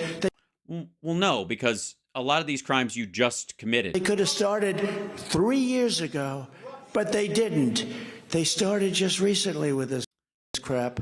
They started just recently. They could have brought this lawsuit, Brenna, 3 years ago, right after. It's been a year. They've been doing this shit. They've been investigating it or having panels on it for a year. This is how long this process takes, dumb fuck. After I left, it's been 3 years. But they didn't do that. And now they're saying, we have to go immediately before the Supreme Court. This thing would have all been over with 2 years ago. But they... Yeah, you would have been in jail, I guess. They were giving you the benefit of the doubt. Waited and waited and waited. And then they saw I was running, and they waited. And then they saw I was hot, and they filed lawsuits. These are very dishonest people. That's called... Filed lawsuits? Election interference. And now they're fighting like hell because they want to try... I mean, filed charges? Because, again, that just tells you the lawsuit is the civil thing that he's dealing with, and that's more important to him. And get a guilty plea from the Supreme Court of the United States, which I can't imagine because you have presidential immunity. No, you don't. But strange things happen, but they want to get that because that's the only way they're going to win the election. It's a very sick thing. But think of it. They waited and waited and waited for years. In fact, nobody thought, everyone was saying they're never going to bring any charges. Most people said they're not going to bring them because they don't have anything. And then all of a sudden we started getting hit with these laws. No, most people were like, what are they waiting for? They have so much. And then it took Merrick Garland a long time because they paced it right. And they also had to wait until you dealt with your, like New York brought its civil case because you have to undermine the myth before people recognize you're a total fraud and that you've been full of shit this whole time. And then the chances of one of your followers being violent is lower when you go to jail for the other shit you did. And in fact, in New York, in the DA's office, they actually took a top prosecutor from Washington and put him in the local DA's office. So he's a top prosecutor, is he? He's a top guy? Huh. Must be very good. They took a top prosecutor from Washington and put him with Letitia James, a very fine woman. Well, I'm glad she's got good people working for and with her. She must be onto something. Very fine. A woman who campaigned without knowing anything about me. And by the way, how does anybody in New York know anybody about you? Does anybody in New York know nothing about you? That's what I meant to say. I will get Trump. I will get Trump. I will get Trump. Yeah, and it got her elected. She's screaming. Nobody's ever seen anything like it. Yeah, they have. And they got nothing. They got nothing. You've already been found culpable. You're going to lose your business license. The only part of the trial that's left over is how much money you're going to have to pay, stupid. But they have a good judge for them. And it's a very, sadly to say, it's a very corrupt system, but they got nothing. But they actually took somebody from the DOJ, put her there. They took somebody from the DOJ. Yeah, top people. And put that person. Hashtag the best people. They actually had the best people. In the DA's office. You think my life is fun, Front Row Joes? You think it's fun? You just said it was. But it is for me because we're going to make our country greater than ever before. That's what it is. Yeah. Had to like, oh shit. I mean, yeah, it's great. Yeah, he looks very happy. And this is far more than a campaign. This is the greatest political movement in the history of our country. That's Yeah, it's one of the greatest movements ever. what it is. That's what it is. It's so good. It's so good. And that it's so good that I started out in 40,000 seat arenas talking to large groups of people, and now I'm in Coralville, Iowa, talking to a half-filled high school gymnasium.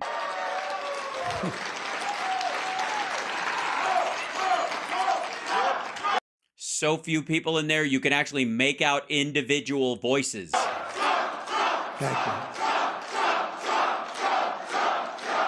Thank you. We're engaged in a righteous crusade to liberate this nation from a corrupt political class that is waging war on American democracy. They're waging war on democracy. They're saying we are doing it, but they are doing it. Destroying our country, rapidly destroying our country. Rapidly through lower unemployment, historically low unemployment, especially amongst minorities, a rising stock market, and savings accounts as the average American. In many different ways, with injustice, with infrastructure, with border, lower insulin prices, with taxes, in many different ways. Yeah, many different ways. I mean, there are not any real taxes that have gone up at all, but destroying our country with lack of respect from the rest of the world. Yeah, that's the thing, is that Kim Jong-un and the Saudis, they just don't like us like they used to. Putin, he's very upset. If you put me back in the White House, their reign will be over and America will be a free nation once again. We're not a free nation right now. No, he's doing this from prison. I mean, you look at school boards where they're going after the parents, where they're going after Catholics in particular. They're going after, how can a Catholic vote for this Catholic group of people? You mean the president who's a Catholic? Or Democrats. They're going, I don't know what it is with Catholics. They're going violently and viciously after Catholics. Huh. Must be Catholic on Catholic crime. It's the worst. They're going after Christians, but they're really going after Catholics. And I guess that's because Biden's a Catholic and he knows where all the bodies are buried. A level that nobody quite understands. Yes, including you. You don't understand. The only Catholics they've been interested in are violent pro-lifers amongst Catholics and evangelicals, the kind that kill doctors and blockade clinics. Together, we achieved the most secure border in U.S. history. We built 561 miles of border wall, and we got Mexico. And along with it, 300 extra miles of access road on the Mexican side of the border, now making it traversable where it once wasn't. Fucking genius. To give us 28,000 soldiers free of charge. You know, they always say, oh, but did he get money from Mexico? First of all, I built more wall than I said I was good. I thought it would be 350, 400. We did 561. We were ready. Bullshit. He was talking about 2,000 miles, sea to shining sea. Remember, he was going to go from the Gulf of Mexico to California, wall all the way across, the entire southern border. That was the pitch. To add another 200. Could have been done in 3 weeks, but... Yeah, sorry, the rest of it took that long, but 3 weeks to do 200 miles wall. No wonder the fucking wind blew it These over. guys ended up not putting it up. All you had to do is slap it up. All you had to do is slap it up there on private land or Indian land against the law. It was all built.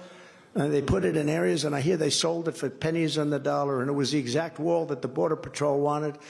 Yeah, it's their stupid wall, their stupid slat fence. I wanted something else, but they wanted see-through so that the coyotes could see through it and know if there were guards on the other side so they know when to make their cross. Who are great people. With their $9 ladder. People, Brandon Judd, and all of the people that I had working on the border. These are incredible people. And we worked with Tom. And they never managed to draft legislation. Diane, we have about 25 minutes of this. I know it's a long time. Sorry.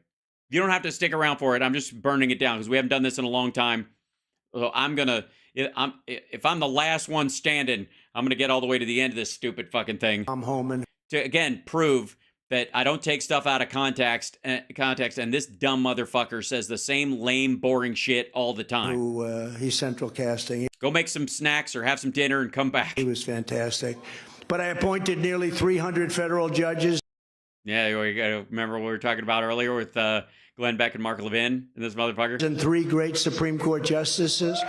Yeah, who they all think are idiots and closet Democrats. I kept my promise, recognized Israel's eternal capital, and opened the American embassy in Jerusalem. Right. Weeks later, that's when Hamas came up with their rope-a-dope plan and passed their note to Netanyahu that they wanted a conditional ceasefire, and then they started planning October 7th, and you were like, see, there's no problem, fuck it. Which no other president was doing. They talked about... Yes, because of what it would lead to. It would be a permanent shift in policy that would make the most violent members of the Palestinian groups decide this is it, it's on, the U.S. has decided to destroy Palestine, and we're going for fucking broke. It's exactly what fucking happened. They were just more patient with it than you thought they would be. They never did it. They all talked about it for decades and decades. They never did it. I got it done. I also Yes, because it's a bad idea. Recognized Israeli sovereignty over the Golan Heights. Right, precisely. And weeks later, hold on one second. I know we're at this late hour. Hold on. Sinwar Hebrew message Netanyahu ceasefire. Blah blah blah. This is when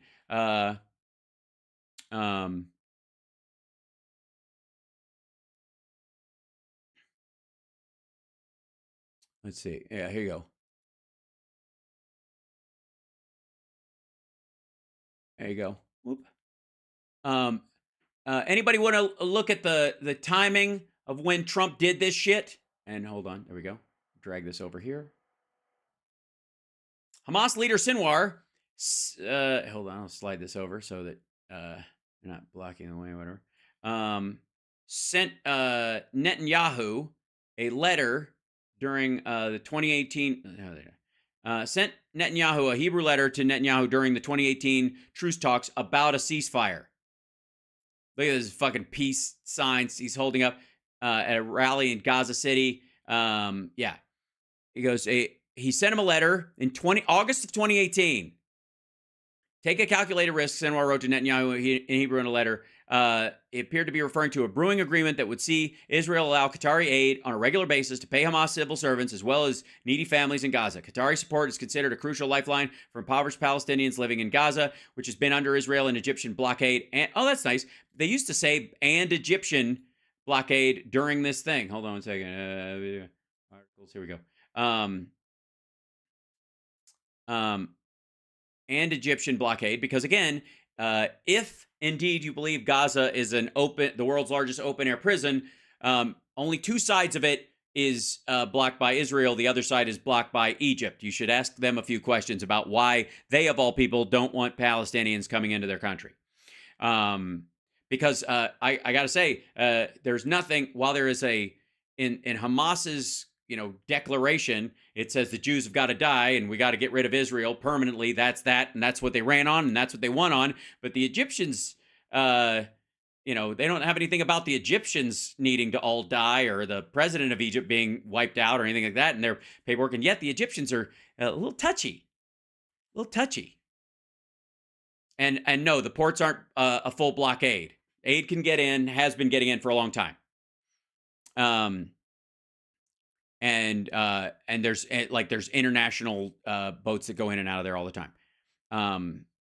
Let's see. Israel has been allowing millions of dollars of Qatari cash to fly through its crossings into Gaza on a monthly basis since 2018 in order to maintain a fragile ceasefire with Hamas. As of early, and this is the whole thing, like Netanyahu's been paying Hamas because they were trying to basically buy the peace. Yeah. So, and some $30 million in cash has been delivered in suitcases to Gaza each month through an Israeli-controlled crossing. That's that whole thing about they're paying Hamas to do all this shit. And he created Hamas and built Hamas and all this kind of stuff. They're basically paying them not to kill people. Didn't work. But all of this was triggered because this motherfucker decided, apropos of nothing, to just go, Golan Heights. Yeah, it's yours. And Jerusalem. And we'll move the embassies. And actually, probably most important of all, but Biden's done nothing with it. I withdrew from the disastrous Iran nuclear deal. The Iran nuclear deal was a disaster for Israel. Nobody wanted it in Israel, and they just went through Obama and Biden. They pushed it through, and it was a terrible thing. I withdrew from it. You mean Netanyahu didn't want it? But they didn't do anything with the withdrawal. Iran was broke when I was president. No, they weren't. The $6 billion that was released and then not released by the Biden administration in exchange for the hostages was in a South Korean bank that was to be used only to purchase humanitarian goods, food, and other stuff for Iran. That money had to sit there. The payments had to be done through brokers that were known by both parties and us and South Korea.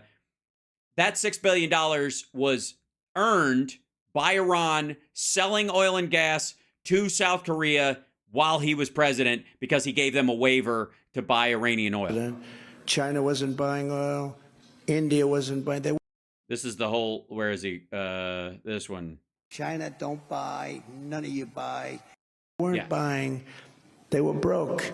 And you didn't have the problems that you had. They were building a nuclear weapon. That was the purpose of that's why the deal was there. And then once the deal stopped, they went back to it. Now, you would have never seen an attack on Israel. It would have never happened.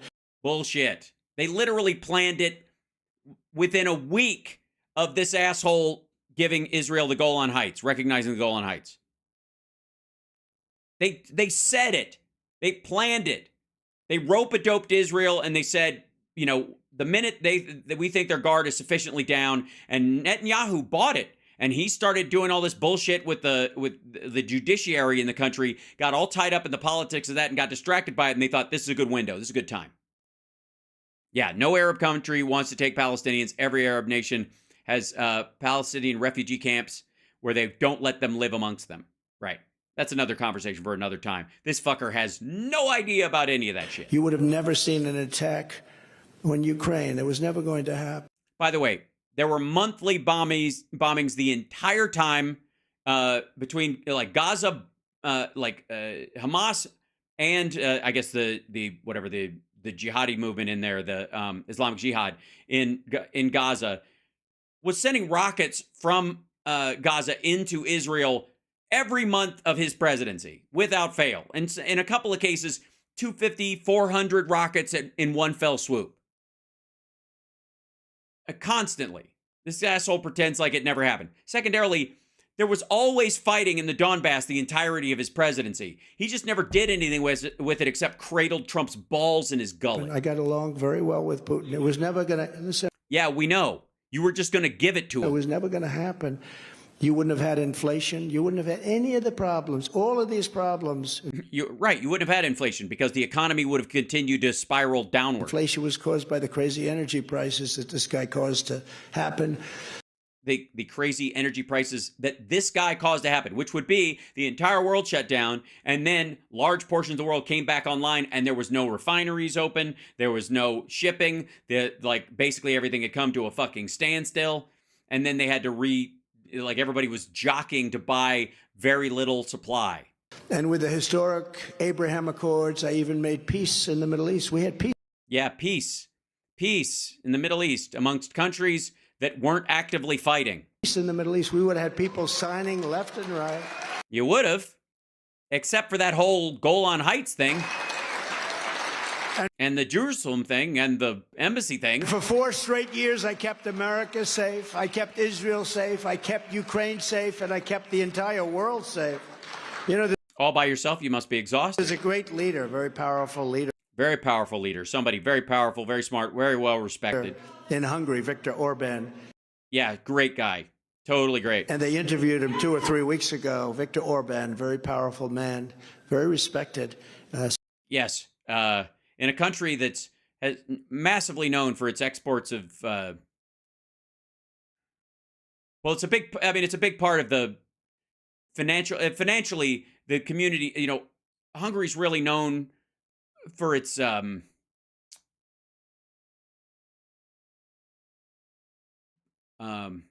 I'll think of something. Some people don't like him because he's a bigot. He's a tough guy.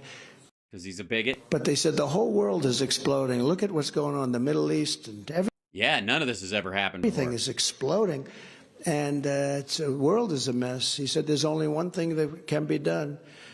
They said, well, what would you do and what would you tell Biden? He said, I'd tell Biden to resign. You have to put Trump back in power because when he was here. So Hungary first, I guess is what we're saying. When he was here, China respected him. They did?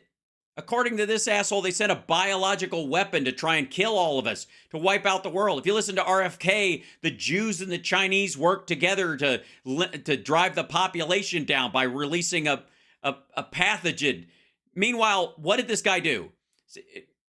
We haven't touched on this in a little bit, but I feel we have some maggots in the crowd, and there might be some trolls out there. So I really want your answer on this. Engage. Explain this to me again. So, on the one hand, if the lab leak theory is true, and this disease just accidentally got out, and it managed to get everywhere, Trump's management of it cost more lives than any other major Western country. By the way, China's numbers are bullshit, but we'll put that aside for another time. Probably in the close to the order of 21 million to 25 million people dead. That said, if it was an accident, he was like, it'll go away with the sunshine, and then he created these vaccines that were rushed, right? And none of the maggots want to take them because they think there wasn't sufficient testing and all that. That was him. Warp speed. Brilliant branding expert that he is. But let's say the other one, the other storyline, which these assholes like to push, which is China did it on purpose. They made up this pathogen. I just have to put this up so nobody thinks that this is real, or otherwise I'll get in trouble and my channel will get shut down, or I'll get some sort of weird, unwarranted community note. I'm not against them, but I want to earn them righteously. So let's just go with what some of this good portion of this guy's supporters believe, which is that China created this on purpose and released it into the world to try and destroy America and the West and that kind of stuff. And if that's the case, that means that Donald Trump was president of the United States during the worst biological weapon attack in American history, in the history of the world. And his response to that attack was to sell the people that sent the biological weapon the largest order of beef, corn, pork, and soybeans in American history. Because that's what he did. While, by the way, Americans were in food lines. I point you to June through August of 2020. And Russia respected him, and everybody respected him, and North Korea, Kim Jong-un respected him, and we... So fucking what? Why do you want the respect of somebody who starves their people? had no problems, and he's acting up again, and it's very sad to see that. It's sad that he's acting up again. I mean, he did open up a special commercial zone where he's putting the toe in the water of opening up the country all of a sudden, and it's a very strange change that's occurred and maybe linked to the collapse of Russia on some fronts, but whatever. But we had a very good relationship. Totally, yeah. Reach arounds for everybody. Moon River. Where's Dick? Hi, Dick. Do we like Dick? Yes. What? But when Trump was here, we had no problems with this man. The whole world is collapsing. You could end up very easily in World War III. You could. Yeah, I mean, aren't we I thought we were on the edge of the brink of already in World War III. Could end up in a World War III that. Yeah, probably, but not for at least a year and a half. So I'd coast on it. Would be like no other because of the weaponry, nuclear weapons in particular, but a lot of weapons and. Yeah, a lot of other stuff. Nuclear weapons, Jewish space lasers. The level of weaponry now is at a level this won't be army tanks going back and forth shooting each other. This will be obliteration. And we have a man that is grossly incompetent as our chief. Wait a minute. It's going to be obliteration, but it's not going to be nuclear.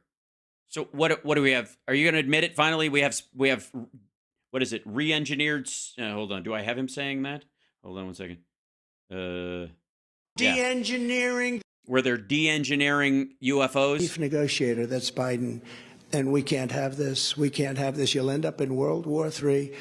We are going to be a country no more. I actually think it will not.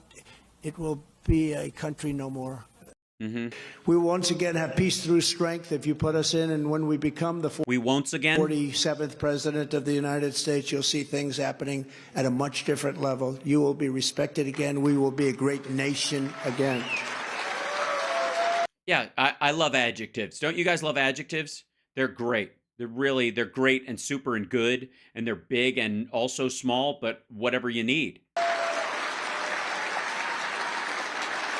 And I'm the only candidate who can make this promise to you. I will prevent World War III, and we are much closer than anybody understands. How can you prevent it if you're not in office and we're very close to it? And secondarily, I think the only way you can promise it is that if we enter World War III, it ends relatively quickly, and you have to worry about World War IV, I suppose. Don't forget, we have 11 months to go. Right. Yeah. During which time you have absolutely no power over anything. And by the way, you wouldn't even get sworn in if you actually won until, I guess 13 months plus. It doesn't sound like a long time, but the kind of destruction they do. We have 11 months to go. Right. So how long can you keep up this, oh my God, we're on the verge thing for 11 fucking months? Because I think some folks are just going to start calling bullshit, right? And the kind of destruction they do is, that's a long time. They can do a lot of damage. I'm talking about people from within our country. Okay. They could do 11 months worth of destruction? On my first day back in the White House, I will terminate every open borders policy of the Biden administration. I'm sorry, the Biden what? The administration? I'm talking about people from within our country. On my first day back in the White House, I will terminate every open borders policy of the Biden administration.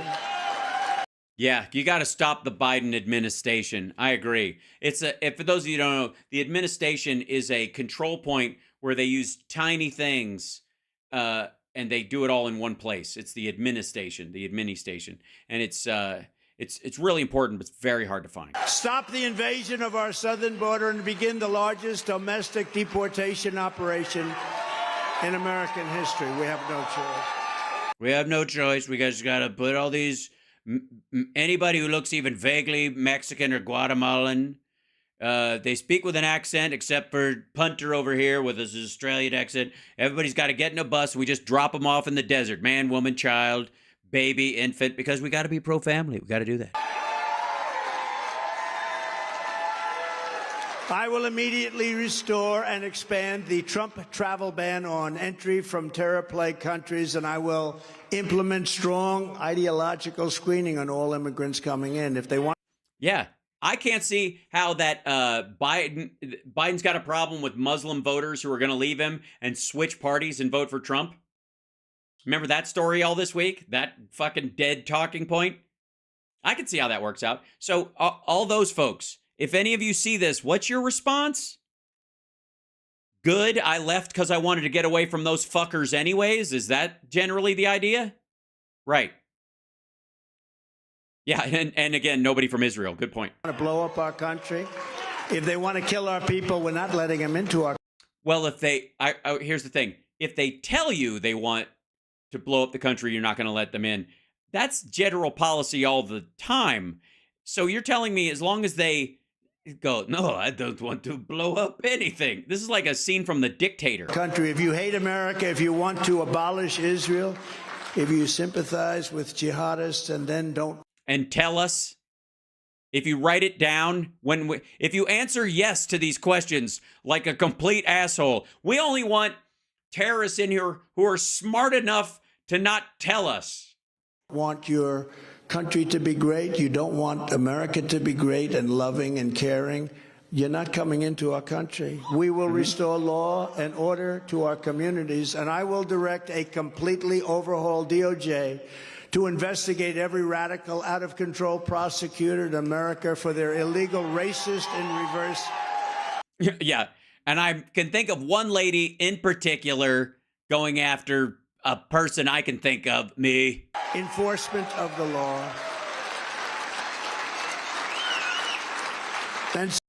How long before these fuckers start chanting, lock blacks up? Lock blacks up, because that's what he's talking about there, for the record. Something very, very important to me, because I've seen crime go to levels that nobody can even imagine. Well, yeah, you've right in front of you.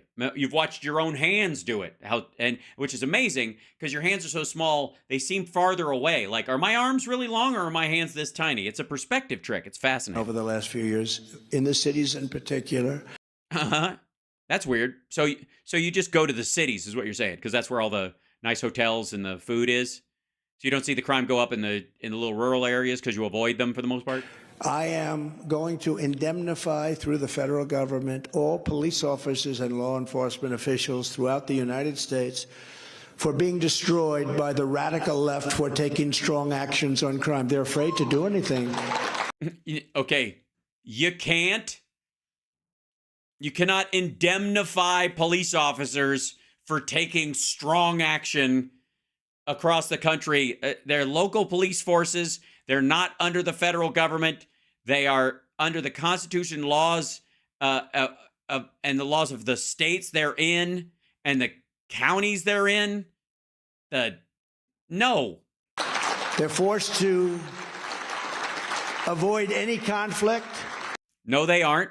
They're forced to let a lot of bad people do what they want to do. No, they aren't. Because they're under a threat of losing their pension, losing their house, losing their families. They're afraid to do anything. They're incredible people. No. This is what happens when people think Twitter's a fucking window. Among our greatest people, law enforcement, police. Yeah. Meanwhile, fuck the Capitol Police. And women, they lose their pensions. They lose their families. They lose their house. They end up on the street. What? Wait, Derek Chauvin and crowd? And? This is not a regular occurrence, fuckwad. We are going to indemnify them against any and all liability. You can't. You cannot. That's not possible. You might as well just say, and Mexico is going to pay for it. And we're going to stop crime in our cities.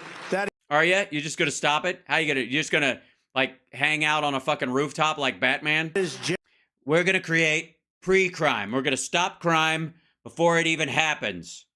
We don't need reasonable doubt. Just if people look guilty, we're going to take stop and frisk, and we're going to change it to stop and shoot. That's it. Generally, something a governor will do or a mayor will do.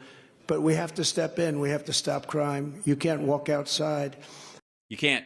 These people tried to walk outside and look what happened. Washington, D.C. is a horrible situation.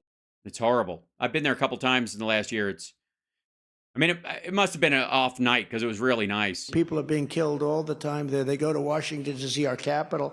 We're going to have the federal government take over Washington, D.C., clean it, scrub it, build it, make it so magnificent, bring it back, and make it, most importantly, safe.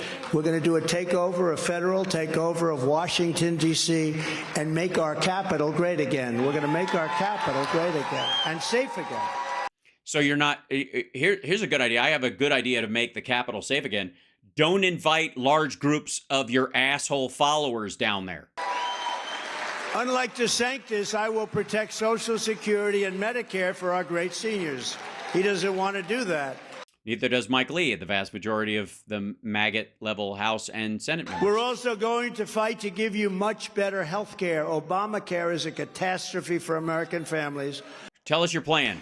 Even Elizabeth Warren, often referred to as Pocahontas because of her great Indian heritage, she agrees that it needs to be fixed. Yeah, she wants it to go further. It's not the same thing. Elizabeth Warren, Pocahontas. You remember that one? And yeah, we remember it. It doesn't matter. Name from the past. Pocahontas. They said, you must apologize to her. I said, I apologize to Pocahontas, the real Pocahontas. We're going to make it much less expensive for the people and much better care for American patients. How? How would you do that? And on day one, I will sign a new executive order to cut federal funding of any school pushing critical race theory. You're just going to jump right past how healthcare is going to get cheaper. You're just going to say you're going to do it. There's no 5-point plan. There's no two. How about a 2-point plan? How about 2 things you'll actually do that will materially change anything? You're just going to do it. And it'll take you 2 weeks? Right. Okay. Transgender insanity and other inappropriate racial, sexual, or political content onto our children, right? He's going to say child genital mutilation or something next. And how do you even talk about it? It's not even talking about. We've heard this shit. And I will not give 1 penny to any school that is a vaccine mandate or a mask mandate. None. Jesus Christ. He's really playing the hits. What school would that be right now? I'll tell you. A school for a bunch of kids on a cancer ward. So he's going to cut funding to any of the schooling that goes on at like the Ronald McDonald House. Any federal funds that go to, special programs to teach kids while they're going through, in some cases, terminal diseases or near terminal diseases or cancer treatments, that kind of stuff. We're just going to cut all funding to that. Yeah, fuck them. That's great. Okay. Any of them have, because they wear masks at those schools, they have to, because you got a bunch of sick kids running around, but fuck them. This is about freedom. And I will keep men out of women's sports. So, will you keep women out, and I guess will you keep men out of women's sports? Like, you mean like golf? Because it's not real. I'm just saying, not that traditional masculinity being what it is. I just don't count golf as one of those things. It seems pretty, how do I put this? Agender at best. I mean, you're wearing a visor, like you play tennis, but you're in slacks, and the ball is tiny, and there's only one. I mean, I gotta say, it's a little. I feel like golfers must get misgendered all the time, right? Aren't you? Nah, I'm kidding. It's super butch. No, it just shows you how crazy this is. Think of it. Yeah, this is going to be the genital mutilation thing. I have to say, so I guess I'm a politician. I think of myself as a real estate person, a business person, but I guess I'm a politician. Yeah, well, not anymore. Right? I became president. I guess I'm a politician. But to think that I'm standing up here saying that I will keep men out of women's sport. Who the hell ever thought that? When did that start? Like 8 years ago, 10 years ago? 3 years ago. And also, it happened because society is grappling with something that we haven't dealt with for a very long time. And so it's going to operate in fits and starts. Without panic and without fear, we can deal with this and speak carefully and competently about these ideas. It's just a measured approach. But you, instead of a sweaty fucking tangerine with a bird's nest on the top of your head who panics at everything. So. Oh, but there's worse than that. You have things. Oh yeah, we'll get to that. Unbelievable. Totally unbelievable.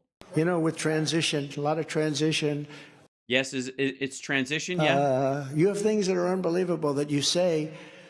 Yeah, you say things about transition. For instance, I will stand up for parental rights. Who the hell wouldn't stand up for parental rights?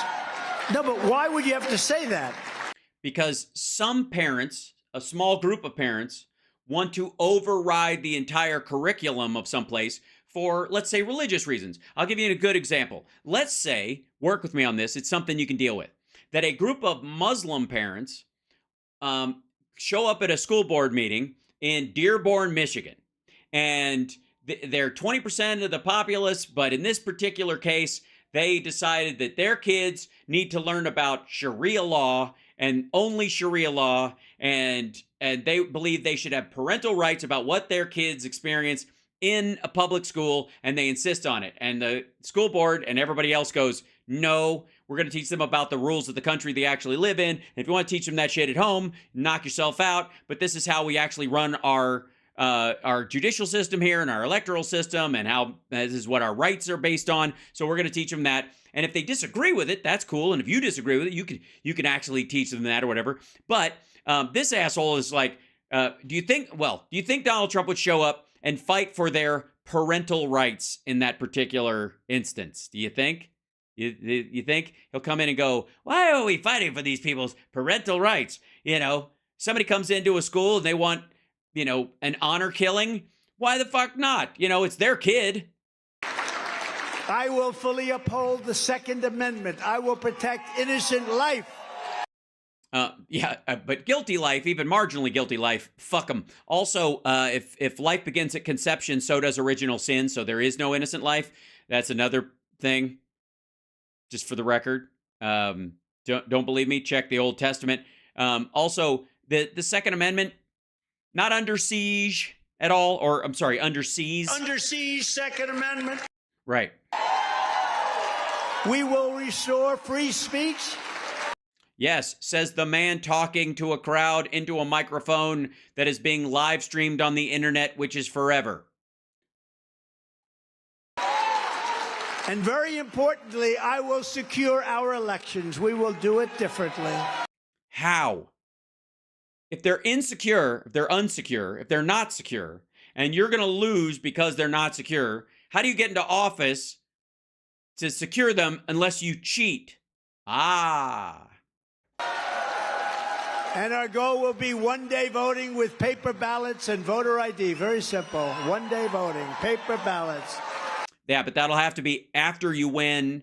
And if you win next time, how will you say that they were corrupt if you didn't have any of those things until you made them happen and you still got elected? Or do you think you're gonna lose and voter ID? But until then, you have to get out and you have to vote. Please get out. Yeah, stupid voting. Out and vote. Yeah, until we secure the elections, you guys got to go out and vote in these insecure elections. I don't know. Pretend we're 1 point behind instead of 35 points up. The more we win by, the more we have a voice. Think of it that way. You got to get out and vote. There's a reason why he's barnstorming this fucking state. Even if you think we're going to win, who knows? You know, Yeah, he's seen some real numbers that are scaring him. Sometimes polls are wrong. That's why I keep saying I could be in Iowa right now while he's in the courtroom. They got to really be wrong. That would be record-setting. But you got to get out and vote, and then we worry about November. You know, do one thing first. Biden, I can't imagine this guy. I just can't even imagine that he can be acceptable, allowing the millions and millions of people into our country like he's done. Afghanistan, you know, we forget about Afghanistan. Yeah, you mean the country you said you were going to get us out of and you ran on getting us out of, and Biden actually did? The most embarrassing day in the history of our country. No, I would say there were many days where we could have left and we stayed. Every day past a certain point that we stayed when it was when there was no way it was going to be a successful mission. Every day past that was way more embarrassing than the day we left. All of the things that he did are so bad, but I will have a cat at the end of this. I'm just going to say, if I have to run upstairs and get one, when we're done with this, we will celebrate by having a cat. we have to worry about. Just come down. It'll Chip, Chud, somebody. I don't. Hold on. Let me check. Maybe somebody's at the door.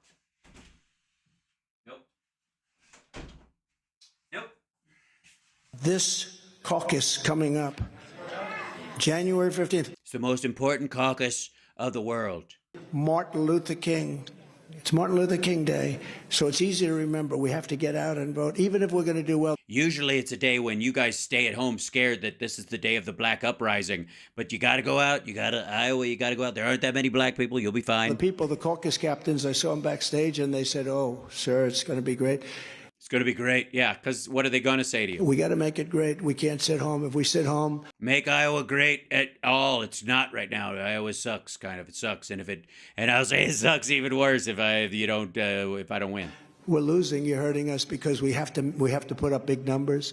If you took the 10 worst presidents in the history of the United States and added them up, and it used to be 5. I used to say the 5. Yeah, he did. Yeah, but it wasn't enough. Yeah, I know. You have to say 10 now because nobody even thinks this point is worth saying. Couldn't add them up. That the 10 worst in the history. Sorry, you used to say 5, but why? If you took the 10 worst presidents in the history of the United States and added them up, and I used to say the 5, but it wasn't enough. You couldn't add them up. That the 10 worst in the history. You couldn't add up 5. It's easier to add up 10 than 5. Yeah, math-wise. They would not have done the destruction to our country as Joe Biden as his horrible administration have done. Well, yeah, because they would have been bad and they would have actually wrecked the economy, for example. They would have had one of them would have crashed the stock market. The other one would have driven up unemployment. The other one would have, I don't know, gotten us into another Iraq war, something like that. So if Hi. I'm doing a Trump thing, so it's still on. I'm almost, yeah. Do we? Yeah. I was in the gym. I was like, you're still talking. Yeah, yeah. Yeah, but I promised them a cat at the end of this because we've been doing it so long.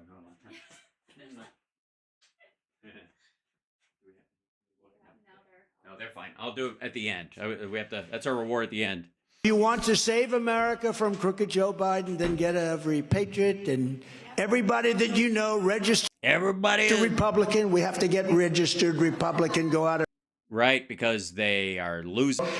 Because they're not registered and they're not going out to vote, and we've seen that. In their local precinct caucus at 7 p.m. 7 p.m.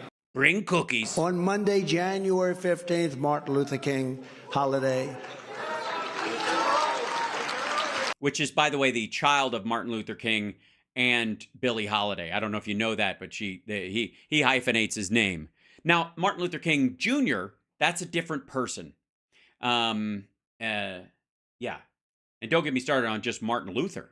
And we're asking you to commit to caucus for us and bring as many people as you can. Say, yeah, I don't care if they're from here. Bring the front row Joes that just yell and nobody's going to check ID. It's bullshit. The RNC's running this thing. Irma, let's go. Well, I really was wanting to watch television. No, I'm sorry, Irma.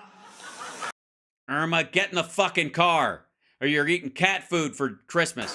Sign up at ia.donaldjtrump.com. Okay?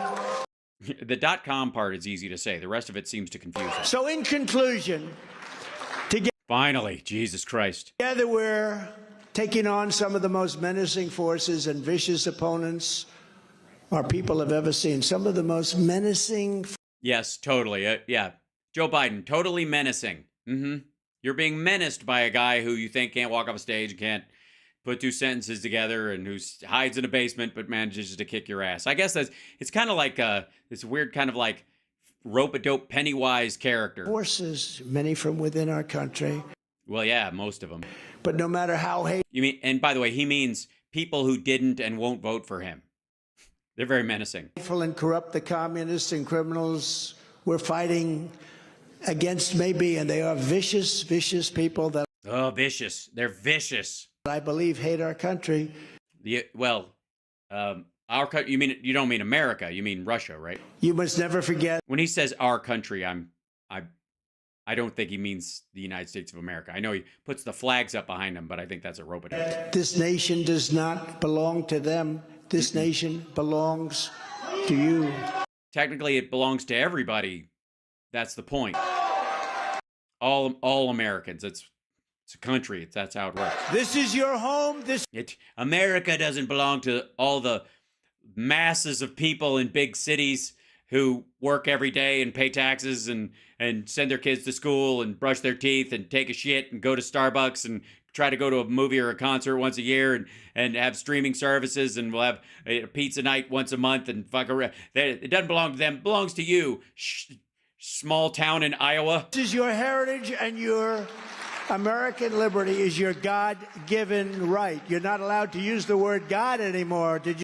You're not? Did you see that one? They don't. No, I didn't see that. They don't want you to use the name. They don't want you to say God anymore. Oh my God! They don't want me to say God?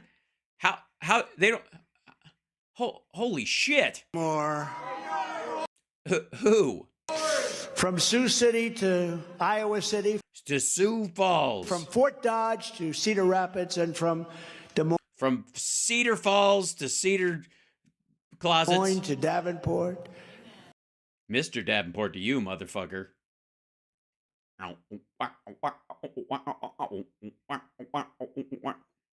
We stand on the shoulders of generations of You must be killing them right now. Iowa patriots who gave everything they had for our country and for our freedom. Incredible people, incredible, brave, strong people.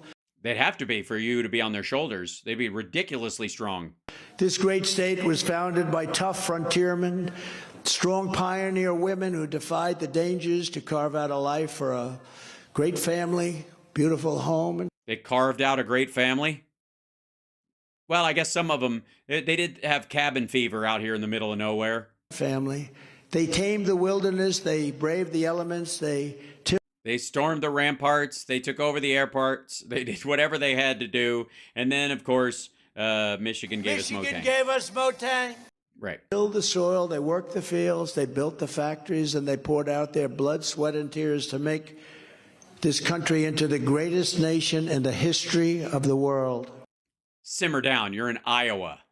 They didn't build the Empire State Building. These aren't the people who laid the tracks. They're good people, but fucking relax. They didn't have like a designated person in every family to throw themselves on a grenade once a week. Jesus. Oh my God. They're playing the music. This is gonna be embarrassing. I'm already embarrassed. I don't know if I can do this. I might. Oh shit.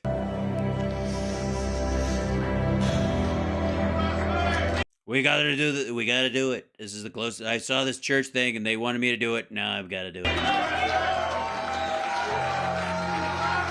Don't exhale like you're gonna fucking sing and you're trying to get your breath together.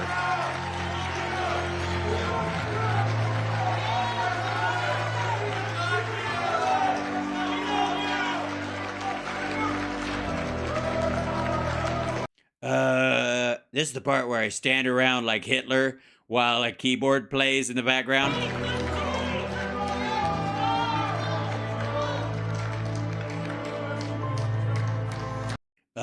Where was I? I missed the entry. I gotta go. One more round, boys. I gotta start back at the first verse. Bullshit! This is so stupid. It's so fucking dramatic.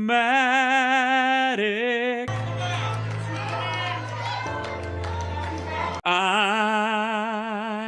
an asshole. I shit my pants today. But now, as I fill my diaper with soup, in a town I wouldn't piss on if it was on fire, in a state I think owes me the presidency. We are a nation in decline. Nation in decline. We are a failing nation. A failing We are a nation nation that has the highest inflation in 50 years, where banks are collapsing and interest rates are skyrocketing. Banks and interest rates are fucked. Likewise, we are a nation where energy costs have reached the highest levels in our history.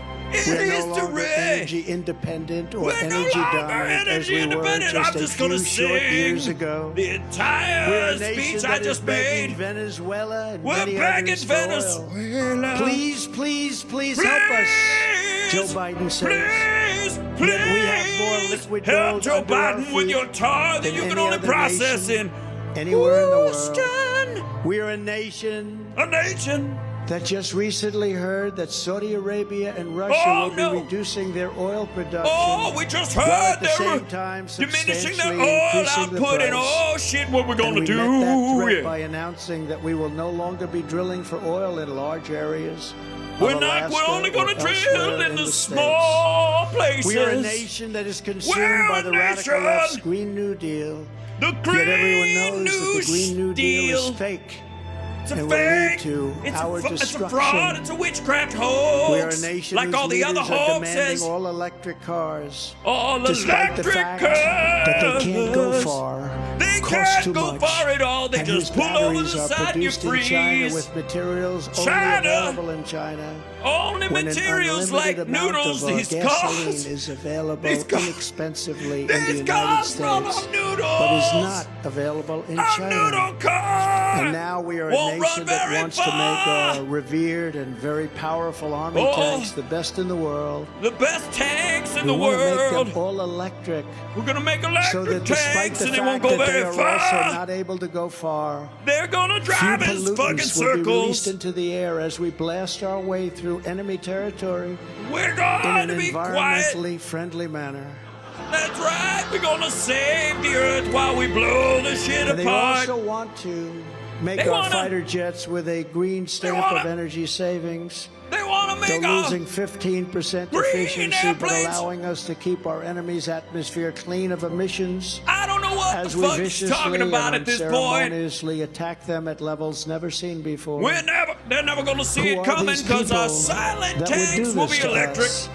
No, Who sorry. are these people Who would ruin are our country? they? We are a nation that ended oil We're a nation. exploration and production in the United States just as the price of oil I reached an know. all-time high. Oh, there's no What other country would do such a foolish oil anymore. and self-destructive thing? Oh, we've got Can we be energy natural independent? gas. Can we ever Liquid be energy fucking dominant gold again? Yes, oh under yes, our and feet. quickly, says President Trump. Yes, oh says. yes, and He quickly. says. We are a nation that surrendered in We're a Afghanistan, leaving dead surrendering nation to soldiers, the Lord. No, American not to the citizens, Lord. Something bad. and $85 billion worth of the $85 finest $billion military equipment in the worth world of used behind. military equipment that we And just also left for a bunch of people where it abandoning rusted in the Bagram, sand. one of the biggest military bases anywhere in the world, Anywhere. and only 1 hour away from where China makes its It's right nuclear next weapons. door to We are a China's nation that allowed bombs. Russia to devastate Ukraine, killing Oh, we hundreds let them of do it thousands until of we people, stopped them from doing it. and it will only get worse. It's only going to It get would never have happened with worse. me as your president. and for Because 4 they would have straight just won years, in it 2 didn't days. happen. Likewise, the Likewise horrifying is not a attack on Israel word, but he would said it never anyway. have happened. They wouldn't even have thought of Likewise. doing it if President Trump was in the Oval Office. It wouldn't have been a thought. Iran was Because they broke don't under the think Trump about this shit, they administration. just didn't have fucking the money do to it. fund Hamas, They're going to fund Hezbollah, it. and all Hezbollah. of the other instruments of terror. And all But of those the sanctions were saxophone of lifted by a terror, corrupt the Biden viola administration, of terror, and now Iran is a rich country. the piccolo With of $200 terror, billion all the and another instruments $6 of billion for terror. hostages, and $10 billion from electricity $10 billion. for Iraq. This is all going on compliments of an far too incompetent fucking Biden administration. And China with China. Taiwan is next. Taiwan is We are next. a nation that allows They're the gonna go radical left to violently down. attack our cities, leaving behind Oh, massive no. destruction and death. Oh no, massive And nothing destruction. happens to the violent criminals that do these Coralville, terrible Iowa, things. you're fucked There is no after punishment, but all. when the people The who love our Chinese country are coming. protest in They're Washington, gonna they steal become your hostages, ethanol. unfairly imprisoned for long periods of time. You're going to So jail. sad, isn't it? So sad. fucking We're a sad. third world nation that We're has number weaponized its law 3, enforcement but we feel against like number opposing political 2. parties. like never before. Like We've got a Federal never Bureau before, of but we've Investigation heard that this won't all allow before. bad election-changing facts to be presented to the public. Oh no, they didn't even let these and things which be offers shown in $1 court. million to a writer of fiction about Donald J. Trump. Oh no! To lie and say it was fact, where Hunter Biden's laptop So, from hell was the Russian laptop disinformation. nobody's ever and the actually FBI laid knew it eyes wasn't. on. But 51 whatever the fuck. intelligence agents said it was. 51 And the Department of lying Justice son of a that bitches tried refuses to to say investigate it was egregious Russian acts of disinformation voting when Russia actually, irregularities and fraud. when Rudy Giuliani And bought we have it a man in who is Ukraine totally corrupt from Russians, but whatever, and the worst president in the history of our country, is standing who is right before cognitively you, impaired, in no condition to lead, and is he's now in charge of speaking to a dealing with backing Russia track of and possible organ nuclear music. war. Oh no! Which would be World War III and far more devastating than any of the previous world wars because of the weaponry that no one even wants to think about. The end of the world. We are a nation that no longer has a free and fair press. We're doomed. Fake news is all you get. Death and horror. And they are indeed the enemy of the people. Sadness they and devastation. devastation. The Biden crime family, but enjoy That's covering the only false future we indictments have. of Donald J. 11 Trump, months of who has done nothing wrong except win an election. We are a nation where free Something's speech wrong is with no his longer erection. allowed, and where crime is rampant and out Crimes of control. everywhere. I just like got. never before. Where the fuck is my wallet? We are a I laid it down a nation second that ago, is and that allowing orange-haired Iran to motherfucker build ran a off of it. massive But nuclear weapon in China to use the every trillions nuclear and weapon, they're going to trillions of dollars that bomb was you taken while from they us rip you off. to build a military to rival our own. Oh And yes, less than that's 3 the whole years point. ago, we had Iran, Oh China, no. Russia, and North Korea in check. They were all in They check. respected Check, us. please. This They were afraid motherfucker of won't us. stop talking. They weren't going How to do a long thing is this against fucking us. loop? And It goes everyone on knows and on it. and on. Now This Russia is supposed to and be China are inspiring, holding but he's just summits saying the same to shit carve up over and the over world. and over and And perhaps over and most over and importantly, we are a over and nation that over no and longer over. is admired, respected, or listened to on the world stage. On We the are a world nation that in many ways stage. has become On a the joke. world's a stage. We are a nation that is hostile to liberty, freedom, faith. We hate and liberty even and to freedom. God. So much we elected We are Donald a nation Trump. whose economy is collapsing Then we into kick him a the curb, so I guess cesspool of we're ruin, okay. whose supply chain is broken. Our whose supply stores are chain not has got a, stocked, whose but there's a deliveries kink are in not it, but it's coming, fine. and whose educational system is ranked at the very bottom of Mainly every single because list. changes Republicans have We made are over a nation where time. large packs Without the of red sadistic states, we're doing criminals and just thieves are allowed to go fine. into stores and openly rob them, beat up Opie and kill robbed, their workers Opie and robbed a customers, bunch of stores. and leave with Opie armloads came of goods, in. but with He no looked very retribution. trustworthy, white little kid Where with the freckles, and he authority of ran our out great with a police has fucking been fishing taken, where their pole. He families never and paid pensions have been for. threatened, and their Opie. lives would be destroyed for the mere Terrible. mention of the words law enforcement. They We are a lost nation their where fentanyl lives. and Just all say law forms enforcement, of they illegal crumble like a drugs are vampire. easier to get than groceries to feed our beautiful families. A The ugly nation families whose gotta once eat revered too. Airports, those beautiful, beautiful airports. They're great are airports. dirty, They're a ass. crowded They're shitty. mess. They're horrible. You sit They're and terrible. wait for hours and then are notified that the plane gross. won't leave. And they have no idea when they will. Where ticket prices Plane have just sits tripled. there out of They don't have the spite. pilots to fly the planes. They don't have the qualified air traffic controllers. And It's they awful. just don't know what the hell they're doing. Nobody We knows are a where these nation that planes has are lost its going. confidence, willpower, and strength. We That's are right. a nation that has lost its way. I don't know But where we I are am not right going to allow now. this I don't know horror where to the fuck you continue. are right now. 3 years ago, we were a great nation. That had and a we will million soon people be dying a of great COVID, nation and again. everybody stayed home and was ordering It was the food and hard-working binge watching patriots television like shows, you and who built this nobody country. was working. And it's the hardworking patriots like you who are going to save our country. He's, of course, talking to the front row Joes who are largely retirees who drive around the country just watching this asshole say the same We will shit fight over for and America over and over and like over no and one has over and ever over fought and over. before. You're With going you to at have my to. side, we He's will fighting with demolish reality. the deep state. We will He's drive going out the globalists. He's going to drive we will out the cast out globalists, communists. cast out the We communists. will throw off the We'll sick myth the political Marxists. class. We will We're rout going to the fuck fake off the news media. fascists. We will drain We're the going swamp, we'll and frighten we the will liberate fascists. our country We're going from to these tyrants and suck off the villains once and socialists. for all. I don't think that's what he means. Please don't applaud, because this song will just keep going on and on forever. Because Like there's no those great end, patriots there's no before fucking us, way this we isn't a will not loop, bend, because we will nobody not sat break, and played we this will shit not yield, we will never give in, we will never give up. this long. Nobody we will sat at a never, keyboard ever back playing down. this With loop your support, we over will and go on to over and victory, the over likes and of which over no one has again. ever seen before. Nobody's ever We seen will something evict this done crooked before. Joe Biden from the White House, and we will take back our country I on think this election song day is 2024. 11 months The old. great silent majority is rising like I never think this before, song and under is our leadership, 11 the months forgotten long. men and women will be forgotten. 11 more months of this shit is driving me crazy. No longer. This is longer than I hoped it would be. One movement, one people, one family, One movement, and one glorious one people, nation under God. one people. And together we will make America powerful again. That's right, we're going to make America have more nuclear weapons that we never we will use. Make America wealthy again. We're going to make rich people have the money back and take away the retail investors' America money. Proud again. Except gay people we and will women. Make America safe again. We At will least make he means that they America won't be raiding Mar-a-Lago. great again. We will love our country. We Oh, will we take love care it. of our country. Oh, we're gonna take care. We will pray Don't to litter. God Don't pollute. for strength and Give for a liberty. hoot. We Don't will pray pollute. for God. We'll and pray for we God. Will be and see, with God. make sure Iowa, thank God you will very be much. doing This was a great just honor. fine. Thank you very much. Thank you very much. Thank you. No, thank you. Thank you very everyone. much. Thank Hold on. Back the fuck up 1 second. Did he just say we'll pray for God? America safe again.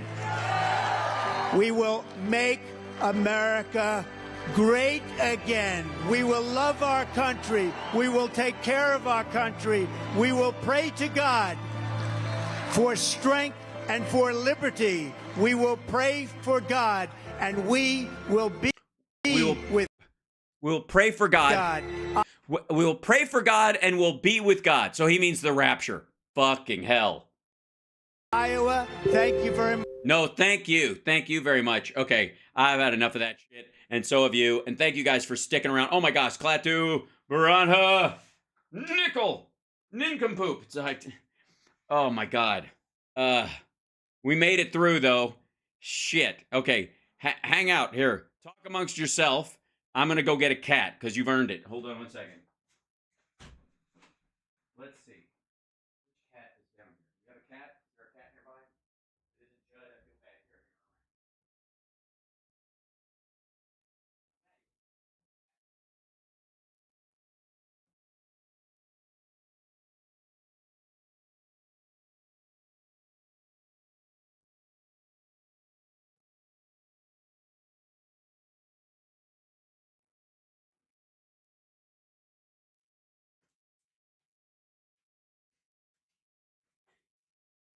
Ladies and gentlemen, this is Maddie.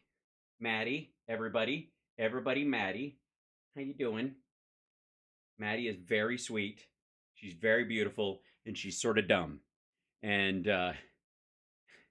she's just a very lovely, relaxed cat. Now, she is, and this is not, you know I love her if I'm saying nice things about her, because she is also the ball stepper of the family. She's the one who somehow has testicle-seeking hind legs and can manage to, in the morning, say, it's time for you to get up. You need to move around. You need to get active. Get at your day. Carpe diem. And so she, stompe testes. And there she is. She's the one. She's real sweet. Yeah. She's a sweet girl. She's a sweet kitty. This is Maddie. It's a sweet girl. So, thank you guys for hanging out. That ending was fucking ridiculous. I don't know what the hell. I had no idea he was going to do that stupid, like Tribune Broadcasting Network mega preacher bullshit. Yeah. So, she's pretty. It's Maddie, as in DD. Yeah, Yeah, you're a sweet girl. She was kind of napping, so I think she's really tired. So she's not doing much. She's just kind of hanging out. And she's curled her tail around my arm. If you see that, I've got like an arm collar. That's her tail wrapped around it. So sweet. Yeah. She's very different. We don't bring out Maddie a lot because she can be sensitive. So she doesn't quite know what to do. But yeah, Maddie's lovely. Yeah. But she is the ball stepper, and that's that. No, Murph doesn't do that at 3 a.m. Murph is just loud. Murph just talks. He just fucking, at any hour, if you move, Murphy starts going meow, meow, meow in the closet or wherever the fuck he is. He can hear you rustle, and then he starts meowing and wakes everybody up. But yeah, Maddie is beautiful. She's like a show cat or something. She's just beautiful. She's very sweet. She's the nicest cat. Never had a moment of even like nipping or clawing at anybody ever. Every cat has a little bit of it, not a once. She's been the sweetest cat ever. That's right, you are. You're just a darling. You're a lovely kitty. You're sweet. Yes, you are. You're just a lovely cat. Shall I pick you up and this will be the one time you decided like, I can't take it anymore. There she is. Aw, she's just tired. She was asleep. So, yeah. Yeah. She was starting to, she was like, I was just about to lay down. I have no energy left. Yeah. So, anyways, love you guys. Thanks for hanging out. I know I went long, but shit happens. And from me to you and from Maddie, I want everybody to remember that, hold on. Maddie wants to say one thing about the kidney.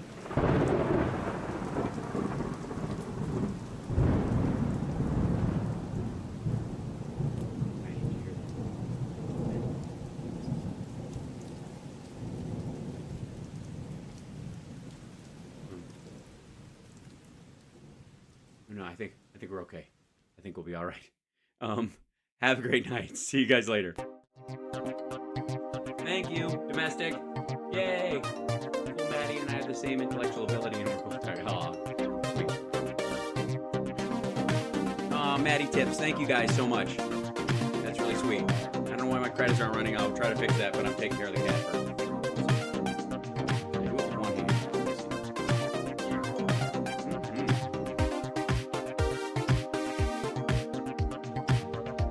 Those emojis on Twitch, guys. There you go.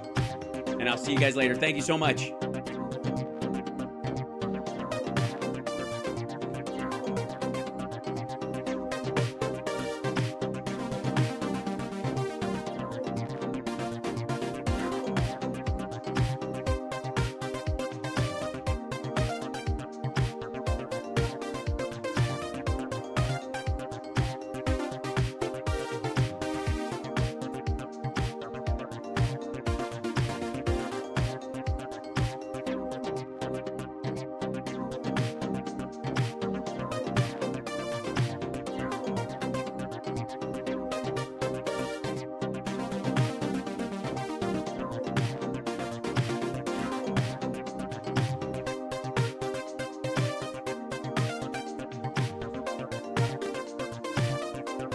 Thanks, Rob H. Thank you. Sorry, the credits aren't rolling. They normally work. Why are they being weird? I don't know. There it is. Okay, good. Thank you, guys. There they are. Yay!